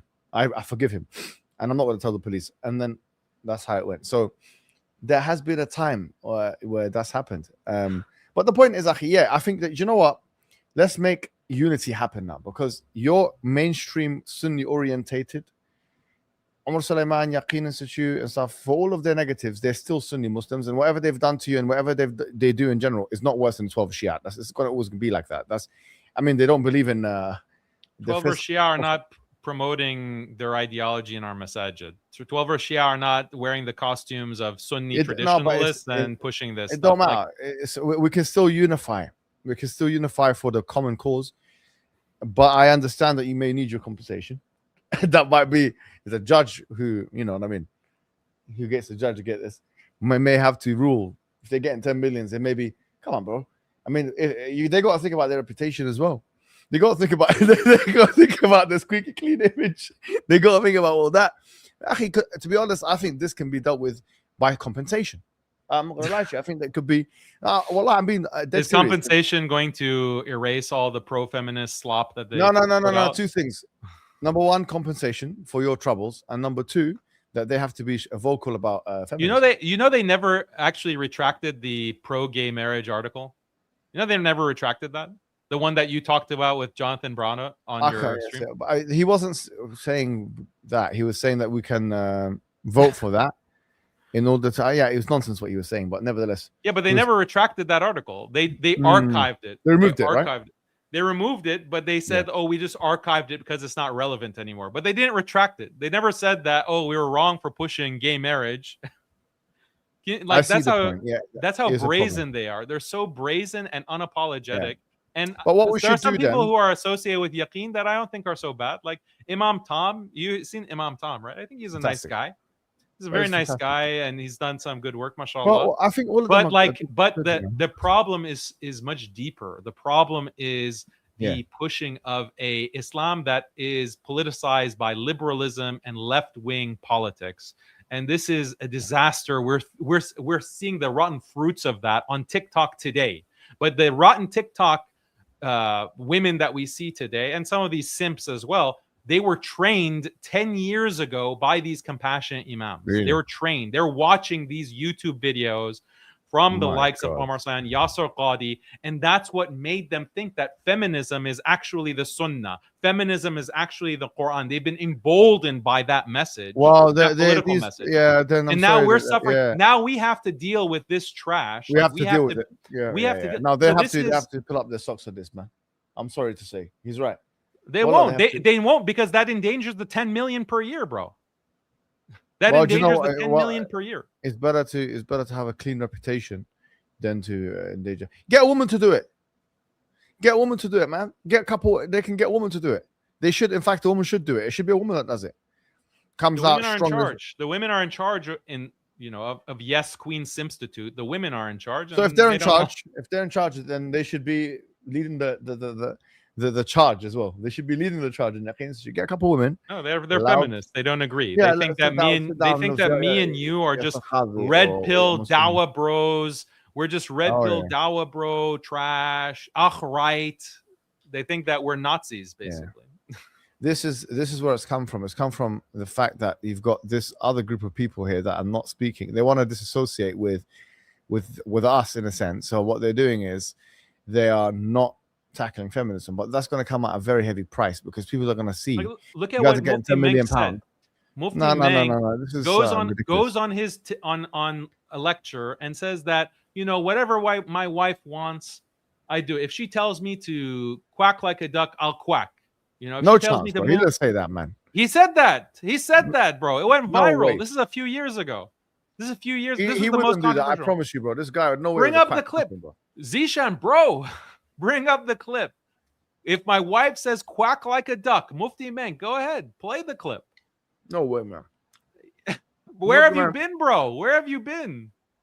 Man, Mufti Menk, I saw him the other day. He was talking about polygamy, man. Where's the clip? Show the clip, bro. Show the clip. Yeah. Quack. Yes.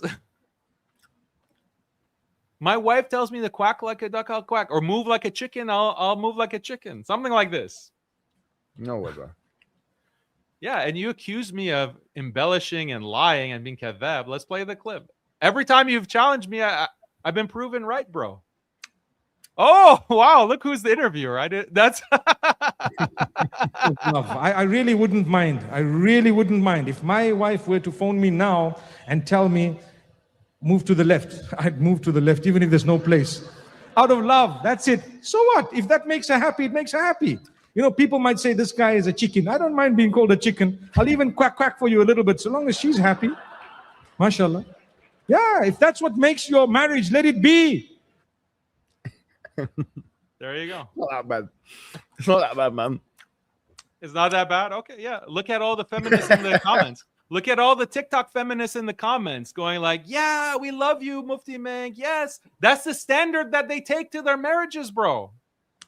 This affects them either consciously or subconsciously. And they're destroying these marriages because they feel like their husbands don't meet the standard that Mufti Menk is saying is what is religiously required. Mufti Menk is saying that this is religiously required. Put up a video about Mufti Make Menk her polygamy. happy. Make her happy. Polygamy, Mufti Menk polygamy. I saw a video. Watch it. Let's put it. Yeah.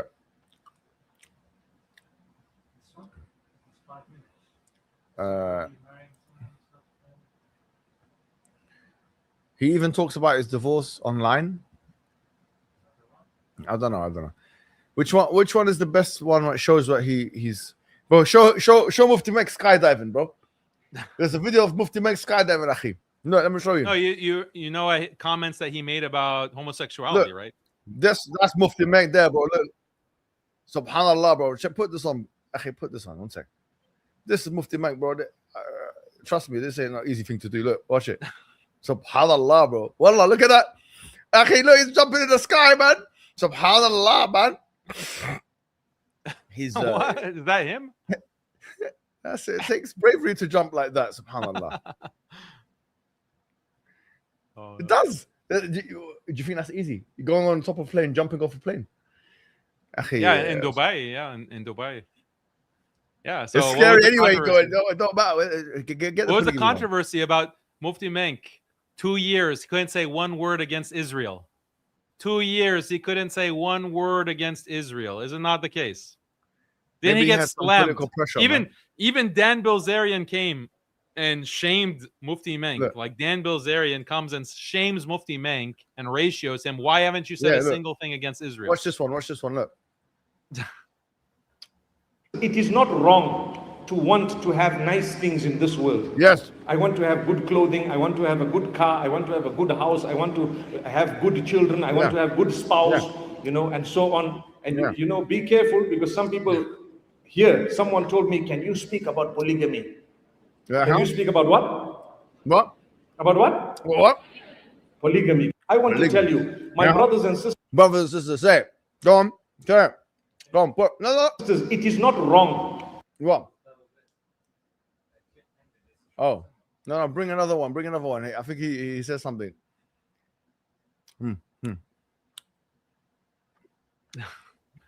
Yes. Here we go. Watch it. Go. Only sunnah that the men actually talk about, or a lot of them talk about, is don't pretend like you don't know, guys. Subhanallah. Second wife, it's a sunnah. Wow. Second is a sunnah. What sunnah? Start off with these things. It is denying it, but I'm saying Great job, Zishan. Mashallah. You got it. Great clip. you haven't Yeah. even lived as a husband yet. Thank you, Zishan. There you go. There you go. You compassionate, man. Gotcha there. Gotcha. There you go. There you go.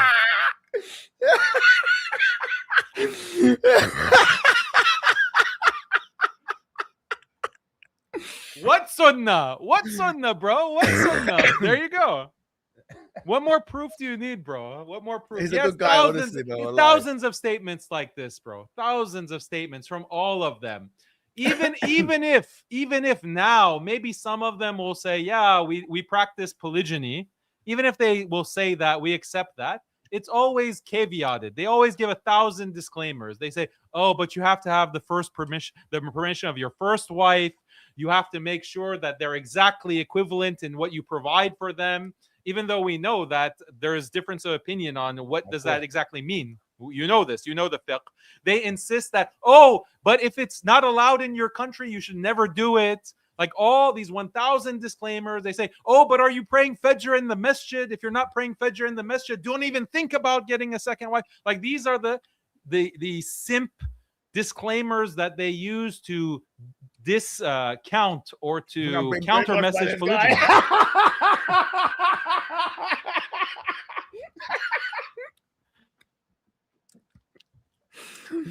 There you go. You know, Allah exposed the truth. Allah exposed the truth of this compassionate imam. I mean, So yeah, this is what I'm saying, bro. Like you're not maybe the thing about me and you, like I know exactly the issue, bro, because you are doing a PhD. You're in the books, you're reading these texts, right? You're doing deep research. You don't have time to watch Mufti Menk clips or to watch Omar Suleiman goy slop. You don't have time for that. So you just assume that what they're putting out is a traditional Orthodox Sunni Islam. No, But in reality, wallahi, I watch his what do you call it? His Ramadan series very good. Companion series very good. Another one. But they're very good, man. I can't lie. you want to bring up his statements Right, on public speaker. polygyny? You want to bring up Omar Suleiman, what he says about polygyny? You can bring What that does up. it say, Hold on. bro? I'll He's- send. No way. Don't make me turn on him. Then, tell me what he says, Akhi. No, show me now. Sorry to say. What? He's like talking to like a Christian woman. I watched all these series. Not all of them, but some of them. The Ramadan ones. We used to watch it with our family when we were eating food. It's the perfect Yeah. thing to watch when you're eating food. Here's what here. I'll send it on the chat.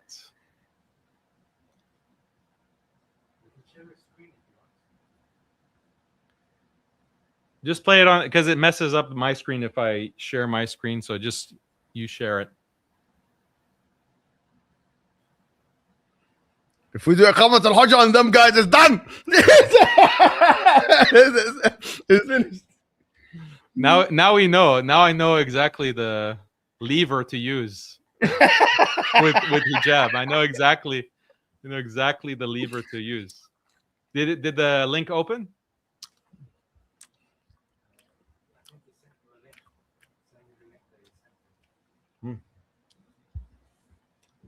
No way, bro.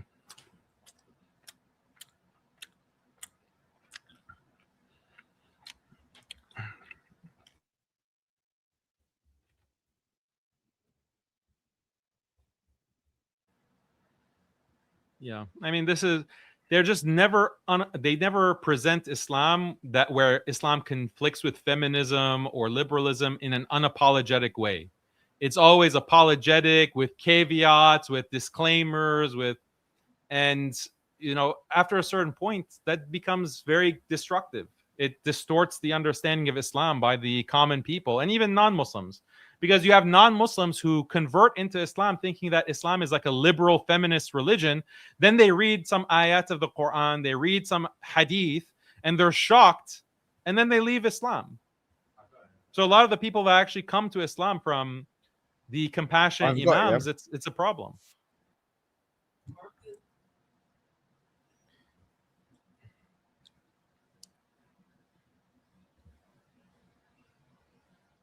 What's wrong with that, bro? What did he say that was wrong there?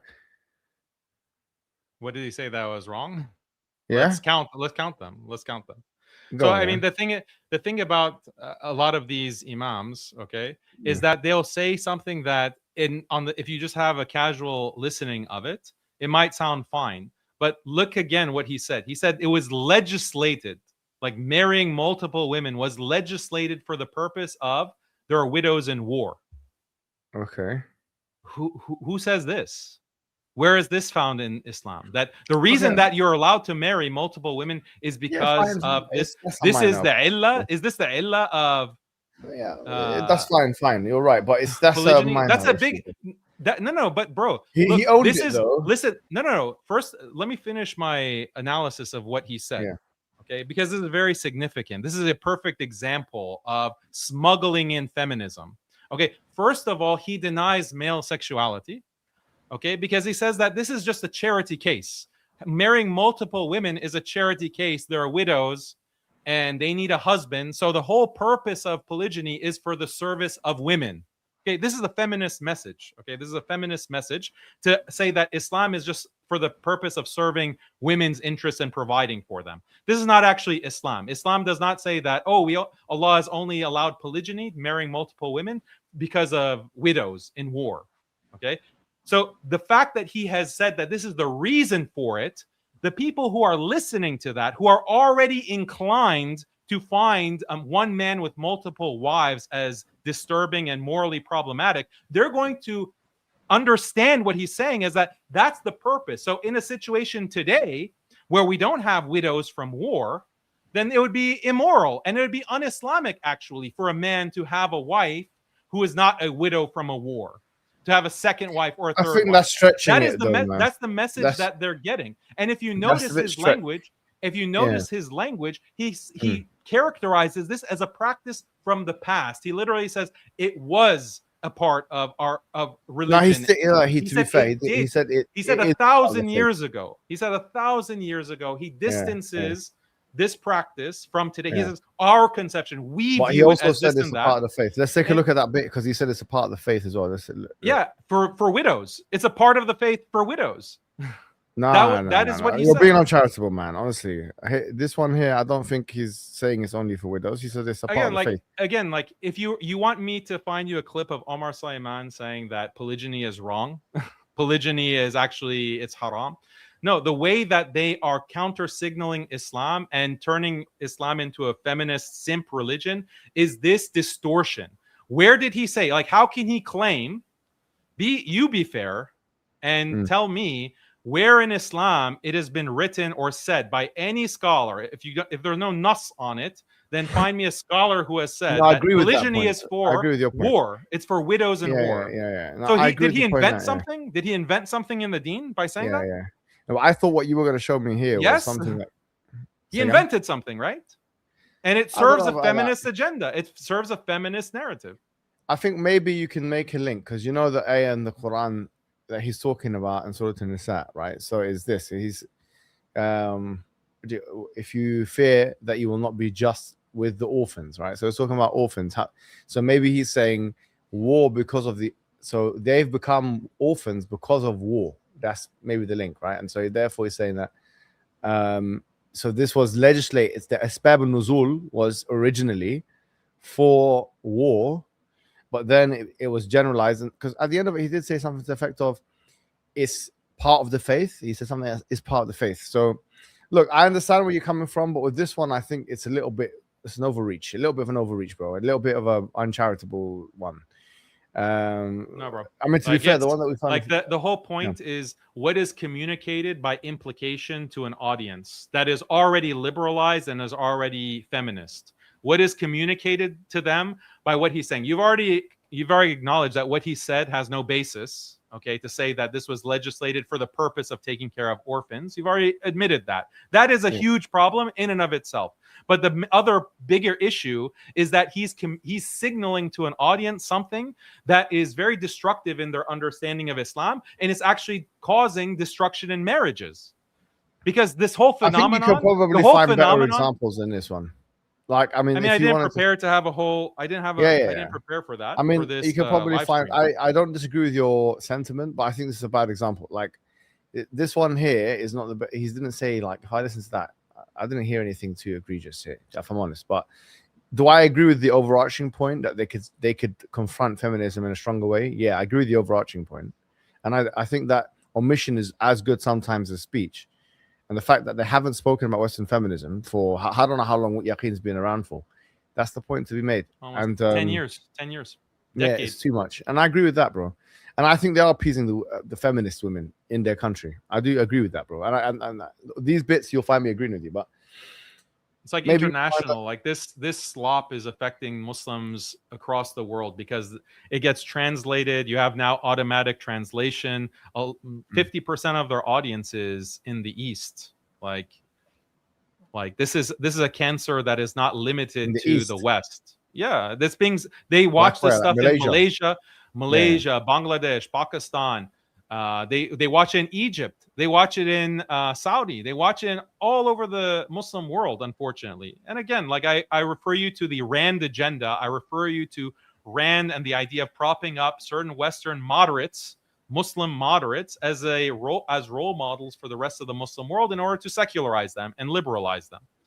And this plan has been executed with such efficiency and precision. It's actually amazing. It's actually shocking the level that they have been able to shift the attitudes of Muslims in the Muslim world over the past 10 to 20 years, since 9/11, actually. And you'd be shocked how much some of these compassionate imams work with the United States government. They work with the United States government with counterintelligence, with counter radicalism, actually going to their meetings, going to their conferences, speaking as a Salafi Muslim or as a former extremist. Okay, and these are respected imams. And one person that I'll tell you, Yasser Qadhi, since you know him, Yasser Qadhi has a long history. And if you want to get a piece of that, a small piece of that, go to the New York Times article. Yasser Qadhi wants to speak about jihad. Go and read that article carefully and look at how much it reveals about Yasser Qadhi's interaction with the U.S. government and his relationship with the U.S. government, specifically on the topic of counter-extremism and counter-radicalism, which became the PREVENT program. In the UK, it became PREVENT. In the U.S., it's called CVE, Countering Violent Extremism. So what does the article say exactly? It says that he was working with these government officials. He was working with these government officials. In what capacity? Advising them on what extremism is and working with the people who, some of them Rand, like there are Rand officials that promote him. There are Rand officials that promote him. And the article has all these details about because the interviewer spent a lot of time with Yasser Qadhi when he was at Yale. And it's kind of like this profile of, a peek into the life of a Muslim cleric, an American Muslim cleric who went from Islamic University of Medina in the thick of fundamentalism and extremism. And now he's doing his PhD at Yale. And he has this problem because his past is catching up with him. And this was at the time of ISIS. It was the rise in the tide of with ISIS, and specifically there was one of the Al-Maghrib students who was the underwear bomber. He tried to blow up a plane with putting explosives into his underwear. So he had attended some of Yasser Qadhi's classes, Al-Maghrib classes. So the US government descended on Al-Maghrib Institute and interrogated all the students, contrary to their constitutional rights. And the Al-Maghrib instructors cooperated with authorities and basically opened the door to the U.S. government to come and tell them basically what is what, and violated their constitutional rights. They didn't put up apparently any kind of resistance, and the article describes all of this. And you'll notice in the kind of teaching of Al-Maghrib Institute, there's a big shift in what kind of topics they address, like what kind of positions they have on the feminist issue. Like they became extremely left-wing on many issues compared to what they were in the past. And it coincides with this intervention by the FBI and the U.S. government. And this is only one aspect of Yasir Qadhi's involvement with CVE and counter-extremism. But it's a big example. You can read about it. I mean, to be fair, if that's on the public record, then we can all look at that and see the extent of that. But, I mean, to be fair, look. Pull it up, New York Times. Can you pull it up now? What's the name of it? Yasir Qadhi wants to talk about jihad. It might be behind a paywall. I can send you the link. We got it.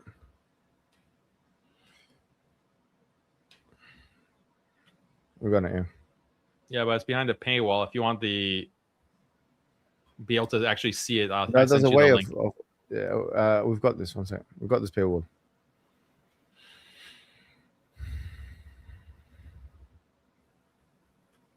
Bro, like if you wanted to stream on this issue, like we could talk for hours. It's like very fascinating. Yeah, but yeah, we have to look at, because they're not here to defend themselves, so we have to be on it and be fair as much as possible. We can't see the. I sent you the link that you can see it. You can see. I can see it. You sent it to me. Oh, okay. Okay. So what are you referring me to here now? What exactly? It's a long article. Yeah,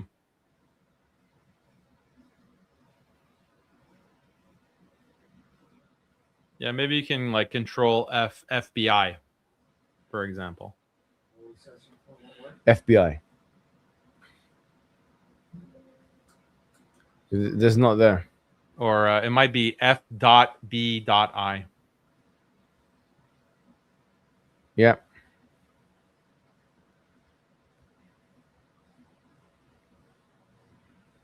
So what should we look at here? In 21 American, yeah, FBI agents were demanding interviews with Qadhi students. Yeah. FBI agents were demanding these interviews, and Qadhi was urging them to cooperate. Yeah, what's wrong with that? It's very bad. Like the number one thing that they teach you, the number one thing, like maybe this is not the case in the UK, but in the United States. If an FBI agent comes, like, have you got a choice in the matter? Not me personally, but no, I mean like he was urging them to cooperate. But what's the alternative? Like it's the FBI. If you don't cooperate, what's going to happen? You have the right in America. Okay, you have the right to remain silent. You have the right to plead the fifth. You do. It's a constitutional right, actually. And what every lawyer, every experienced person who is, especially like if you're a sheikh, cooperate doesn't necessarily mean that. It means cooperate in interviews. Cooperate in interviews with the feds. Like this is a disaster because anything you say can and will be used against you in a court of law. Like, if that's not scandalous to you, I mean, this is my. I can see a ta'wil of it. Like for example, if like here we've got an issue with the UK as well, right? So we can't hear you, bro. The mic is too sorry. far. If a police officer stops you, yeah, and asks you questions and you don't cooperate, the FBI, bro, is a powerful agency. You know, I know that you have to look at the laws in America, bro. The laws in America. This doesn't. You should not. It actually, you should. It's actually a disaster, and this is a message that I give to anyone who's listening, who's in America. Never talk to the police. Never talk to the FBI. If they come knock on your door, it's a standard protocol. Go to a non-Muslim lawyer; they'll tell you the same thing. Yeah, don't make any comments. You tell them that, look, I'm not answering questions. Talk to my lawyer and leave it at that. They have no right to question. What these FBI agents want to do is they are fishing for any statement that they can use to incriminate you or that's to right. incriminate your organization or your That's masjid. right. Yeah. And the but worst disaster, cooperate the might worst, mean bring my because lawyer look, into the equation. someone like Yasser Qadi is working with CARE. Okay, CARE, Yeah. you know, Council of American Islamic Relations. What is the advice of CARE? CARE gives the same advice. Never talk, never cooperate in these interviews, because But I they're think just we're fishing for equivocating the word information. cooperate here, man, because No, go to the article. It says interviews. They're interviewing the students, and this is what the students said no, and Yasser Qadi urged them to do it. Okay, to so cooperate in that's for me. That's not a smoking gun just yet. Is there anything else? Yeah, in there's this? plenty. It's a long article, and I haven't memorized it, but this many examples of him working with these agencies that are It at doesn't look like conferences. anything too like pernicious. If I'm honest, bro, I'm not. That here, ask him to cooperate with the FBI agent. Right, Okay, he might be under the impression that would he might it be under the impression that if they don't, they'll be in trouble or something like that. No. He is someone who knows enough about American law to know that you have the right to remain silent. He works with CARE. That is, had a long history working with CARE, and that's their number one advice. Do not speak to these authorities, especially if you're just a random Al-Maghrib student. Like this is very irresponsible.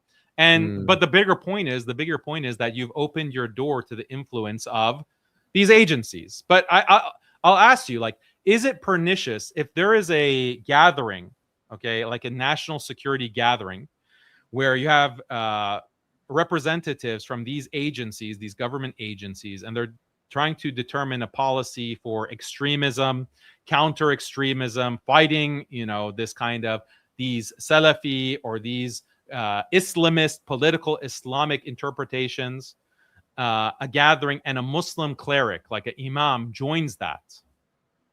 Okay, joins that and is participating in CVE, in prevent, okay, in the UK context for prevent, and participates in that. Do you think that is pernicious? Do you think that is a smoking gun? Yes, it is. Okay, so Yasser Qadi has participated in that, and I'll bring you the receipts if you want. Is that definitely confirmed? Yes. On the public record, yeah. Yes. Give me 1 minute to pull it up. By the way, I haven't prayed Maghrib or Isha yet either. Yeah, go do that, and I'm gonna do both together now. Because I actually pray Maghrib and Isha together. Oh yeah. So guys, I pray Maghrib and Isha together. Taking the Shia position, not the Shia position, but because in the in England, yeah, in England we don't really have Isha time. Okay, so Shafaq al-Ahmar is not there. So the scholars in this period of time, a lot of them, they join Maghrib and Isha together. So you can do the same if you want. A lot of masjids are doing it now. Actually, a lot of masjids in the UK are doing it now. You can consult your local scholars. I'm just going to pray both of them, if that's all right. Or should we end it here? I mean, you want to I have to show you the evidence. I have to show you the evidence because you made once you do that, I'm qat'i statement. You made a qat'i statement that this is something that's pernicious and disqualifying. So I'm going to hold you to that.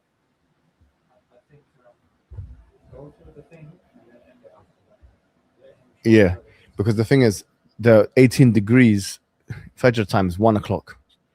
So we've got 50 minutes. Yeah, another thing is, just go pray. Or here, look, I'll show you. Just go on that same. Go to the same article on New York Times and just search May 2008. May 2008. On the same New York Times article. Sure, but you know, New York Times is not a reliable Islamic source, really, is it? Islamic source? Yeah, they could be talking rubbish. They could be lying. But let's look at it anyway. No, there's many sources, but this is just one. I can't read that. Yeah, can you read it out for me? In May 2008, Qadi received an invitation from the Clinton and analyst for a government agency that was hosting a conference on counter-radicalization. Witz was recently named the senior director at the National Security Council. He In attendance were British and American intelligence officials, including the Director of Homeland Security at the time, Michael Chertoff. Okay. Keep So- going. Keep going. Keep going.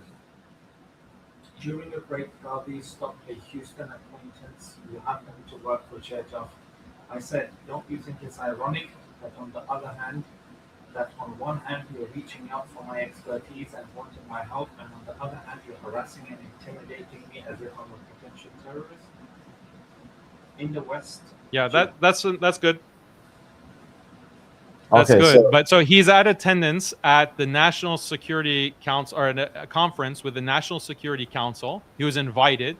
The director of Homeland Security, Michael Chertoff, he's a Jewish Zionist, is there. And they're consulting Yasser Qadi for his expertise. And he's being quoted. Qadi was there at a break. It was happening in Houston, or there was a Houston acquaintance who happened to work for Chertoff, and says, don't you think it's ironic that you're reaching out to me, Yasser Qadi, for my experience, but you also harassing me? So the harassing part that he's talking about is when he comes from international flights, he goes through secondary screening at the airport. Something that happens to many Muslims. So he's saying that this is harassment, but you're also asking me for my expertise. So he's being consulted by Department of Homeland Security. He's being consulted by National Security Council. These organizations. Well, in 2008, as they're developing the policy that became CVE, and again, there are many other documents that I can show you of Qadi's involvement. Well, I mean, if we were to be charitable to him, maybe he's trying to educate them as to what truth extremism is. Okay. No, maybe. Okay, bro. So now you're going back. You're going back. You said on camera that was disqualifying. It's pernicious, clear cut, and now you're making excuses. So I mean, it's clear. Well, I don't know. Okay, come on, bro. Like this is, you gotta get your personal. Telling the truth. This is If what I'm saying. New York Times is a far right organization. You have to find out what's going on. Yasser Qadi has shared this article many times. Like he promotes this article. way. He's proud. He's proud that the New York Times has an article dedicated, like a long form. It's a very long article that he was being interviewed by I believe it's Andrea Elliott.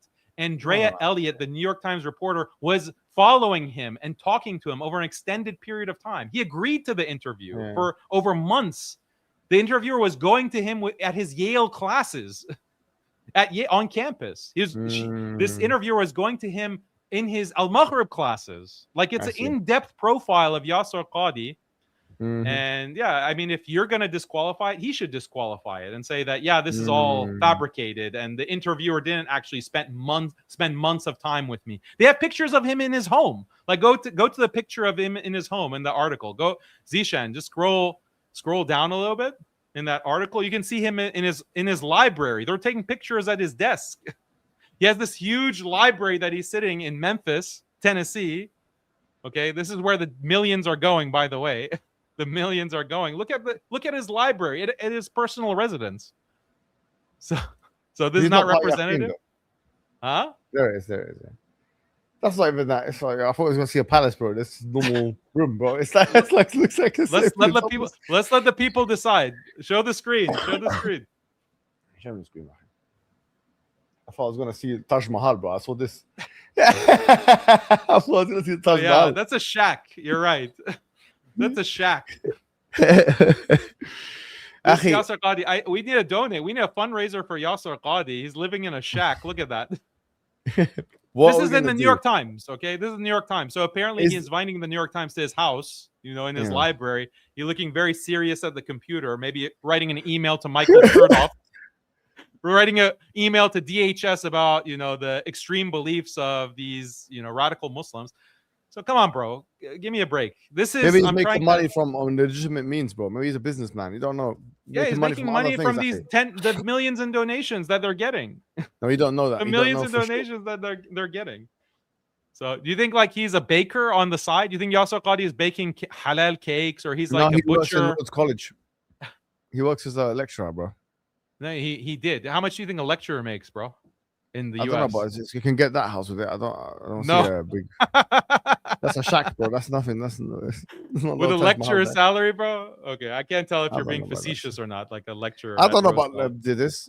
I don't know, man. It's not even all Anyway. that, man. Let him live his life, akhi. You Anyway, look like you live the in a nice point house was- yourself, bro. How big is your house? No, I'm not gonna let him live his life. I'm not gonna let someone who is like working with the feds, working with the Zionists against the Muslims, to live their life and not say anything. And it's in our face. It's like brazenly in our face. Like this is being outed by the New York Times. It's not me like going through his secret files and like doing some kind of tajassus. No, it's being blasted on the New York Times, and people just don't read it.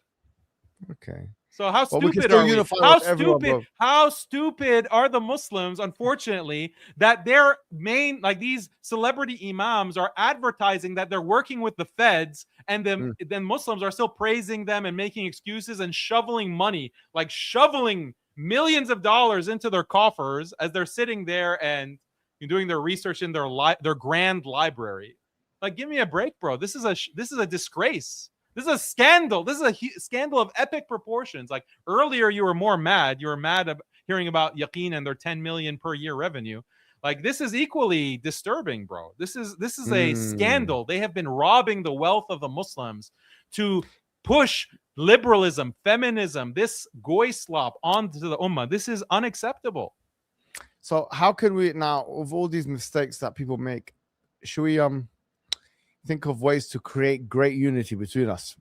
Because although you make some excellent points, I'm not going to unify. Are you gonna unify by what's this guy, Rabbi Ferris, or with Tawhidi? No. Remember Tawhidi? Tawhidi. You're going to unify with Tawhidi? Is he a Muslim? I don't think he's a Muslim. No, he says he's a Muslim. He says he's an imam. He says he's an imam. So are you going to unify with Tawhidi? No chance. Who's like working with Israel? No chance, bro. Like, no chance. No chance. Like what you described perfectly earlier in the stream, that what disqualified someone like Fawzan is that he's not independent. He is not independent. His positions are on the basis of a political motive. And that, in your eyes, was disqualifying. And I completely agree with you. That's why I disqualify a lot of these Wahhabis. And this is why I disqualify a lot of these compassionate imams. Because what they say and what they preach is politically determined. And sometimes their ties with the government is very clear cut and undeniable, like Yasser Qadi. And sometimes it's not as direct, like with Omar Sulaiman. Omar Sulaiman wasn't on any kind of prevent councils like Yasser Qadi was, CVE councils like Yasser Qadi was. But he was campaigning for the likes of Bernie Sanders, other Democrats. That's different. He's like, that's different. He might think it's politically like expedient or something. I don't know. Yeah, but like I said, like you said, he doesn't talk about feminism. He doesn't talk about these issues. So it's not independence. So I prefer that my imams, the people who I follow and listen to for religious guidance, that they don't have strings attached. And I think that's a standard that we can all agree with. Yeah, and inshallah, one day what will happen is we'll find the resolution. Everyone will be happy. There'll be great unity that will happen. And you've aired your grievance today. You've exposed some great truth. And this shouldn't be my grievance. Yeah. I think everyone that's watched now has a grievance. I think everyone who has watched this and they see the $10 million, they see the statements, they see the quack like a duck. Everyone everyone should have a grievance. Like I shouldn't be the only disgruntled one. We should all be extremely disgruntled. Inshallah. This is all disgruntled. I mean, man, it's been a pleasure having you on, and it's been a long one, but we've covered a lot of ground. And I don't know how many people are watching your side, but I think it's going to be a fantastic. Can you just keep this on public? Yeah, it'll be amazing. Yeah, don't private it, bro. Don't private it. This one, because it's a special one, we'll make it public. This one, because usually we don't put the whole thing up. We usually put like 20 minutes up or something. But today we'll put the whole thing up. Amazing. It's been a pleasure, and inshallah we'll do it again soon. Yeah. Okay, bro. Jazakallah khair. Really appreciate it. Anytime, Habibi. Take care, man. Assalamu alaikum. Wa alaikum assalam wa rahmatullahi wa barakatuh.